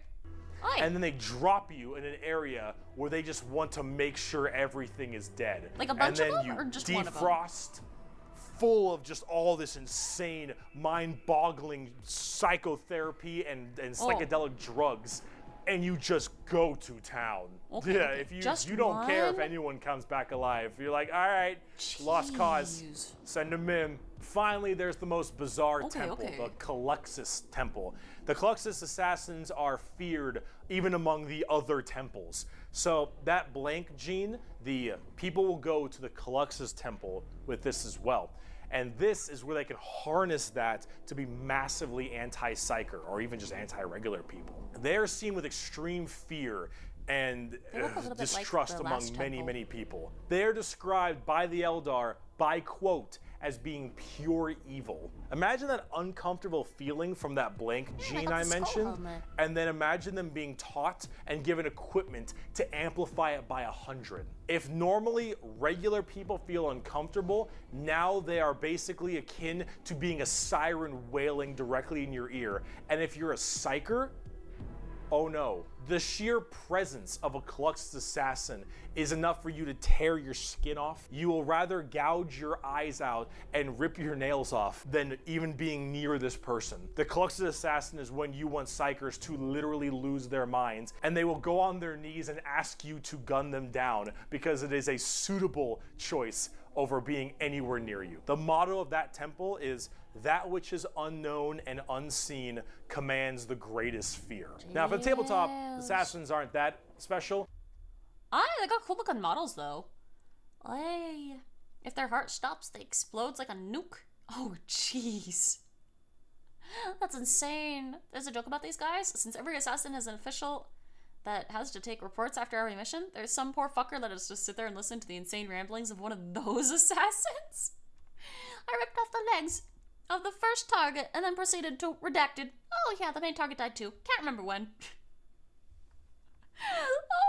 Imagine being that guy. Oh, that's crazy. What an introvert thinks people will do when they speak up. Oh, they have 2 hearts. Dang. They get to blow up twice. Nah, look at those models though. They look good. Being near one of them is about as torturous as playing League. Sounds about right. Those are all the toxic Teemo and Darius players. You can call them in no matter what Imperium faction you are, and they do a lot of work for themselves, but at the same time, they're very specialized and require a lot of finesse. And they work the way you generally want them to, though. You want to cause some distortion and weird stuff, you take a Calidus. You want to just murder swaths of infantry and then blow up Eversor. You want to kill that one guy, Vindicare, and if you have a lot of Psychers, Caluxus. It's a nice little, jack of all trades if you have a specific thing you want to kill. And you get to choose which is really fun. But now, let's talk about the last human faction we can round this video out before we do part 2, the Inquisition. This is the one I hear about We have a lot to talk about with them. On the subject of heresy. Oh boy. I think I hear about them a lot. Where do I even begin with the Inquisition? I like the armor. Take every secret police you can think of. The KGB, the Gestapo, the CIA, FBI, any of these kinds of people. Images not and then found. mark it up by about 10, Got the Salt Spire and hat. give them the most power in the entire Imperium. Nice. I know. you Thank know you what? for the lurk. Thank you. How about this? This right here, it's not just a quote. This is the Imperial motto, the motto of the Inquisition. I apologize for my bad pronunciation. Innocentia nihil probat. Innocence proves nothing. The most powerful organization in the Imperium, the secret police, their number one motto is innocence proves nothing. The Inquisition goes around like the secret police or like detectives to find issues in the Imperium. And they have different ordos depending on which one we're talking about. The Ordo Hereticus, the Ordo Xenos, the Ordo Malleus, for instance, and a whole bunch of other ones. Hereticus is obvious, they deal with heretics. Xenos tries to find alien threats, and Malleus is demons. They all have different specializations in what they're trying to go for as this Inquisitor. And that's what they're called, Inquisitors. Each of them, as an Inquisitor, has their own free reign to do as they wish. They may have a ship and a crew, and they go out to find problems and interrogate people a lot. They are above the law in every department over Space Marines. Now, the Space Marines might argue against them and stuff, and there might be a lot of blowback, but technically they are above them as Inquisitors. They are looking to investigate and figure out coups and cults and demonic incursions and possible Xenos issues like gene stealers or a new threat coming into an area. They're about learning that stuff and actually doing detective work. And memes aside, they're pretty good at it. The Inquisition having all of this power does make them a little bit power hungry and frantic sometimes. And yes, it is still a bad thing, but most of them are pretty good at their job. And they spend a lot of time being very diligent to make sure that all of these leads they follow are proper and correct. They're basically space detectives. Look at their armor. Their armor looks so good. I love all the designs in this so far. All the Space Marines looked a little bit similar, but you can definitely tell the difference between like different like dudes kind of. They all have an immense drip, right? Goofy-ish hair though. She's trying to make her hair as high and lofty as she herself feels. Oh man, they're cool looking. I like the Salt Spire looking ones. With just enormous power and sometimes a bit of a power complex. And we haven't even talked about Exterminatus yet. Exterminatus. Exterminatus is deeming a planet unfit to be saved. I deem that this planet is demon infested and taking it back will cost too many resources and is not worth it. I have now committed Exterminatus on this planet. I will now sign the death warrant of an entire Imperium planet as it is unfit to take and better to be destroyed than allow the enemy to hold it. This can mean saturation bombardment. This can mean cracking the planet's core and breaking it apart. Doesn't matter. Render this planet inhospitable to all life. Yes, the innocence proves nothing people are the only people who can choose this planet must die in its entirety. Aww. Yeah, you're playing the villain. Now, it is memed a lot, but most Inquisitors are very rare to do Exterminatus. Exterminatus is a very crazy thing. There's only so many worlds that you don't want to destroy all of them. Now, naturally, with the memes aside, there are some people who are a little bit rough on this one. Oh, an Inquisitor of Ordo Xenos, also a major... Okay. Deep lore he's not getting most into. Inquisitors generally don't like to do Exterminatus a ton, but it is an option they have. And it's a crazy option when you think about it. Secret Police Inquisition are unfortunately not represented on the tabletop very much. You generally kind of put one in your army if you feel like it. You have a couple special options there and some side content, but they're not really fleshed out very well, and personally they need a lot more stuff put in there, and they really need a lot more effort put into them, and they're not quite where I want them to be. That's Overall, kinda the sad. Inquisition makes for a lot of the best storytelling as well, because it's a little bit hard to talk Look about at a the big story of a whole bunch of angel. space marines killing something, right? It's just a big battle story. It's not as interesting. Having that intrigue and that moral dilemma that an Inquisitor has makes for a lot better media. They look so good. Look at the angel. They're so pretty. Inquisitor lady looked kind of familiar. Really? Do you know where from, Osa? I think he looks like Mr. Saltspire from Vermintide. Just ladyified. Cliff notes, Tyranids attacking extremely many of them and absorb biomass to make more of themselves. Thus he decided to make a fire trench between the Tyranids and the Greater Imperium. Oh. Oh. He figured out Tyranids needed worlds to feed on? Oh. Oh. Well, did it work? I don't think it would, right? Oh. It did! Oh! No? Oh. It did work-ish. Nope. Oh, it worked for a little bit. Oh, okay. And honestly, the more people do it, I think is better, because then it adds a little more But they went humanity to the under. Warhammer horrible grim darkness. And wow, we just finished the humans, all right? Come back for part 2 when we talk about Chaos and Xenos, because we got to talk about the 4 Chaos Gods and all the Chaos Marine Legions and the Tau and the Necrons and the Orcs, and oh boy, we got a lot. I'll see you in part 2. All right. Oh, man. Okay, that's pretty cool. All right, I am going through these, like, a little quick, just because we are going to try to finish these tonight. And also, you know, I don't want Drizzle to cry when he gets these file sizes. Poor Drizzle. Ugh. No, go back to the start. There we go. The Tau suck. They don't melee. The Tau... Oh, is it the Tyranids? It worked to make them stop for a bit, but Tyranids got Tyranid and they decided, LMAO, don't care. Hangry. Okay. That was cool. Right, Taco? Right? I'm excited. This is the non-people factions? Oh, they're fish people. They have hooves. Oh, cool. Okay.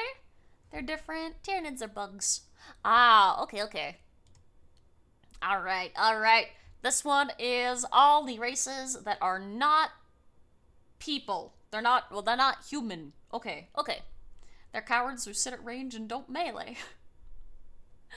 Oh, man. I'm excited. I want to see what the bugs and the fish and the elves and all them are all about. Hey all, this is part 2 in a 2-part series on the Bricky! Warhammer races. If you haven't seen part 1 yet, we do the Imperium of Man. You can check that out in the description, and I would highly recommend you watch that to get context for this episode. If you already have, go ahead and keep on watching. So I have learned all about the humans. I am a human expert. I know everything about the humans. Yes. I am, very human-brained. Definitely.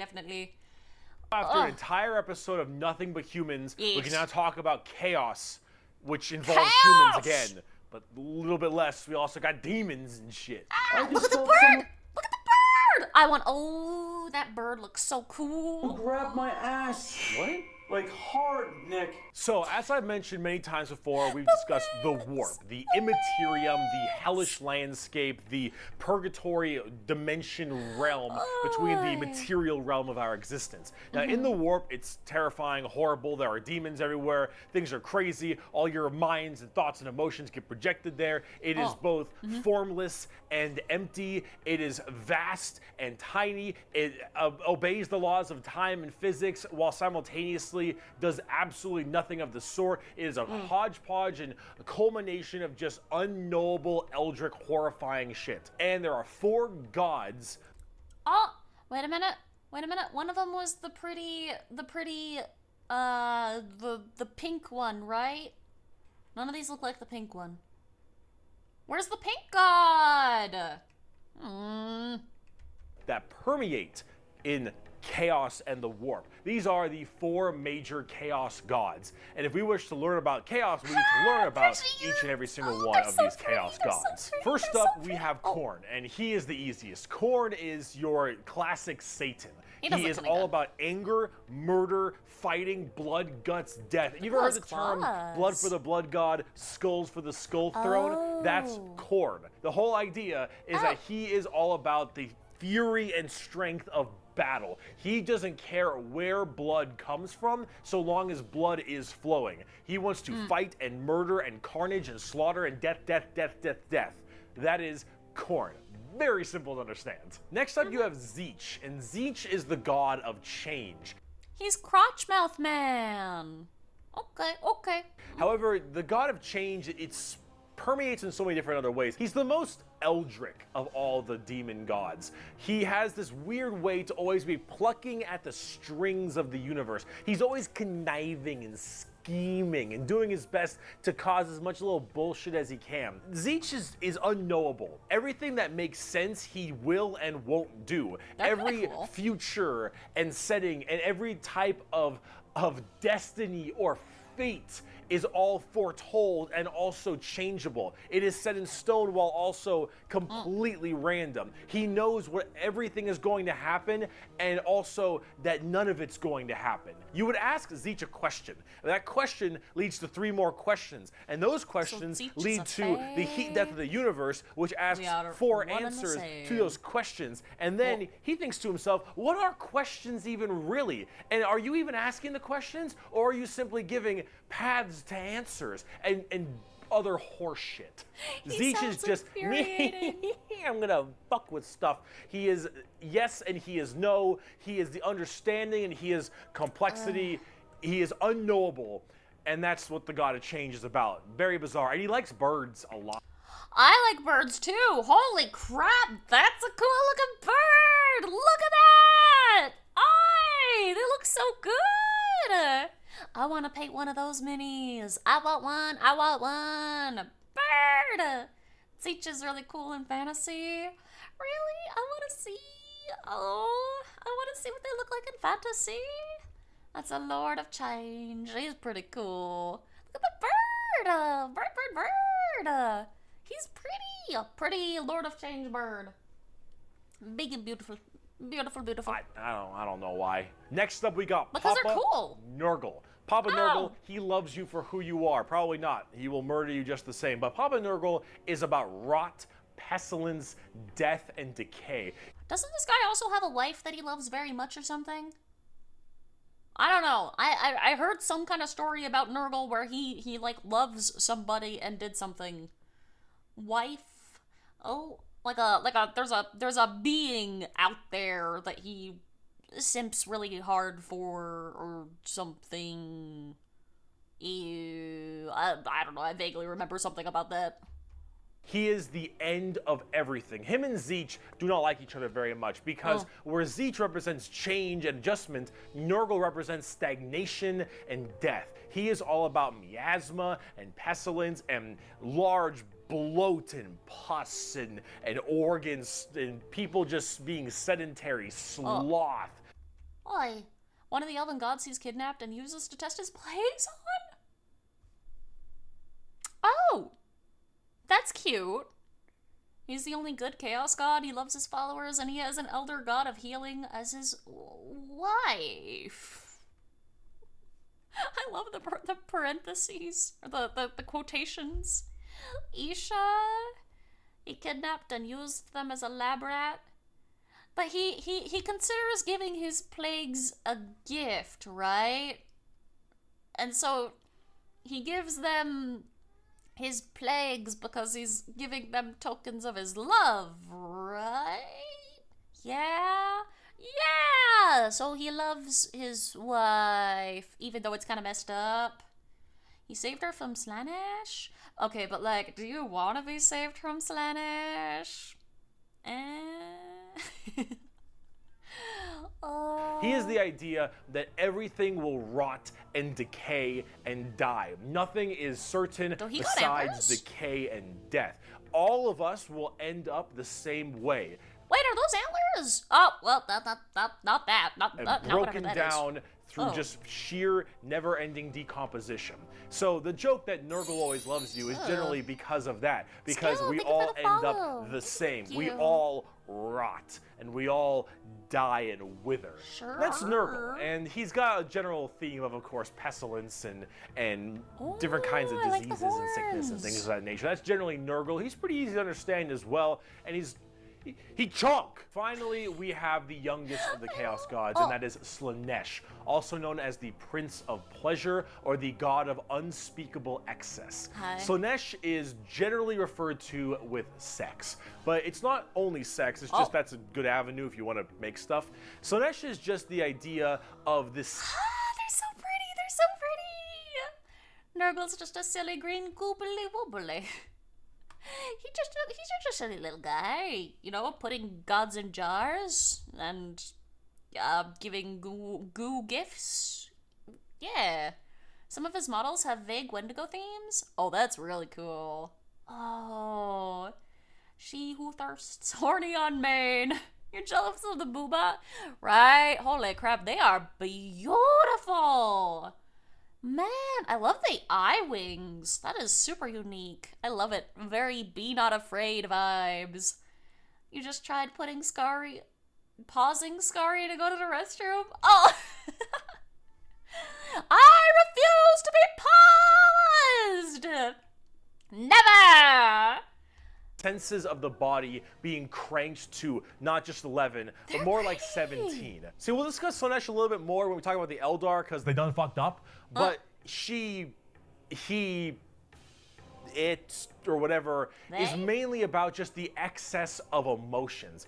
And therefore, sex is generally a large part of it. However, it's mostly pain and torture. Lots of pain, torture, but sometimes sexually related or drug related. Lots of drugs. Slaanesh gets off on everything. Extremes in happiness, cool. extremes in sadness, extremes in pain and sadism and masochism. And of course that goes along with the sex part of it as well. It's generally referred to with sex because of the color scheme, very purple, lots of exposed genitalia. A lot of their models have like exposed nipples and stuff. And that is generally the theme to go for from a physical side, but it really embodies everything. Mainly pain and also the excessive amounts of emotion. So when it comes down to it, you'll find a lot of them have things like spikes or whips or any kind of BDSM style gear because it is unspeakable excess, the Prince of Pleasure. Everything in excess to the point where it is just sheer frightening. Still, dude, they got amazing designs. Look how pretty they are. Skari is slightly less into Slaanesh now. I'm not a big torture fan. No, that's not really from me, but I do like their designs. They look so good. Keeper of Secrets model is one of your faves. Hi. Also, hi, Provokiss. Welcome in. Yeah, don't worry. The Freedomthon, yeah, it's in the bottom left corner. It is a little small. Slaanesh is the most interesting of them, and then Seach and Nurgle and Corns, whatever. Yeah, they're all pretty cool. Look, 6 boobas. Wowee! Oh my goodness! 6 boobas better than 2. Oy. That is Slaanesh in a nutshell. A little bit bizarre, a little hard to describe sometimes, but as we talk more about the Dark Eldar later in this video, you'll understand it far better and far more than you'd want to. And you might be thinking, why would anyone ever want to join Chaos? Okay, wait. Okay, joining... These aren't the gods, though. Who are these guys? I guess they're gonna tell us. Also, welcome back, Sino. Think a good one were just fun? I mean, listen, they look a little fun. A little fun. Your blob goodness took your attention away from anything else? Ah, heck yeah! Let's go! Woo! They're Trader Space Marines? Oh, that's cool. Oh, the sparkles and the hearts. I was really impressed. Yeah, it's definitely that, and not just me, like, kind of fumbling with my buttons a little bit. But yeah! That's kind of cute. I kind of like that you can layer these on top of each other. It looks pretty good. They all look horrifying, screwed up, and just frightening things, right? Well, the thing is that, of course, one, your mind is put into the warp and the materium, so you can be easily swayed by chaos demons when they get into your head, especially if you're a psyker. Sometimes regiments of the less mentally strong people, whether they be civilians or, say, low-level guardsmen or conscripts, can be easily swayed by this and become chaos cultists and stuff, and they serve their dark gods and whatever god they personally prefer. However, and this might seem strange, chaos in their own right isn't necessarily evil. Well, sure. See, the warp is every manifestation of emotion and being, every soul, everything of existence. This includes all the good things. All the different chaos gods have another side to their coin. Khorne might be death, murder, slaughter, slaughter, but he's also got this weird sense of survival of the fittest, trial by combat, and honor. Khorne will never lie to you. Khorne will never stab you in the back. Khorne isn't about conniving and scheming. Khorne is about straight up mano-y-mano, you versus me, get in the ring, we're gonna murder each other hard right now. I like that! That's cool! I like things not being just pure evil. That's cool! What are the other two? What are the other three?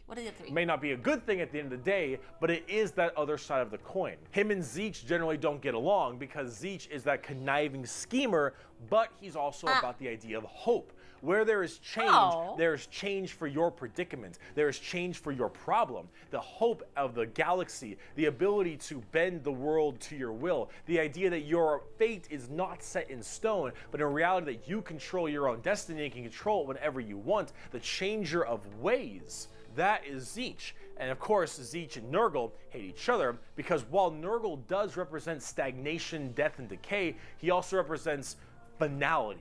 An ending. The fact that you can be mentally at peace knowing that you will end and how you will end. Fear of the unknown, fear of change is not present with Nurgle. With Nurgle, everything will rot and die, and that provides that finality, that ability that this is over. We are all the same, and we will all end the same. I don't know, that doesn't sound like that doesn't sound as happy as I think he's saying it is. I don't know, man. Hey, not throwing! No! You were into the designs of everyone in 40K, and then you listened to TLDR, and you became an Empire fanatic? Hey, that's fair. They seem nice. That isn't very alluring, though, right? Nurgle's disease makes you stop feeling pain. But he gave it to you in the first place. He's also about life, circle life. Your rotting feeds the plants that feed the animals. Okay. I guess that's kind of good. I guess. Man. We know the meaning of life. The meaning of life is to live and die and rot. Here we are. And with that, it brings peace of mind. Slaanesh is a lot more simple. While they are the excess of emotion, I am at peace with the fact that everything in the end rots. That's not peace. I don't know. That doesn't sound very peaceful to me. Thank you for the pities. Doesn't look like somebody that cares about plants. Yeah, well, I mean, never judge a book by its cover, I guess. I don't know. They're also the representation of emotion. Slaanesh embodies happiness. Slaanesh embodies excitement and joy and pleasure, not only in the sense of the physical, bam style of pleasure, but also everything else like food and drink and air on your cheek and sunlight, the feeling, emotion and feeling. All of that is also represented with Slaanesh. So you have to ask, why are they always represented as super evil skulls and spikes on everything and want to murder everybody? I don't really got an answer for you on that one. My assumption is that because mentally humans may think worse thoughts even if we don't act on them, and therefore they're projected in the warp more. That one's a little bit weird. I don't know. This is me spitballing right now, but I don't know. You need a super bad guy. You already got the Imperium of Man. You need somebody to be a little bit worse than them.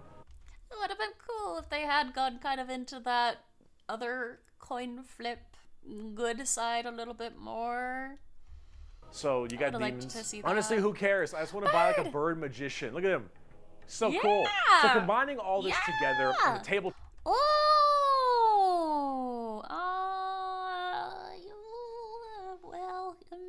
Oh, well, some of those are cool looking. Top, Chaos Demons are generally very melee based. They run in, go really hard. You have lots of summoning and conjuring, tons of spells. Generally a little bit frail, but they have special saves to make them a little bit stronger. You've got giant demons and smaller demons. You got hordes of little boys and tons of big guys. Oh, that's a cool big guy. I like that one. There are technically good Chaos Demons, but they're much weaker and rarer. They used to be more nuanced, but 40k is grimdark for the sake of grimdark.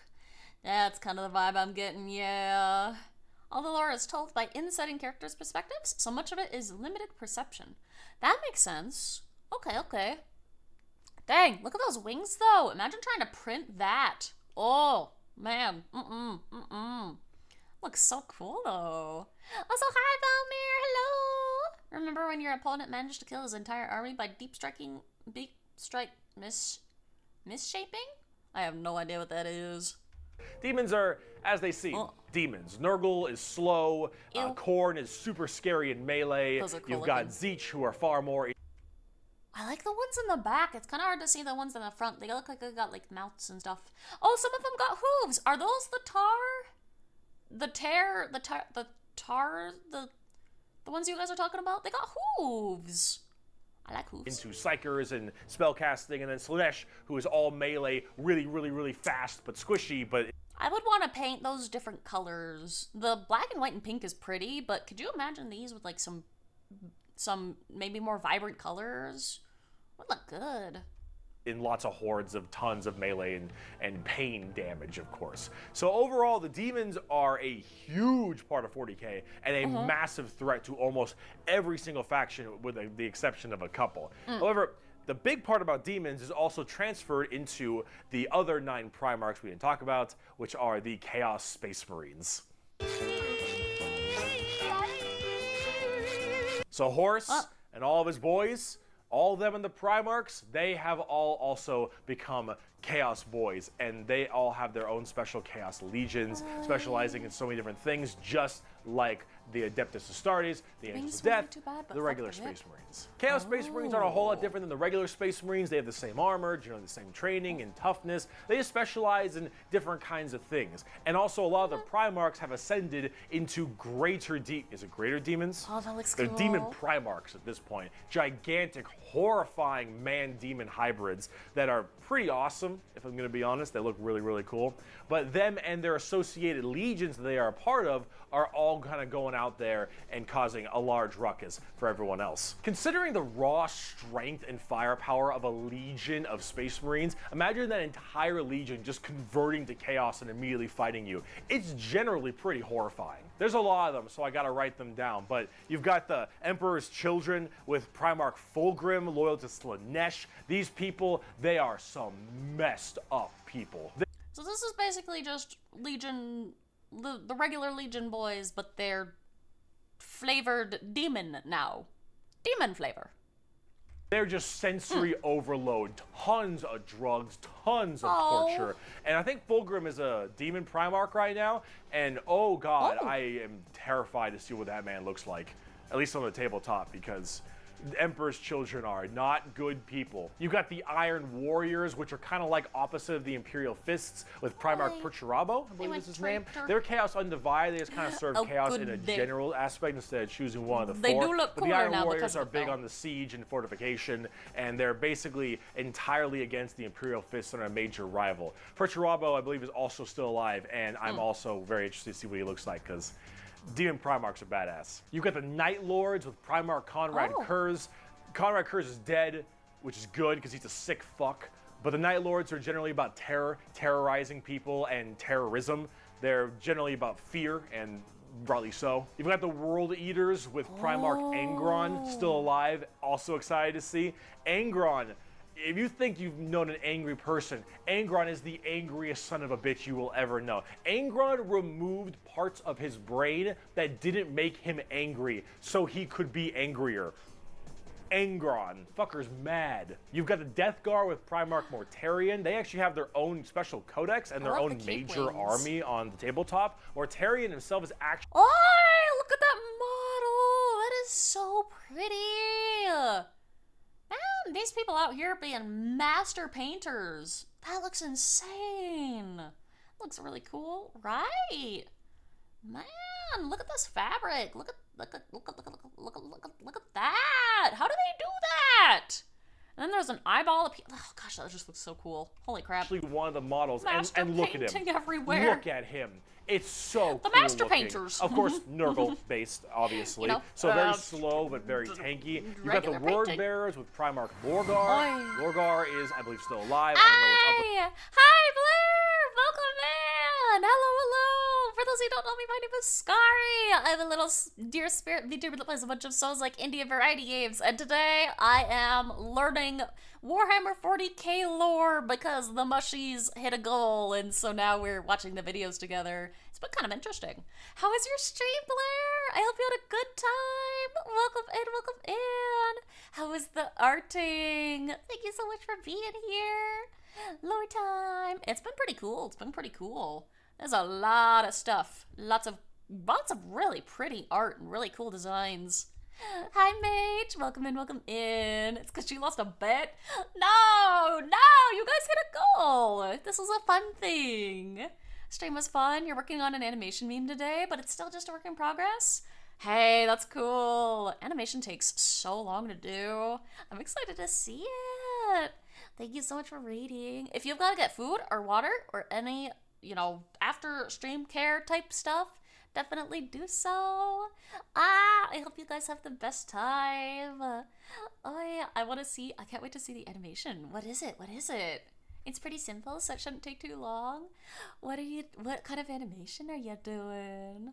I'm so sorry for your loss. Nah, that's all good. This has been interesting so far.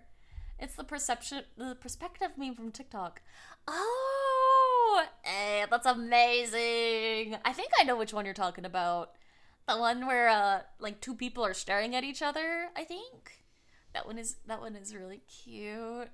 After stream care isn't allowed, you're all trapped within the mushies now. True. Sorry. Unfortunately, you're all mushy now and you don't really have a say in it. But you can run around the forest a little bit if you want. No, it's one person where you draw them from the top down and then down to top.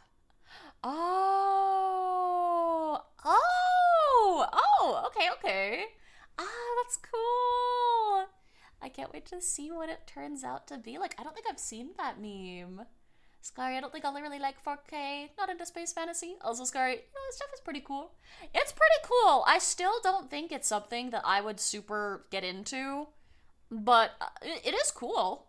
I do think the lore is cool. I still kind of stand by that though. I don't think this is really my scene though. Yeah, it is neat though. What if you start a fire? You're not allowed. No. By betting, you mean she thinks goals will never be reached and then you keep reaching them? Yeah, no, that's fair. Yeah, okay. You're definitely gonna bounce and munch and eat and rest and lurk. Good! Enjoy the Warhammer lore. Thank you so much, Blair. I appreciate you stopping in. Hope you have a great rest of your evening. Oh, thank you for regular Skari. His lore explanation's a bit extravagant, not very clear. That's okay. It's... Ow! Dot. The Empire of Man is kinda doomed after Horus Heresy. I Despacito kind of vibe. Going to go sleep now knowing all is dust. Senna said. R.I.P. Dust forever. Thank you for the kiss. Yeah, no, Broch, I think that's kind of just what happens when you try to condense so much lore into an hour. You kind of gotta, There's not really any good way around that. You appreciate 40k for the sheer absurdity of it, but you don't consider yourself a 40k fan. You respect the franchise. Yeah! Exactly, Spark. Yeah. Also, it's good to see you. Happy Saturday. There are worse settings than 40k out there. Oh, yeah. Absolutely. GLaDOS sounded so depressed there. GLaDOS is having a hard time. She's had some interesting TTSs lately. him at the current moment, but the word bearers are generally the people who caused all the major problems in the beginning. At least I blame them for it. They're little assholes. We got the Black Legion with Primarch Horus. Get fucked, nerd. You've got the Alpha Legion with Primarch Alfarius Omegon. Oh, hey, look at that armor! Look at the scales! That's pretty. GLaDOS, you mean abominable intelligence? GLaDOS is beautiful. Don't you talk mean about them. Hey, Ava, thank you so much for the follow. Welcome on in. I like this guy's design. Chaos. He's pretty. I think. And then finally, you've got the Thousand Suns with Primarch Magnus the Nerd. The Thousand Suns also have their own book just with the Death Guard. Magnus is also a tabletop. Oh, look at that wing! That's so pretty. Man, all these painters out here going crazy. Alpha Legion are the only maybe good guys in 40k, depending on which conspiracy theory you follow. Oh boy. Oh. That's what the Imperium calls AI, humanity that was almost wiped out by AI machines? I don't know what that is. I don't know what that is. Top model. Also, they look super cool, as you can tell, and they're all super heavily Psyker and kind of Egyptian themed. They look pretty neat. But overall, cool. with all of these Chaos Space Marine factions, you can play as a lot of different ones, but the main ones that you can really work at are standard Space Marines, Chaos Space Marines, as well as the Death Guard and Thousand Suns, as they are the most fleshed out, especially on the tabletop at least. Okay. See this right here? This is a really good way to describe the Chaos Space Marines. What the thick-headed fools with their broken corpse of an emperor fail to understand is that not only can they never defeat us, but they cannot hide or flee or shield themselves from the triumph of chaos. They are finite and we are unbound, undivided. They must not err, or they shall fall to heresy. All who fall join our cause. Every imperial fool who dares to open his eyes is a willing recruit. They strive merely to hold back our fury and might, and it consumes them. Thus, you can see chaos is inevitable. We lurk not only beyond their grasp and at their gates, we lurk within the darkness of their souls, on the tip of their tongues, in their tortured dreams. Okay, this is unrelated, but I picked up my water bottle so I could take a drink while he was reading this, and, again, I need to shake it because it's, you know, the powder was separating a little bit, so I tipped it upside down so that it wouldn't be very loud. I could just quietly let it, like, slosh to the bottom and then, you know, come back, you know, turn it the other way. It's just quieter, you know? And, the lid wasn't closed. And so I felt a few drips on my sock and I was like, what the heck is that? I pulled it like right side up. How did it not entirely just splash everywhere? Like, it's a lot of water. Huh? It wasn't closed. How did it not get everywhere? Only a few little drips. Huh? How did it not just go? It was fully upside down. What? Well, these are good cups, you guys. The lid was like, it wasn't closed, but it was like just kind of sitting on the top, if that makes sense. Don't question it. Oh, man. I'm just gonna, jeez. I mean, I'm happy about it. I'm gonna shake my little cup now because I can. I closed it. But, yeah, okay, well, that happened. Fey magic. Yeah. I just willed the water to not come pouring out. You can fix that by removing the lid and tipping it upside down again. Thank you, Gon! I was very confused, very concerned. That fixes my issue. Thank you. I'll do that now.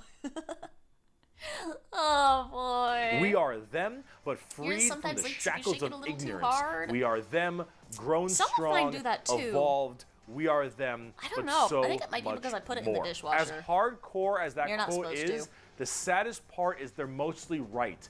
Chaos is basically unkillable. You could probably get rid of Space Marines, a decent amount, the Chaos Space Marines that is, but every soul that dies goes to the warp. Every Chaos soul will end up back in the warp. And depending on how hard you killed them, they will come back at some point. Every demon you banish will return at some point. This is also unrelated, but that is a lot like devils in D&D. You can't kill a devil, you can just push it back to the hells. That's kind of fun.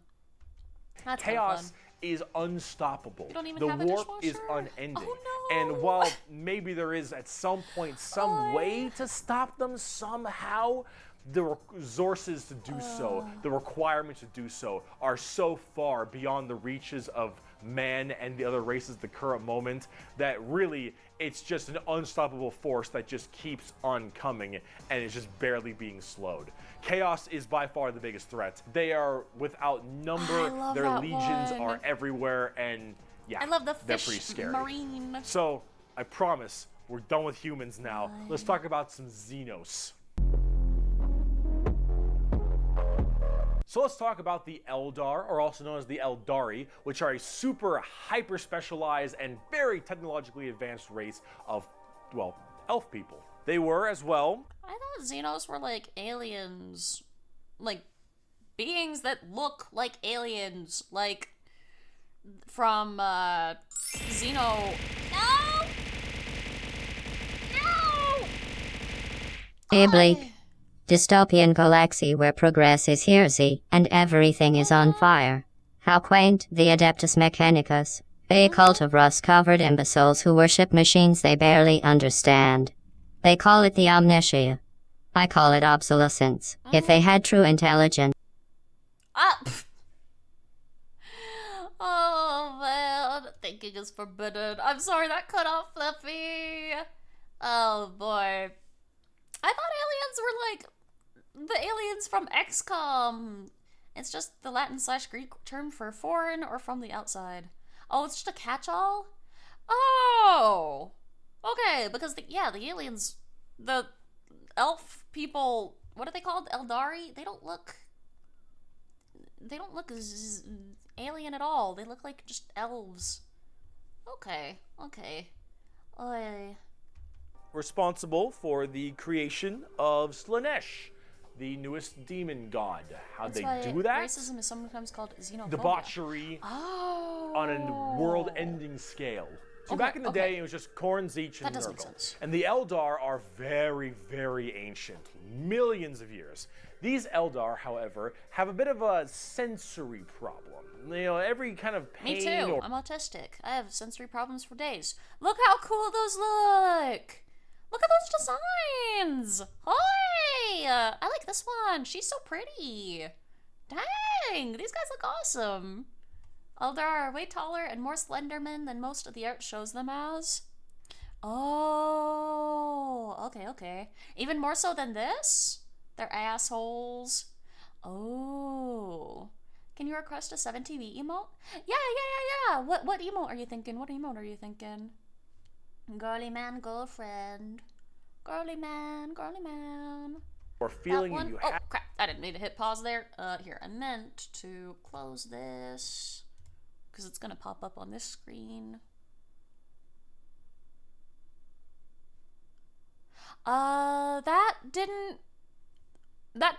work. That didn't work. I'm sorry. It just took me to the basic 7TV page. You don't think the link worked? Yeah, mine didn't work. Hi, Angel. It's good to see you. Welcome in. Elves aren't human, ergo heresy. Oh. Still, they look really cool.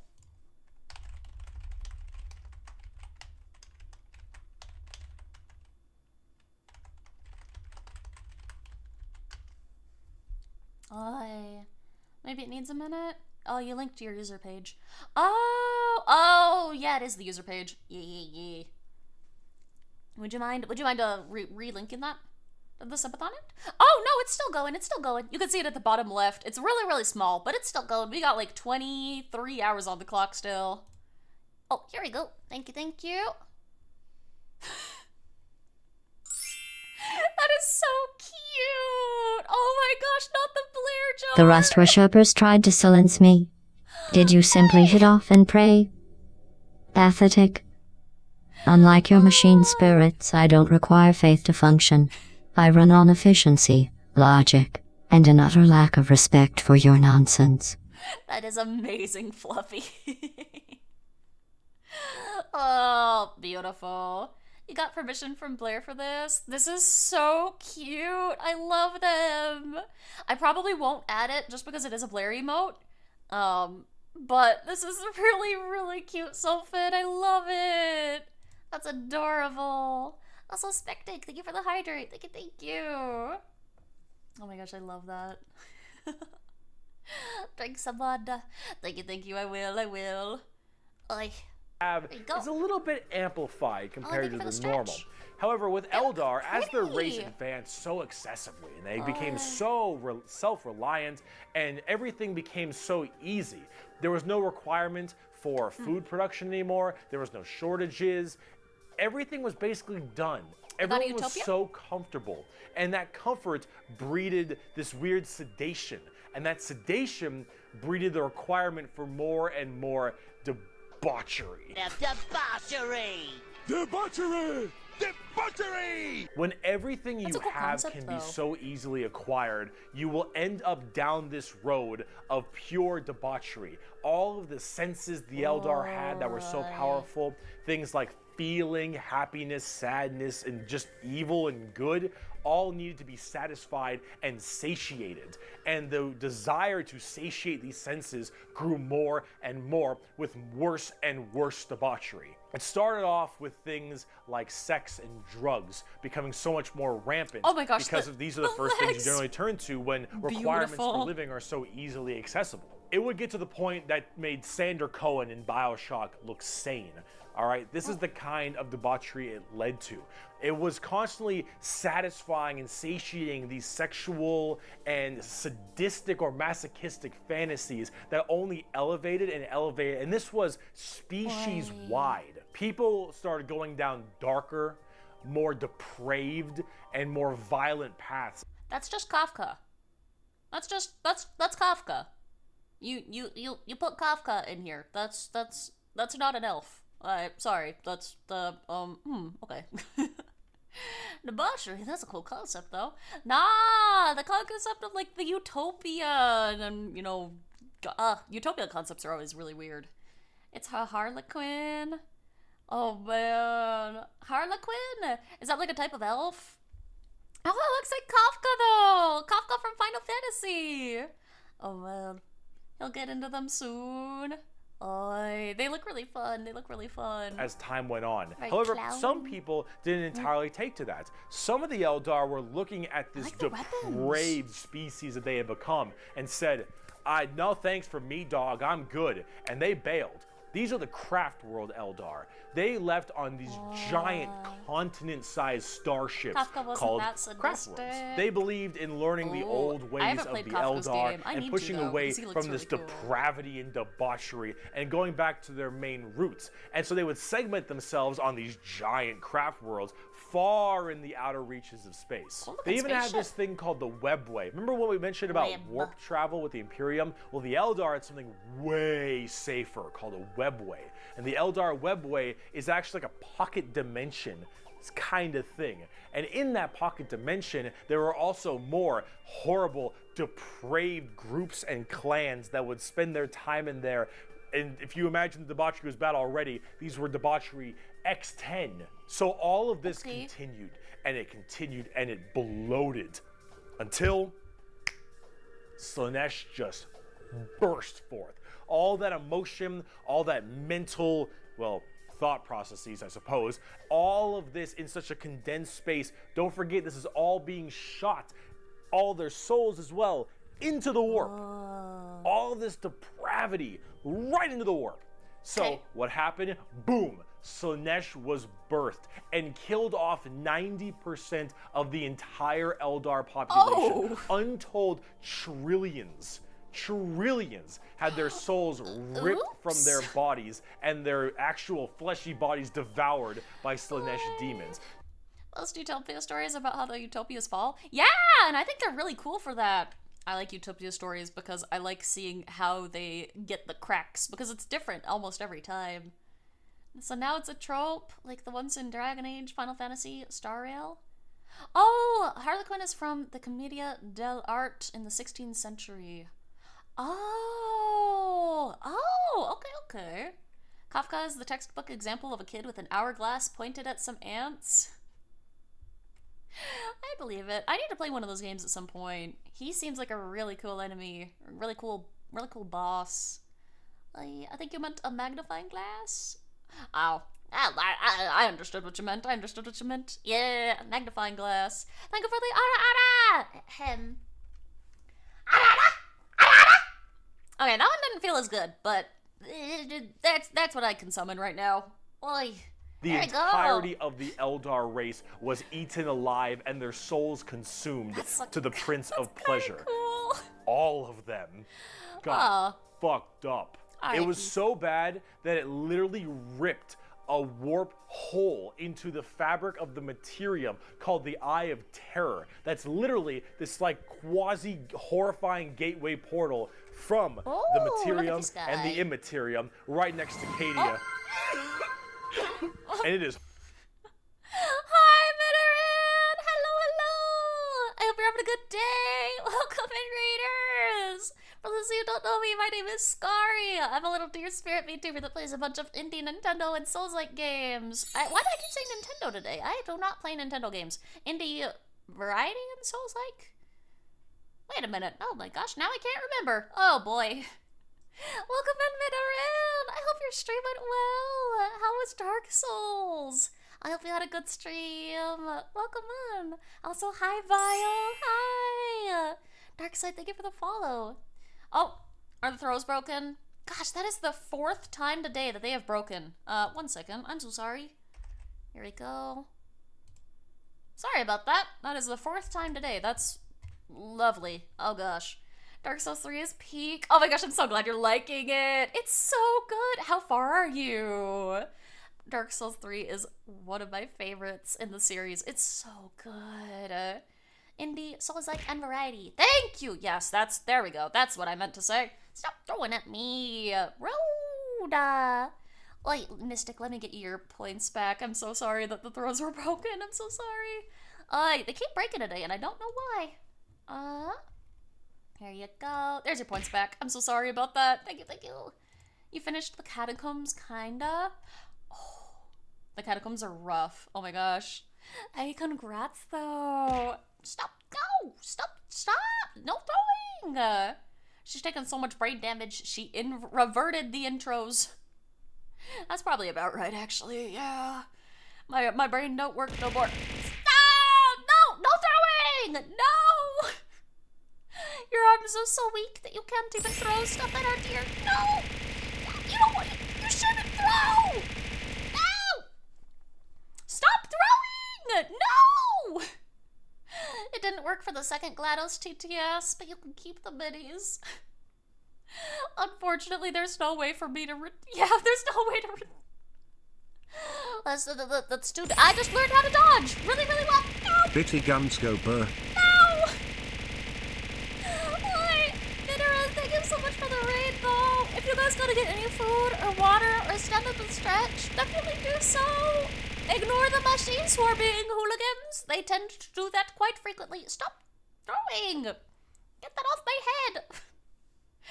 Oh man, thank you so much. I really appreciate it. We're giving her brain damage with this one.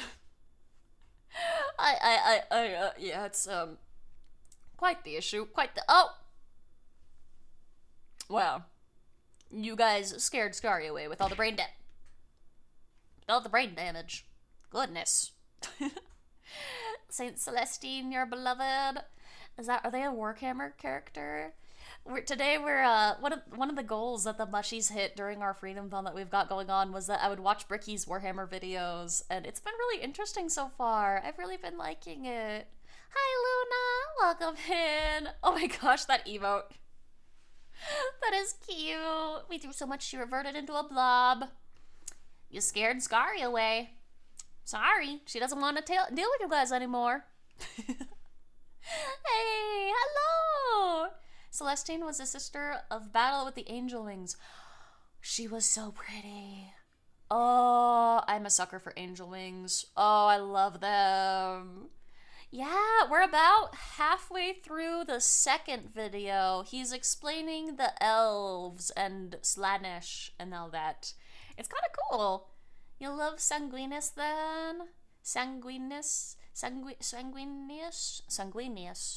His picture was really pretty. I really liked his picture. I think I only saw it just once for like a millisecond, but it was really, really pretty. Yeah. Oh, man. Oh. No, Licky, please. No. I mean, for Celestine or Sanguinus, okay, it's kind of understandable. Just a little understandable. Ferris Manus is nice too. I can't remember if I've seen him. There were a few pretty characters. A few of them. They're very nice. Horrifying. So this Slaanesh, also known as She Who Thirsts by the Horny Eldar, Unmade. Wait, look, it's the Harlequin character. Wait, oh wait, there's a few of them. Oh, they're very pretty. Okay. Oh, Skari, I mean, who wouldn't be super gay for him? Exactly. Like, he seems appropriate. I mean, we are at the creation of Slaanesh. Okay, well, fine. Okay, that's fair. You can all have a little licky as a treat. Okay, fine. Just for now, though. Just for now. The entire population, except for a couple. Those in the craft worlds were actually not affected by this, as they were so far in the reaches of the galaxy. That crazy crack, that birth of Slaanesh, only affected the ones in the center. I don't know what you mean. So these craft world Eldar were able to escape, but Slaanesh got their sights on them. I like their boat. Wait, why does Slaanesh hate them again? Did he explain that? Because they made Slaanesh, so shouldn't Slaanesh be like, yes, you guys are my people? Why does Slaanesh not like them? You want to turn someone into a living, sentient umbrella stand? Snoot, no, we cannot. Do not the umbrella stand. They're tasty. You know, oh, okay. They want to eat. Ah, they're cute flesh batteries. Ah, they want them like Borger.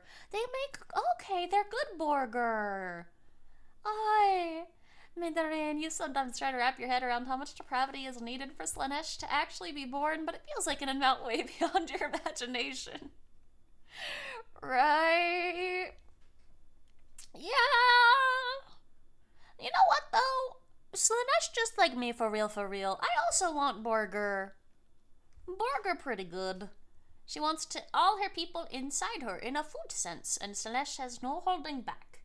Ah, wait a minute! Slaanesh do be just like me! I want all my mushies to be eaten. I want them inside me like Borger! We're the same! Oh my gosh, we're besties! Wow! I love it! Okay. They're, a piece of candy meme, but with the Eldar souls. Oh! Okay. We're the same then. We both want to eat our people. I love it. Skari.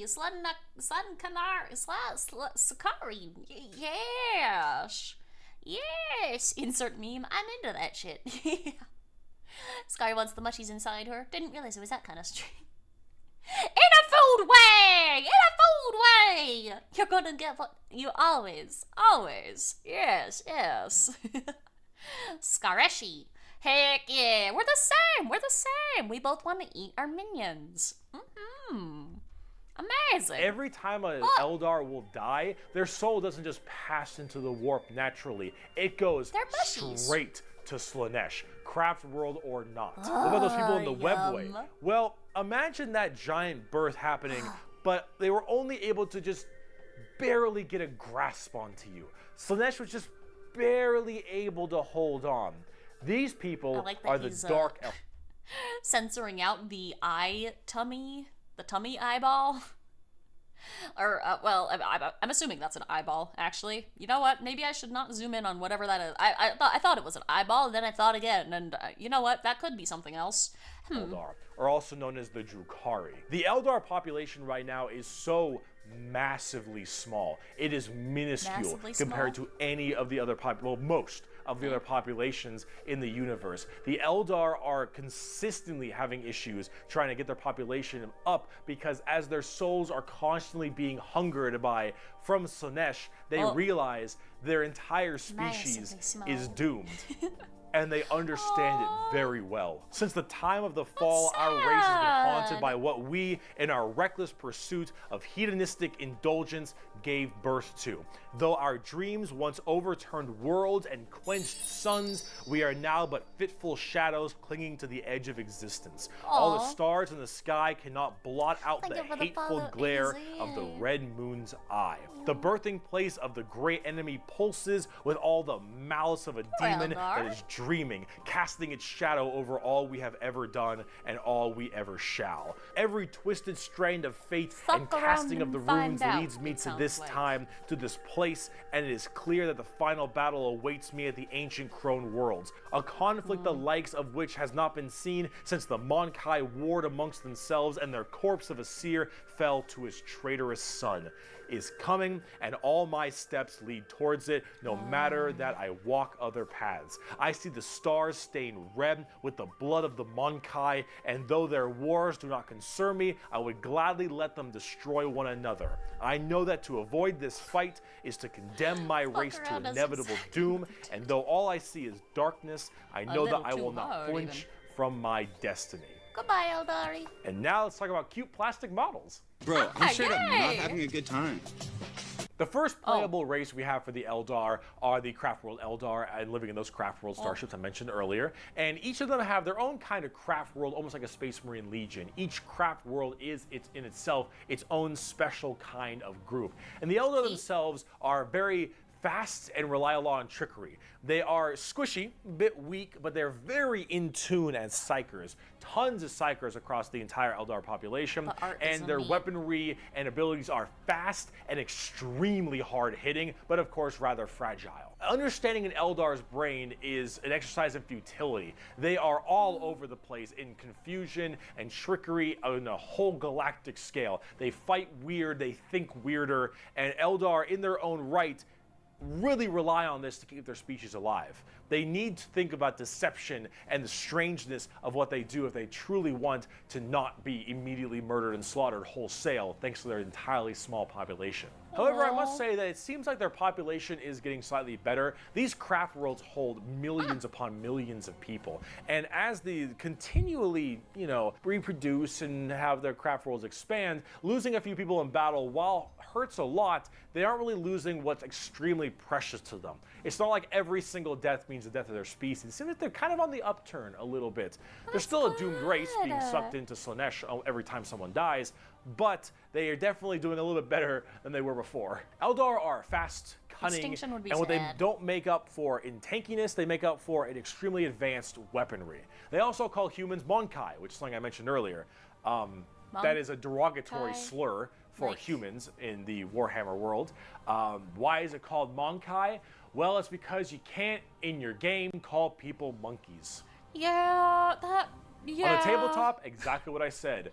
Not very probably tanky, not good. Generally pretty squishy, hit like trucks and move at Mach 5. Look Fast, at that yellow hit and blue. hard, die fast. Exactly how it sounds. They've been good for a very long time, too. We bring only death and leave only carry on. It is a message even a human can understand. Eldar. So, Drukhari. Let's talk about the She looks like Katarina from League of Legends. Today's episode of How Fucked Up is Fucked Up.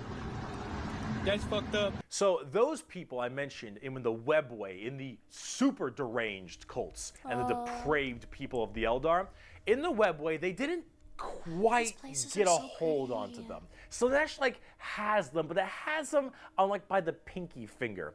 And they're slowly being consumed by Slaanesh, but they found out they can stave her off by doing Slaanesh things. It is an eyeball. It is an eyeball. Slaanesh things. Oh my gosh, Bricky has been so creative with this editing. It's so good. Dang, I'm excited to see what he meant on his Twitter post yesterday when he said that he was gonna do something for this video's 5-year anniversary. That's so exciting. Elder stuff is so cool looking. Yeah. Is it, or is it a piercing? I have no idea, but if he's censoring it for YouTube, then I don't know if I want to know. You recommend the Road Trader game? It's also quite good if you're into CRPGs. Oh, it's a Warhammer 40 tabletop converted into a video game? I've heard good things about it. I heard some of the mushies saying that it was really, really good. This video is 5 years old. It is, yeah. It turned 5 years old today, actually, which is why we're doing it today. Rogue Trader slaps. I might have to try it out because I do actually really like CRPGs. Like a lot. He's also censored his own titties, so he's mostly memeing. That is true, but I mean, it is YouTube. It is YouTube. You never know with YouTube. Oh, House of High Forge! She's really horny. Just a little bit. Rogue Trader is fantastic for an intro to 40k as well. Oh, you put a video in games for you later if you want to see the chaos gods in fantasy. Yeah. You barely know anything about 40k, but it's still fun. Yeah, the lore looks really cool. One of my friends and I were talking about it yesterday. He's really, really big into 40k, and, you know, I am a noob at it. You know, I don't know anything about it. And he was saying that one of the biggest appeals for him was just how big it is, just how much lore there is. It's just kind of fun. You're a sucker for really big world buildings. Yeah, it's understandable. It's a lot of fun to get into stuff like that. That's why I like Lord of the Rings so much, actually, because Lord of the Rings is somewhat similar. Probably not as much as, you know, not as big as this, but the Lord of the Rings world building is also really good.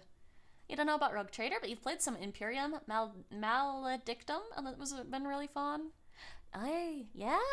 If you guys, you know, want to drop them in the games channel or something, I can always take a peek at them later.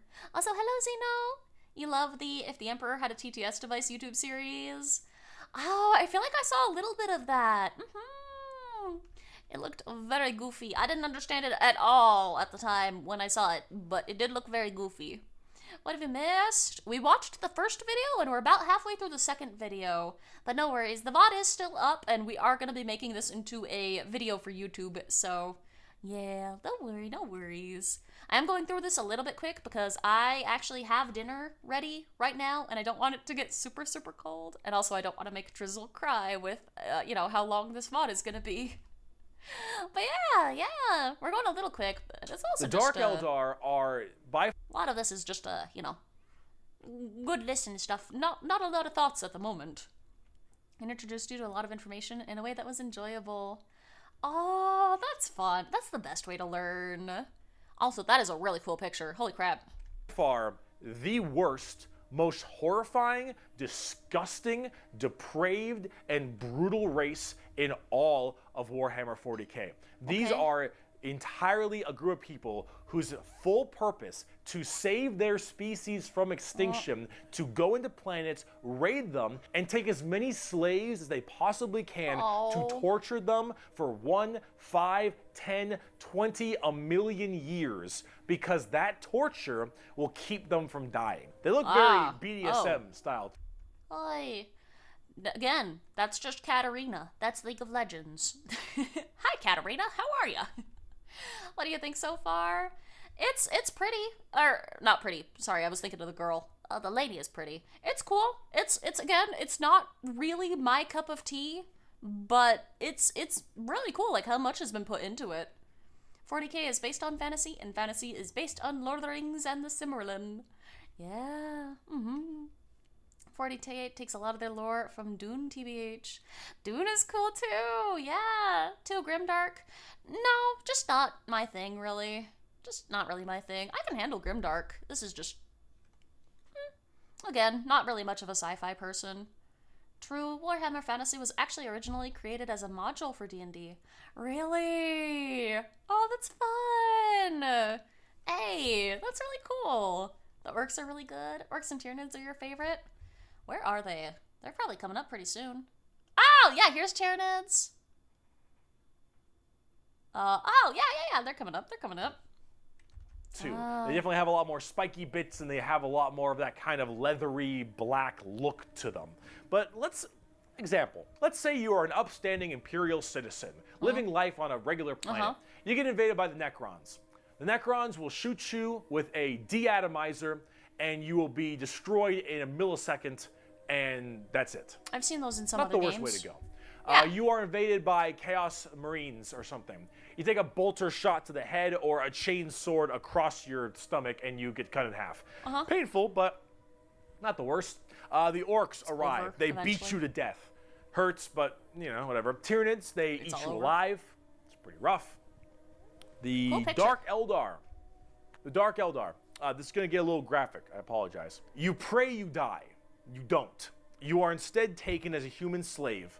Your life will be endless work and agony, 24/7. Hi, They will Highland. make It's good sure to see you you. can't not Hello. die, as your pain satisfies them. They will hook you up to all manner of torture devices. They will inject pain-based, like, stimuli drugs directly into your nervous system. I have to eat here pretty soon. Heck, come on. They will slowly run razor blades across your skin. What They did I will just say? fillet you and just pull out your teeth and your fingernails one by one. My They will food is remove your literally sitting on the appendages table. and your skin and wait Okay, that's a really cool picture, though. They look really cool. I like the glowing mouth. for it to grow back so they can do He it did again. warn? They will Did he? murder and Oh, did the video? torture Oh, there we and go. There we go. use the R word. It rhymes with grape. Your entire family in front of you and do the exact same thing to them. You yourself will also be rhymes with grape anywhere and everywhere possible. And this will occur for 20 years until you are no longer satisfying to them. And then you will be contorted, crushed, and twisted into some form of trophy, a fleshy trophy, or a ring, or a couch, or a TV stand, or Is that a model train? Right here?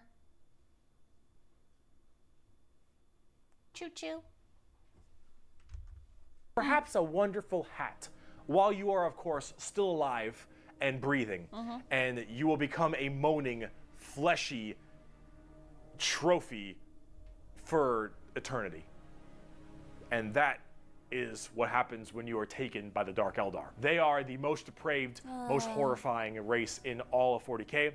They look the part, and they do it so they all don't die. They do look really cool. They do look really cool. I like the blue with the glowing, the black with the glowing blue. That's a really good color scheme.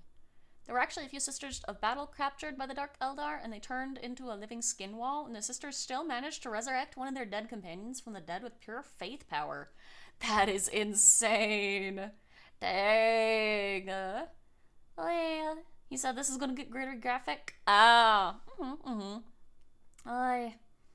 bummed. My food is gonna go cold. It's like literally on the table. We got like half an hour left. This is why you referenced turning somebody into a living umbrella stand. Oh! They are literally forced to do this, because if they don't, Slaaneish's grip will get harder, and they will have their souls pulled away. So long as they keep doing this, Slaanesh is like, "You're doing good, man. You're doing solid. You keep that shit up, you elf-eared bastards." That's the Dark Eldar. That's the Skari. They are horrible. On the Love the tabletop, legs, Bricky. they're Love the actually legs. kind of like Eldar, but more extreme. They are even squishier than the Eldar, but they The hit ships look generally cool. even harder. Fast attacks, skirmishers, really quick, speedy, like get around them, do a lot of damage, get away kind of stuff. That's most of the Dark Eldar. Look up the definition of grim dark in a dictionary. You'll find a picture of the Dark Eldar and Sev from Republic Commando. A quote from Mr. Vecht. "We are the lords of despair, masters of terror. Dread and agony are our meat and wine, and they are plentiful indeed." Dark Eldar. Let's talk about the Harlequins. Clowns. What's the matter, Andy? I got none. I think that's pretty cool. Have they ever tried that? They might like it if they ever had some. We never got Republic Commando 2, and it ended on a cliffhanger. Oh, non-bread handed over. It's mine. You can't have it. My only regret is that I can't eat it with my curry because it's a little messy, and I probably don't have the time to do that right now. Your favorite's the Tau? Oh, I think they're coming up. I don't think we've seen them yet, but I've heard a few people talk about them. Don't you want to have some fun? The Harlequins are a bizarre race of Eldar. They're demonic clown performers. They're like a weird mix of Sander Cohen from BioShock and Jin from League of Legends, but in a more clown theme. They're artists of death and perfecters of their craft. They do not belong to Craft Worlds or any of the weird Drukhari people. They guard something called the Black Library, which is this giant tome of never-ending knowledge deep in the heart of the Eldar webway, and also guarded by their god named Kegorok, I believe is how you pronounce his name. He is the laughing god, but it's the Eldar's laughing god? And these are the Harlequins, the Harlequin clowns. These are Eldar clowns, okay? So imagine the things that an Eldar, these depraved individuals, would find funny. And this is the god of that. It's a horror clown. These are gods of horror for us normal people. For them, they're like, oh, it's so funny. They're all dying horribly. Honk, honk. They're very bizarre and difficult to describe. They've escaped the ruinous powers of Slaanesh somehow. Kind of fun, though. But their main thing is guarding that Black Library. And the Harlequins just... They're demon clown performers. They're barely... I kind of like how silly this is. I like their outfits. Oh, those minis look like they would be so tedious, but so fun to paint at the same time. Look how nice those are. Again, it just makes me think of Kafka. I've not even played Final Fantasy, whatever game Kafka appears in, but it makes me think of him. Harlequins are canonically great circus performers. Heck yeah! Oh, I like their designs. I like the clown motif. Look at them. Look at them. Every mini it's shown so far, you're mentally painting in your head, and these stress you out. Yeah, I imagine all the little squares and all the little like lines and everything would be hell. Any models on the tabletop? But they're pretty. They're good in melee. They're demon clowns. I'm not sure. I got a quote. It is too easy for an Eldar to embrace the obscene virtues of chaos, for Slaanesh is nothing more than a manifestation of the Eldar mind in its most wild and unconstrained form. Human morality is meaningless to the Eldar, and to the dark side of the Eldar mind, all life is to be expended at a whim. Cruelty and generosity are but the impulse of a moment. Beauty and sensuality are virtues that can be expressed in bloodshed just as easily as in song. To an unfettered Eldar mind, there is neither sanity nor madness, but merely a wave of perfect existence fulfilled by its own savage momentum. They're very strange. The Harlequins, Drukhari, Eldar, they are an anomaly that make humans seem completely easy to understand in comparison. I do love the motif though. Man, dark spooky clowns are so fun. You tossed some of your minis in art? Hey, I'll take a peek at them after the stream. They range from rekindling their civilization to horrifying murder and also clowns. They're all over the place, but honestly, they represent quite well and are rather interesting, especially with the whole Slaanesh murdering everyone bit. So, yeah, Eldar. Now, I like the regular bugs. Eldar. Ma, they following me, Ma. Kind of. They following me. Look at the bug! The Tyranids. Now, you want to talk something a lot more fun, a little more simple than all this crazy Eldar shenanigans? Let's talk the Tyranids. They're bugs. Do they look like Zerg? Hell yeah, they look like Zerg. You want to know why they look like Zerg? Because they were actually supposed to be what Zerg were. Apparently StarCraft was supposed to be a 40k game in the beginning, hence why they look so much like Eldar, Zerg, and the Imperium of Man. Like, kind of Space Marine-y. Those Marines, huh? They look a little bit Space Marine-y to me. Never got into StarCraft, but apparently League of Legends is based off of StarCraft. And a whole bunch of other games were based around, like, kind of around StarCraft, sort of? Maybe. I don't know.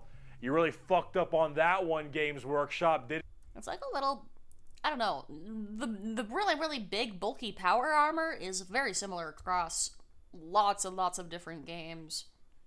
All is based off of Warcraft 3. Yeah!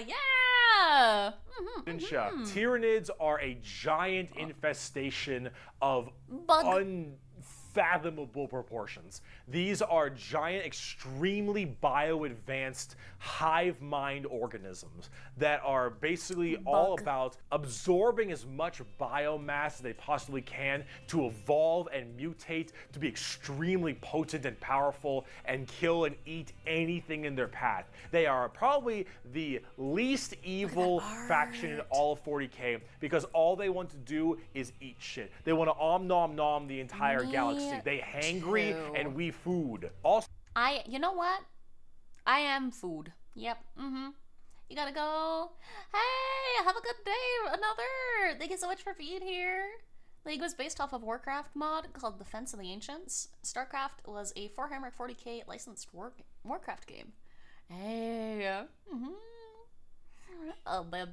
So this Tyranid hive mind has a presence in the warp. In fact, Tyranids in their own right have a massive presence in the warp. They have a thing called the shadow in the warp specifically, where when they are coming in to invade a planet, they have this weird ability to kind of cut off the warp on all the psychers on that planet. And how do you get help across the stars? Well, you need the warp because you need that for interstellar travel. So with people unable to call for help from the Tyranids, these are just easy pickings. And an entire giant Tyranid hive fleet comes out of orbit and just will massacre, absorbing all that biomass and turning them and all of their other Tyranids into even more advanced monsters. They come in so many varieties too, all based on what is important. Tiny little ripper swarms for scouting and having little dudes eat people up, to the Hormigons, Termagants, and Gene Stealers, all the way to the Hive Guard and the Exocrines and the Swarm Lord, to Hive Tyrants and their giant battle fleets, and even something as crazy as the Hierophant Bio Titan.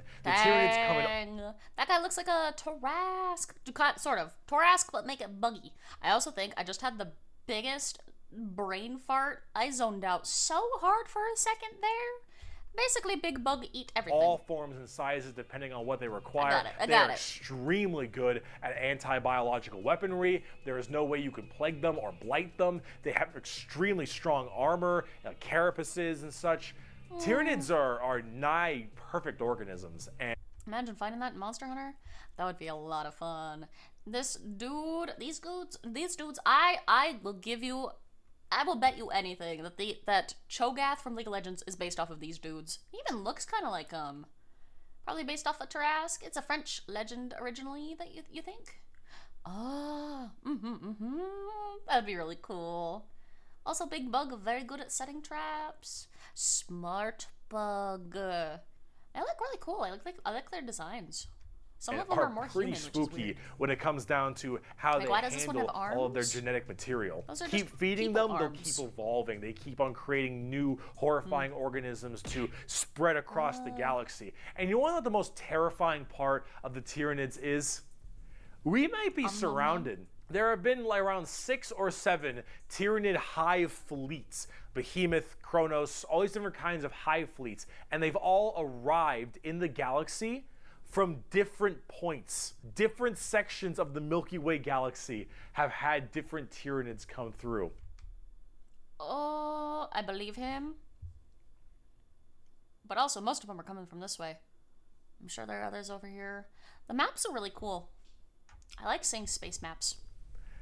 And that is horrifying, because as far as we know, we could just be surrounded on all sides by Tyranids. The only reason you may not hear a whole lot about Tyranids is because it's a little bit hard to have a bunch of story off of one hive mind genocidal monsters. All these giant bugs swarming in, killing and eating everybody and evolving. Well, I mean, as cool as there are, there's some cool characters, the Swarm Lord, Old One-Eye. You can't really have a whole bunch of major character-based stories around them. As awesome as they are, they're simple. They want to eat you. They want to eat you and absorb your biomass. They are simple bugs. If you want something a little more complex, talk Gene Stealer cults. I can have all the pot I want, I get around faster than walking, and wherever I need a seat, I can just sit on my balls. Gene Stealer cults are a special brand of Tyranid that can slowly infect themselves into different kinds of society.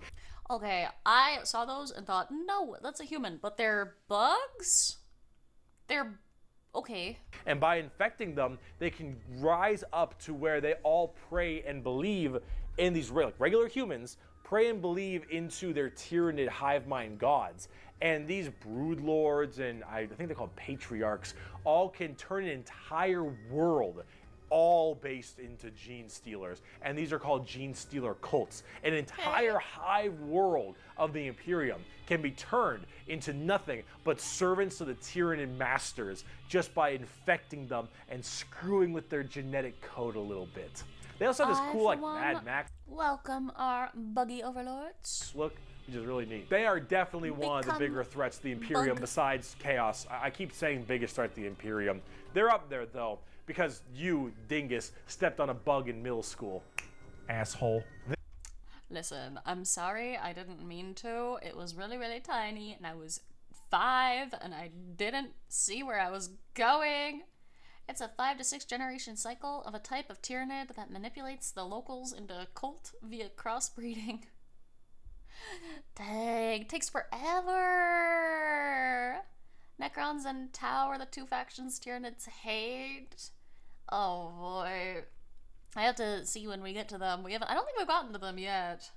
Bugs face hug the ummies and then they breed. Ew, gross. There is a cancer eating at the Imperium. With each decade, it advances deeper, leaving drained, dead worlds in its wake. This horror, this abomination, has thought and purpose that functions on an unimaginable galactic scale. And all we can do is to try to stop the swarms of bioengineered monsters it unleashes upon us by instinct. We have given the horror a name to salvage our fears. We call it the Tyrannid race. But if it is aware of us, it must know us as nothing but prey. Tyrannids, they're cool. But are they as cool as the orcs?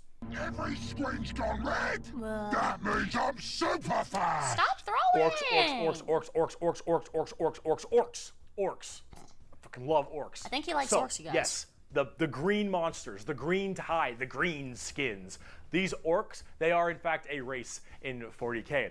The orcs are as exactly what you expect them. They have archaic weapons, they're big boys, they have axes, and they have got big old teeth, and they want to kill everything, and there are so many of them. The legs! Look at the legs!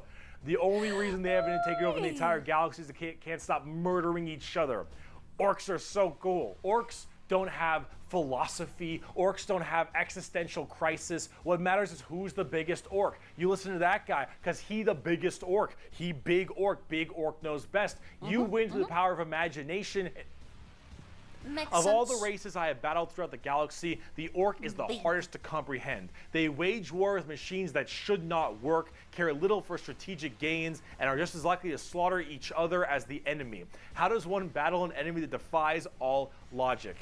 As an orc, you're enjoying life. You're enjoying the life you're given. Your whole life and job and purpose is to get up and beat each other to death because you can. The biggest orc is the man who understands everything. He is the boss. And orcs have this really weird, like, big, dumb, stereotype British accent, which is just hilarious to me. Those are orcs. You fight. You like to fight. Your whole purpose is to fight. You wage war because you want to wage war. You got your boss over there, and you better listen to the boss, because if you don't listen to the boss will squish you and make...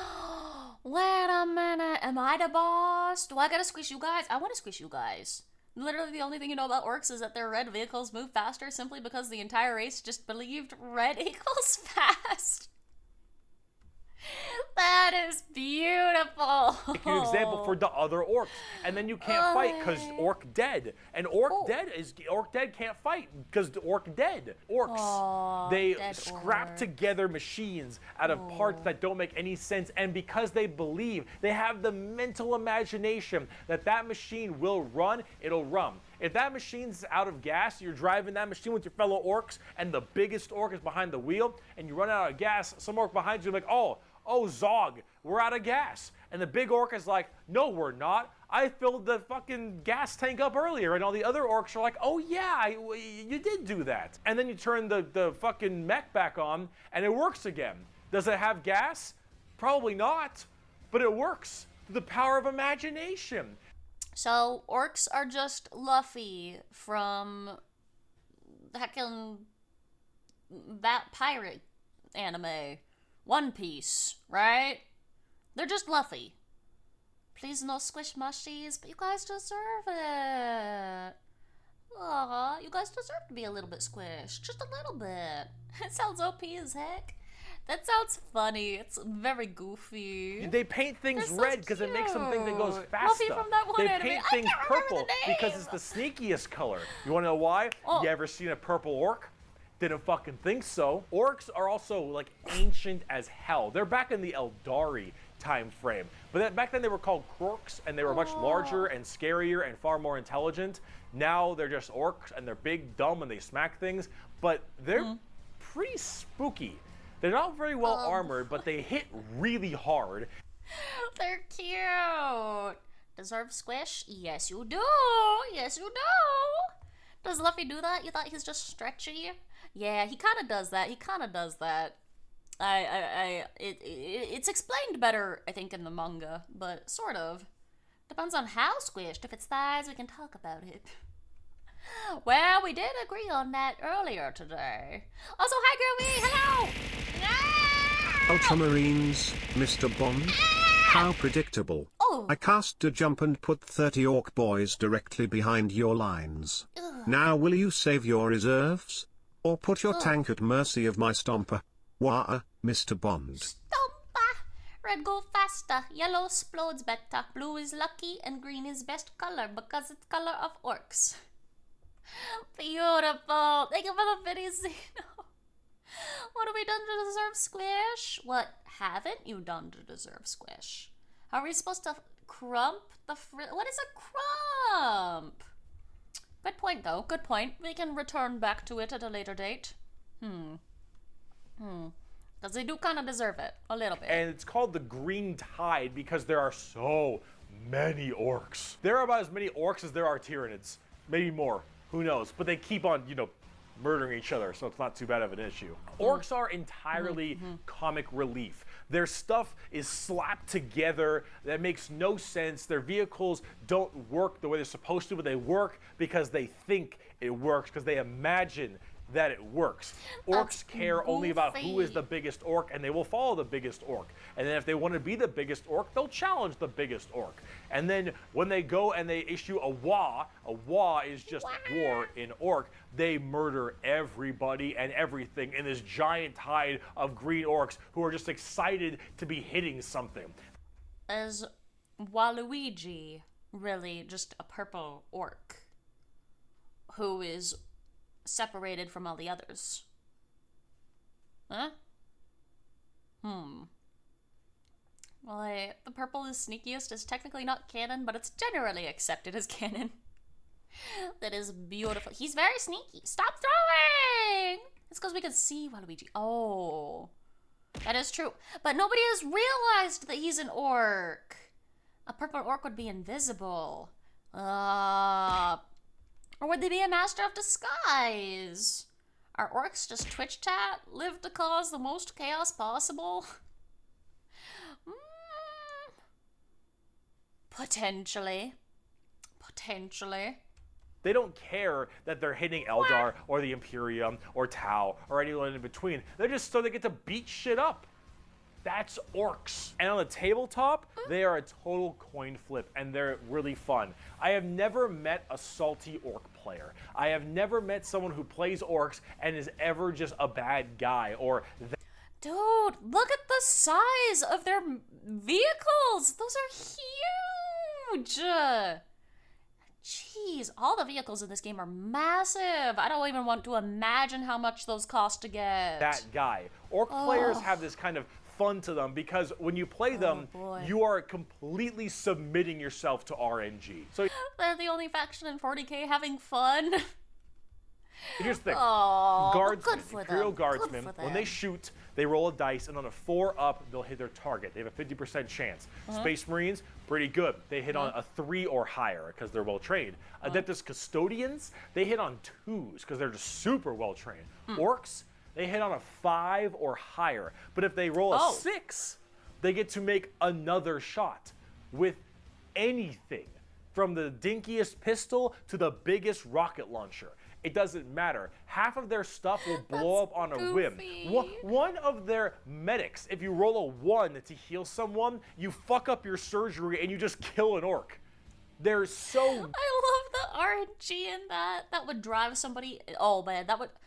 I can't decide whether or not that would drive me insane or if that would be a blast. I cannot tell. Oh, boy. That RNG, though. Wacky and silly. But the thing is if you roll well, you roll high, and you keep rolling high, you are going to crush people. And if you don't, you lose. I mean, that's what you get when you play orcs. That's what happens when you play orc. It's a coin flip. Which is why you can't be a salty bitch when you play orcs, because things won't go your way. It's just the roll of the dice. You're playing a dice game. But if you're going to have fun, and you want to be stupid, and you want to be silly, you're going to play some damn orcs. But on the opposite side of the fun part of this, let's talk about the Necrons. The Necrons are spooky, scary skeletons and very grimdark again. They have a much more fleshed out lore than before. Back in the day, they were just undead Egyptian space terminators, and they still look that way, but now they actually have a story. So way back in the day, you had the Necron tier. That's just mega salamence right there. That's all that is. They're Pokemon trainers. One of their best tactics was to drive the truck straight into the enemy army and just start rolling around until they explode. Beautiful. Oh boy. I have to sneeze, but I can't. No! Please, let me sneeze! Orc surgery is slapping mad cybernetics to replace limbs. Sometimes the pain boy gets a little silly and removes a healthy limb from you. Kind of see a theme here, Eldari, Eldar, Krork, Orc, Necron, Necron tier. So the Necron tier were this help. race of Usually it does. generally kind of shitty people. Not because they were personally shitty, because their lives were awful. They were ill-fated to a horrible existence of like radiation and a terrible planet they lived on, and everything just really sucked. Being a Necron tier was just really depressing. They really were looking for immortality. They were extremely reliant on the hope that they would eventually find the key to live. There are two types of people who voice skeletons. You either do Ein Zulgaun, or you are Skeletor. And both are beautiful. Yes! Orc psychers are called Weird Boys. That's great. Looks like that one guy in Baldur's Gate. Oh, Withers? It kind of does look like Withers. Yeah! Forever and just stave off this horrible nature that they were thrust upon them, and therefore they could become the most dominant race in the galaxy. I'm going a and little they fast found with this just because I have food sitting on my table and it's already getting cold and it's making me sad. Oh, I also wasn't expecting this to take this long. Imagine them kind of like the Forerunners in Halo or the Xel'Naga in StarCraft, right? Oh, these old ones were these strong, pretty much omnipotent beings, and they, of course, knew the key to immortality. So the Necrons went to them and said, "Please, show us your ways." And the old ones said, "Piss off." Not really. They were a lot more humble about it, but they did not want to share their secret of immortality with the Necrons. The Necrons, of course, took this very well and waged war with them. Kind of under this... So go eat, Blob. No! I refuse! I did... Well, actually, I did eat my non-bread. I did. I should have saved it! I didn't save it for my curry! Ah, well. It was good, though. Oh, yeah. We don't mind the noise, or you can just mute until you want to talk. That's fair, but my hands will get messy. It's really okay. We only got like 10 minutes left of this, so it's all good. It's all good. I'm like not that hungry. I just don't want it to go cold. I'm fine. United banner. These guys look the so Necron cool, though. in different dynasties didn't really like each other. But yeah. under this one man, the Silent King, he... No, really, I'm okay. I'm not hungry. I just don't want it to go cold. I'm really fine. I'm fine. I also won't be able to mute as fast, you know? Look at the skeleton legs! Oh my gosh. Napkins? I don't have any napkins. Even then, though, even with napkins, I don't want to get my keyboard dirty or anything. It's all good. It's all good. You have a microwave. Well, I mean, yeah, exactly. That's why it's fine. It's fine. It's okay. It'll be fine. It'll be fine, you guys. The best way to unite his race was to do this giant war with the old ones. They're in the kitchen. I could go grab them. I just don't want to. Keeping the secret of immortality to them. This was known as the War in Heaven, and this is actually like a multi-stage war. Because during this war in heaven, they discovered the star gods, a whole new race of people known as the Catan, or the Catan. Cool. These star gods were also very much like old ones, almost omnipotent beings, and they too had the key to immortality. And so the Necrons went to them and said, hey, can you help us fight off the old ones? Can you help us kill that guy? That guy looks so cool. I like the design. There's only one solution. Eat the entire plate in one gulp. I'm gonna have to. It's needed. It's necessary. These old ones, you, the Catan, and the Catan said yes. At the same time. And in fact, we can help provide you with the immortality you so desperately seek. So the Silent King of the Necrons decided to make a pact with the Catan to allow them to accept this generous gift of immortality upon them. But this, of course, had been a horrendous trap, and the Necrons were dragged in chains to this biotransference where their flesh was stripped from them, replaced with nothing but a metal hollow shell, as their souls were ripped from their body and fed to the Catan. And the Catan fattened up. They got chonk on the souls of the Necrons. As this was their plan all along, they consumed the flesh and souls of the Necron tier and turned them all into unwilling robotic slaves. Oh, the god looks cool though. Are these the guys that have the really cool ghost looking miniatures? Or is that from Age of Sigmar? I don't know, man. No matter how cool Necron lore is, it'll never beat the orcish boom-daka schnazwagon. They're just to serve their will. And then with their new-founded Necron army, they pointed their guns at the old ones, I like their and the designs. Catan continued their domination of the stars. The gods are cool. And their genocide, complete and full genocide of these old ones. The old ones did their best to stave it off. They even created other races, the Eldari and the Orcs, to try to fight off the horrifying Necron army and the Catan above them. But there was absolutely no possible chance for them. And the old ones were absolutely extinguished across the galaxy. Their entire race completely removed. Full-on 100% genocide. I don't think I realized as we were watching this that they were older than the Eldari. Oops. Okay.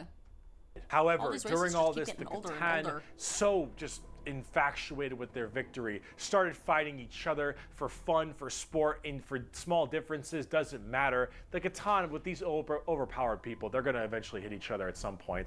And as they began just menially fighting each other, the Eldari and the Orcs actually started pushing on the Catan's borders a little bit, giving them a little bit of a run for their money. And as this continued, this is when the Silent King, who retained his consciousness, decided to leap into action and start a full-scale revolt against their Catan masters. I can't quite explain it, but half of this sounds very World of Warcraft. And this revolt was bloody, as the entire Necron army was surged off to destroy these star gods. They were able to, just after suffering horrendous losses, were able to turn the tide of the war. And they took these Catan and they blasted them. Because as these star gods are unkillable, they were able to break them into thousands of shards and entrap them in giant stasis vaults to now actually be slaves to the Necrons. And with the Necrons having the entirety of their old gods enslaved to them, they realized that soon their race was about to be attacked by the overcoming new races, the Eldari and the Krorks. And so what they did dim is they retreated into giant stasis tombs in order to preserve their energy and their strength for when one day they would be reawakened and they would be able to rule the galaxy that was rightfully theirs. And then some dingus Adeptus Mechanicus guy diddled with a green console, and now the Necrons are back and they see all these primitive races on their lawns and they think, get the fuck off of it. The Necrons are back,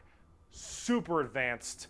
And look at that armor! That looks so good! These artists went ham. I always appreciate all the art. Ugh. Chthonic is from ancient Greece. Oh, okay. I need to play more World of Warcraft. Every time I hear about it, it just makes me want to play it more. Ugh. And they are here to reclaim the galaxy. Ow! Fun fact, one of the most famous Necron is named Trazyn the Infinite, and his whole shtick is going around battlefields stealing entire armies to add to his fine collection. He also gaslight an entire human planet into thinking he's a savior of man at one point. Beautiful. Beautiful. I mean, listen, being a collection doesn't sound terrible. Just get frozen in space forever. It was deities that were underground, but H.P. Lovecraft popularized it more recently in Cthulhu. Oh, okay. That makes sense. No wonder they kind of sound somewhat similar. Chthonic, Cthulhu, so rightfully believe is theirs. Now at tabletop, they're a lot like that. Tons of Oi, look at the paint. Dude, the paint job again. Also, these minis, they're so freaking huge. How much do those cost? Dead Egyptian skeleton robots that when they die, they just get right back up because they keep on reanimating. Hard to kill, tons of crazy stuff. You can use the Catan themselves as units to fight with. Love a little ghost Pretty guy. cool.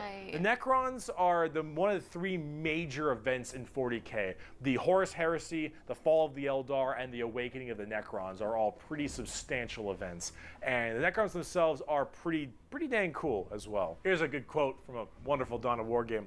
Lucky creatures, as long last you have found the tranquility of death. I was like you once, clinging to life and blind to the truth. When I uncovered the truth, I too shuddered and paled with fear. Deep in these catacombs, I was remade. Here, my brethren slumbered for eons while the living grew like weed. My Lord knew this day would come. He had plans for us all. We would purge this world once more. So come, poor victims of life. We will grant you tranquility in these crypts. Kronos will be a tomb world once more. Necrons are just people who got really upsetty spaghetti about being woken up from their nap. Got it. A typical 1,000 point army costs, oh my gosh, $1,200. That's insane. The squad is 65 and the bigger one is 80. I mean, they're really good minis, so it's worth it, but oh, my wallet. A lot of Cthulhu-inspired modern stuff refers to their great old ones as chthonics. Ah, dang, that's really cool. Okay, Necrons it's kind of fun seeing are how also everything pretty links smug. together. Trazyn the Infinite especially, a little dickhead. Oh. But speaking of dickheads, last race, let's talk the Tau. Oh, finally, these guys. The exact formation of the Tau Empire is not entirely understood. Oof. However, a long time ago, many thousands of years ago, in the 40k world that is, some Imperial navigation vessels were going around through different areas, and they saw a primitive race, blue people, smacking each other with sticks and stones. They thought, nah. That's a neat picture. Dumb Xenos race, who gives a shit, and they bailed. Then this giant warp storm occurred right in that major area, unable to be breached. Then, once that warp storm 6,000 years later subsided, hello, those little sticks. Well, they decided to actually have no war of any kind and all just unite together under one flag of the Tau Empire. And now they have gigantic starships and Gundam robots and lasers and railguns and mechs, and they are here to ruin your day for the greater good. That is generally the Tau Empire. They have this kind of feeling of this homogenous group. All species can go underneath the banner of the greater good. The greater good is their idea of the fundamental increase and help of all. In fact, they are most likely the most like the Covenant in Halo, where they have the overarching prophets, being the ethereals, who are actually kind of dicks and like to pull at strings a little bit. They do but then have you have hooves. all can these see different. them. Look at the hooves. Hey! Automatically best race because they got hoofs. Perfect. 10 out of 10.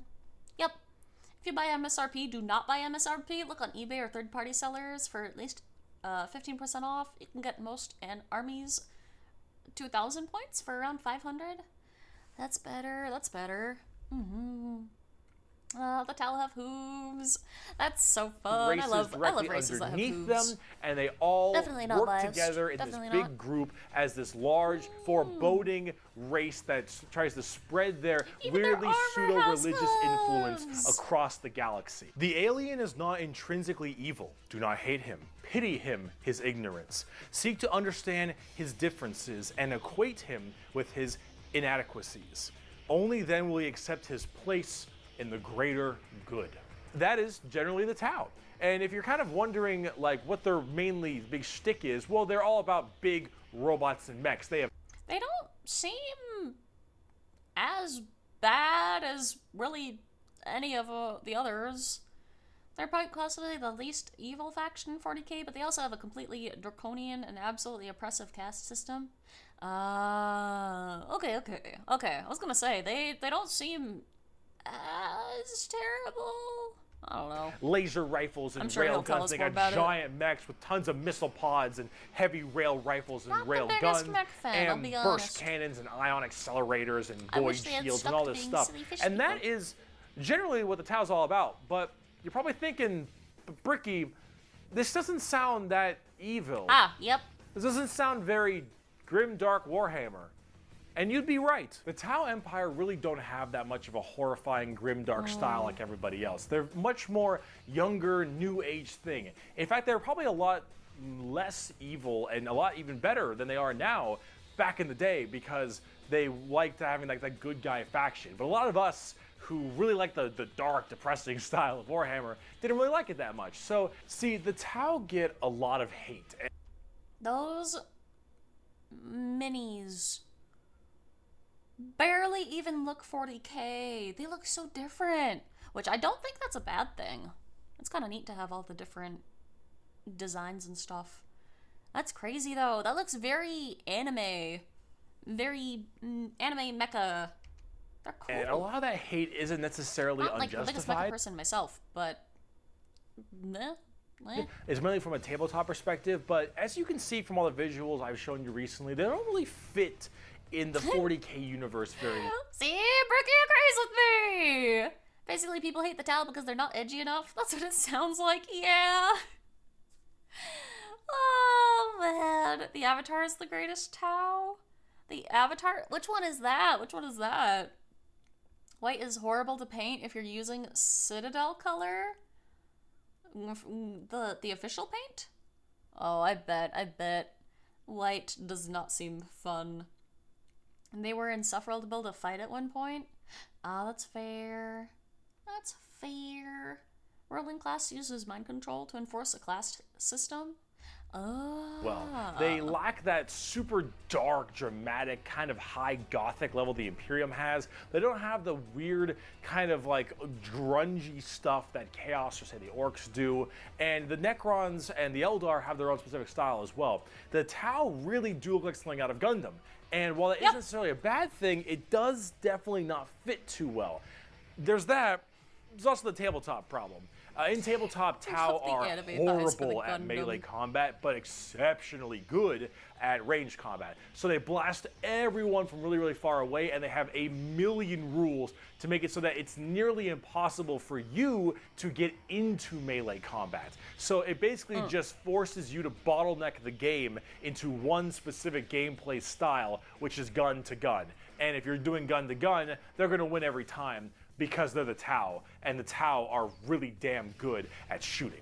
So it's one of those things that make the Tau generally rather hated, and a lot of different reasons for that, both from style and such. But this is actually one of the things I wanted to end this video with, is that the Tau, while they have their issues, You should not be discouraged from playing them. I'll make plenty of Tau weeaboo jokes, of course I will, but it's all generally in good fun. Anyone who legitimately doesn't want you to play a faction is an idiot, and you shouldn't be giving them the time of day. You pick what you think is cool and what you like. In Warhammer, especially now, factions get better and they get worse. They grow and then they fall.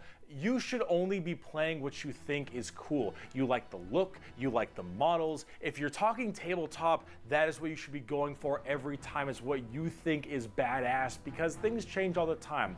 But the universe of Warhammer has so much going for it. Every faction has something interesting, every character has a story, and there's a million stories to be told. I think you can bring that to any video game ever. Don't stop liking somebody or something or a class, a whatever, just because people are being butts about it. Monster Hunter, play that long sword, Oh, good message to bring everywhere. It's the Bricky. It is. Hi, J-Moy. Welcome in. Complaints about the Tau sound like complaints about blue players in Magic the Gathering. Exactly, right? Yeah, play what you think is cool, what you want. Exactly. Can be applied to any game ever. It's all just fun. The universe is vast and exciting, and while it is dark, depressing, and horrible, that is the damn charm. And out of everything I've told you in these two videos, is anything you could take away is the reason why so many of us are so into this series and why we like it so much. Because with so much variety, such an expansive universe, and so much that can be done, you can find yourself having a pretty great time. Thank you so much for watching this video. I hope it has been informative to you. If you'd like to see more of me, Bricky, you have twitch.tv/Bricky for my streams. You have my merchandise site, in which I was wearing all of my merch, but underneath Let me make sure he gets his credits on the I had screen, to wear because this he so it absolutely wasn't black deserves or it for white for these. the green screen, which is a little unfortunate, but it's fine. If you'd like to see merch, it is in the description. Also, if you'd like to support me on my Patreon page at patreon.com/Bricky for more videos like this, then that would also be wonderful. So Twitch, merch, Patreon, anything if you want to support, that would be fantastic. I'd appreciate it. If not, I'm just stoked you got all the way to the end of the video, and that is enough for me. So Heck I'm yeah. gonna be having some more content like this out in the future. Yeah. Oh, speaking of, he's supposedly releasing something sort of similar like this tomorrow, possibly. Thank you, Bricky, for the video. That's insane. Both of the videos. Holy crap. My guy. That must have taken so long to make. Holy moly. Dude, he went crazy with that. Are you watching 40K because you were already into it, or because the timer is massive? We were watching it because it was one of the goals for Freedomthon. It was right here. So we're doing it to check off one of the goals for today. Yeah. I want to try to get some of these goals out of the way. But yeah, that was a lot of fun. What are your favorite right now? I don't know if I have one. I like bits and pieces of different stuff. I like the salamanders, I think. And then I thought some of the stuff about the Eldari were kind of cool. Do you know everything? Yes, I am actually a professional now. So good at it. Wanna know what's insane? Skari. Insanely cool. What the frick? Holy crap. Compliment? I don't know what to do with that. I'm gonna pick it up and throw it out the window, probably. What about Legions and Timeline? The Legions... like the Space Marines? They were neat. I like the Salamanders were Legions, right? I think? Yeah, they're pretty cool. The good guys, unless you're an Eldar child. Yeah, I mean, they were about as close as I was gonna get to a good guy, so... Which faction did you join? None of them? I don't know. I'm not super sure, actually. I don't know. I don't feel like I fit in any of them. It's also kind of hard because I don't know... Like, it was so broad that I wasn't able to get, like, a super good... Like, in-depth of any of the legions, you know? Why did the mermaid wear seashells? She grew out of her bee cells. Hi, Terrence. It's good to see you. Skari would be towel because hoofs, but I don't like mechs. Mechs are not my thing. Mechs or guns or power armor. None of it's really my thing.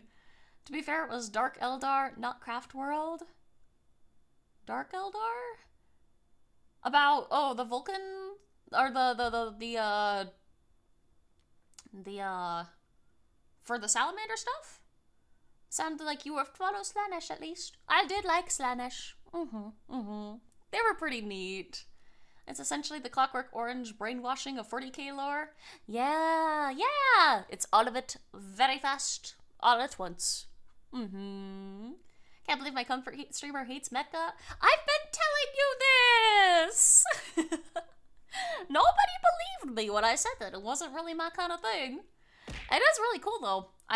Listen, it might not be like a setting for me, but I can appreciate all the lore, all the time people have spent on this, all the amazing artwork, all the attention to detail. It's incredible. Having to join any of them would be terrible, but if you had to hang out with some of the salamanders, it'd be the safest call. Yeah, the salamanders seemed pretty cool. I liked their designs. Dark Eldar are the torture elves. Yeah, they were the icky ones.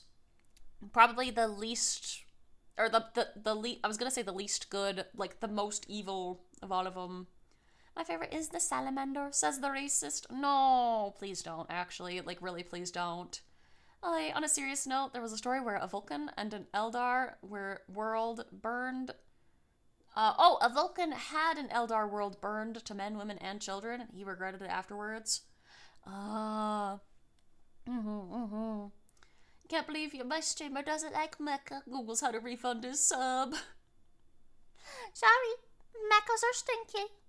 I say that, but I really like Code Geass. Man, everything is very individual, you know?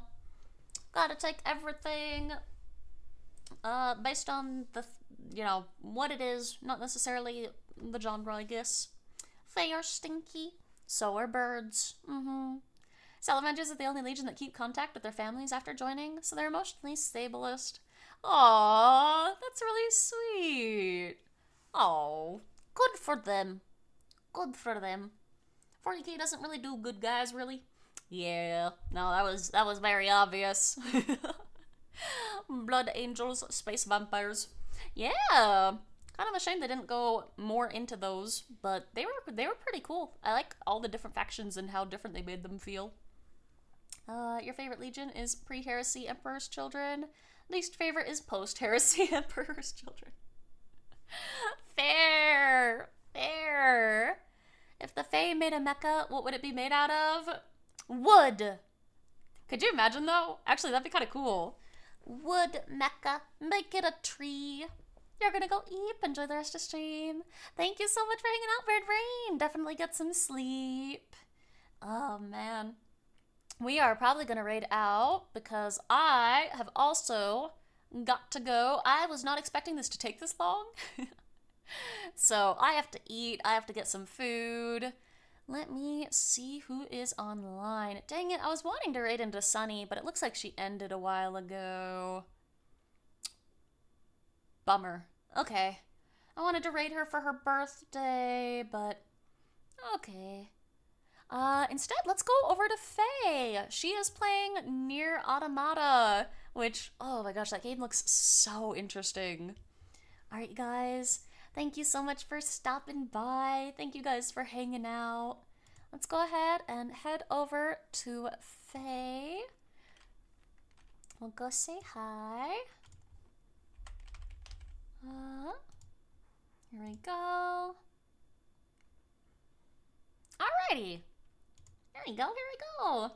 Nier, that's on your owned but to playlist. Yeah, I don't own it, but I really want to play it one day because it looks amazing. Thank you guys again so much for being here today. This is a lot of fun. It was really cool learning about all that. Yeah. Part of me wants to be like, we should watch the other videos. Another part of me is like, I'm still very uncomfy with reaction kind of content. I'm not very good at it. But it was fun. It was really cool learning about it. Have a great night, everybody. Thank you again so much for being here. This was good. This was a lot of fun. We'll see you guys tomorrow. Tomorrow? Yeah, tomorrow. Have a great night, guys. Good night, good night.